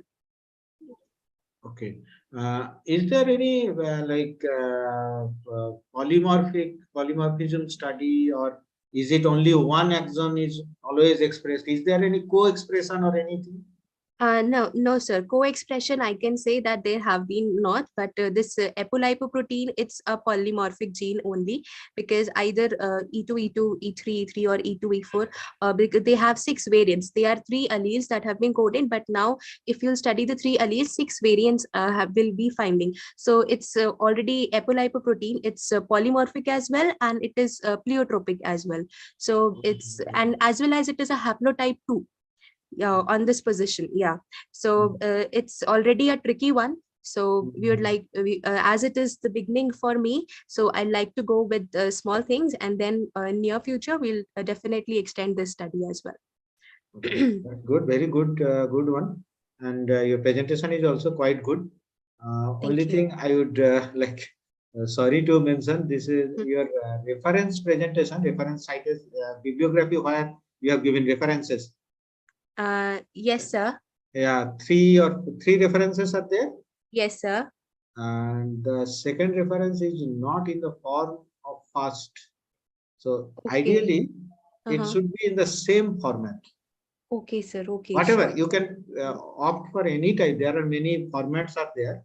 Ideally, it's like you should opt for any particular type of format. And all the references should be in the same format. All right, sir. All right. It should not be varying anyway. It's a minor mistake. Next time you take care of that. All the best. It's a good study. Thank you. Wish you all the best in your future. Thank Thank you. Uh, Thank you. Sir, to the jury members and to ABRICON, I would like to mention, thank you so much for giving this opportunity, and especially on this day, as today is my birthday. So thank you so that's great. much. Happy birthday. Happy Thank birthday. you. Thank Aditi. you. That's Thank Happy you. nice. birthday, Aditi. Thank you. Thank you, sir. We'll be waiting for the cake. Sure, sir. Sure. Definitely. That's all from Aditi, my side. as Yes, thank sir. you, Dr. Nayak. Aditi, Dr. Nayak indicated to you already that since you are seeing that there are variations in China, Japan, Korea, Saudi, and maybe different Asian countries have different populations of people having schizophrenia with different accumulations of alpha, this epsilon 2, 3, and 4 markers, right? Mm-hmm. So this is what he suggested. Mm-hmm. I mean to say, he said that there must be some epigenetic influence that Mm-hmm. could make these kind of changes in the same means in Asian population with varying countries. Mm-hmm. So I think Asian, instead of taking Asian population, if you go with Indian population for say for now, Uh-huh. and Uh-huh. again in Indian population as well, if you can see when you take the samples from Leh Ladakh Uh-huh. side, or then you go to the south, Uh-huh. like Karnataka, Kerala, and Mm-hmm. then again to the tropic, say coastal areas, Mm-hmm. you might find differences in the accumulation of these potential biomarkers. So yes, these are going to these are basically affecting the epigenetic. And as you know, this apolipoprotein E is a what to say, a chaperone protein, right? Yeah. Mm-hmm. So it can have external effects instead of the genic exon 1, 2, 3, 4. Besides that, there must be additional effects. Yes, sir. Right? True that. So look Yeah. into that. Otherwise, overall, your presentation is very good and Thank you. everything seems good. Yes, you have Thank explained it properly well. you. Okay. So Thank you. congratulations, and again, happy birthday. And let Thank us you. move with yes. Let Yeah. us move with the next presenter. The next presenter is Mamta Chandel. Aditi, Yes, sir. Yes, sorry. hi, Aditi Jain this side. First of all, many, many happy returns of the day.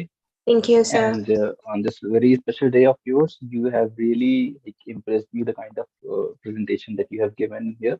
It's very Thank you, sir. detailed, very full of confidence that actually I was looking for.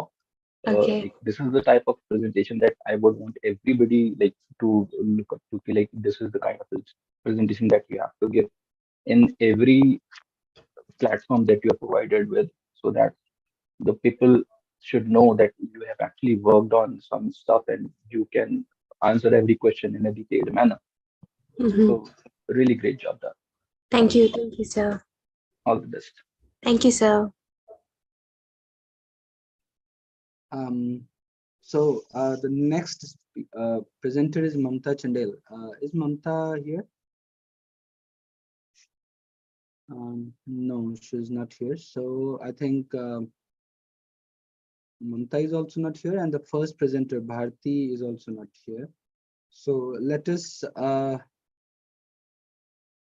call the day off, and thank you all for being the support, especially Dr. Nayak for being with us throughout the session. And even if you we had to hustle you up, but still you have been with us throughout. And thank you, Jayant. Thank you, Dr. Bhojwani ma'am, and every participant who are present here and who had presented their work. Thank you all for this, and let's hope that we will have more participation tomorrow for the session. Yes, yes, Dr. Naik. Just one small information on, or maybe I just found it nice, so I thought I would share that all the poster presentations are done by women only. Yes, yes, this is true. So, And when I called Dr. Harris in US, so I told her that most of our participation that we have got in oral and poster presentation, mostly participants are females. And if you will present your work, this will actually going to help them, because women in science are very few. But if they are at a place with their efforts and experiences and everything, they can kind of uh, influence, inspire people to be like them. And so, and I'm also very glad that this time most of the participation that we have got is from the women in science. So woman power, I can say. Yeah, it's women power. Yes. And this is how we expect the woman to empower, not the different way. No, surely. Right? Yes, sir. Particularly few are like, I really appreciate that Manisha. She is a first year BSc student. Yes. And it's fantastic that she took up the for participation and competing for the poster. That's great. That's great. Yes, sir. So definitely we find when we find people so enthusiastic and come to a platform where they present their work, even if it's the preliminary work or just the review, a literature review, it not only they learn things, they also let us learn. Yes, And sir. Yes, there sir. are many things that I had studied during my graduation or post graduation, but I recalled it today while asking questions to them. And let me tell you, there are many questions that that was my curiosity. That's why I asked, because that was not just to check whether they know or not. The questions that I've asked mostly are my curiosity. So again, I will thank you all for making me more curious to the questions that you have coming up with, the problems that you are presenting with us. So we all get to learn from you all. So more participation will lead to more enthusiasm, more curiosity, more questions, and more solutions to the problems that we are and we will be facing. So with this, I would like to thank you all, and let's meet tomorrow for the last day. And I hope from the next time, whenever we will be doing the conference, we will be going physical. We will be going on a site, and there we will try to get some good sites where the participant can site viewing also. There will be site viewing as well as the cultural heritage that we can observe. But yes, we will do science also. So from next time, whenever we will be doing on site. And for tomorrow's session, I can brief you about. Tomorrow we will be having Professor Bhupendra Pandey. He is the retired professor and head Department of Geology, Magad University, Bihar. And also he is the president of Geological Society of India. He will be talking about fish consumption and how fish consumption is good for health, how it cures diseases and prevent us from getting those diseases. So second, what are their traditional and technical, what is indigenous traditional technical knowledge, ITTK. We will be talking about this. Then we will be having Dr. Ravi Shekhar Gadepalli. He is from All India Institute of Medical Sciences, Jodhpur. He will be talking about sequencing of SARS-CoV-2 RNA genome, leading to identification of genomic signatures and current variants in circulation in Western Rajasthan. And then we will be having Dr. Rekha Vijayvargiya. She is the head of Department of Botany, University of Rajasthan, Jaipur. She will be talking about hunting of noble pharmacological properties of plants. So she is more into pharmacological properties and of the plant constituents. So she will be talking on that. And then there will be a special lecture by Dr. Akhilesh K. Verma. He will be talking about freshwater pearl farming and surgical procedures. I hope this will interest most of us, because it's not just science but also the commerce he will be talking about. So he will be talking about industrial application, means industrial value, as well as pearl farming. So he will be talking more on this. And then finally, we will be having valedictory and award ceremony tomorrow. So let's join together tomorrow and let's have fun. Yeah. Thank you. Thank you.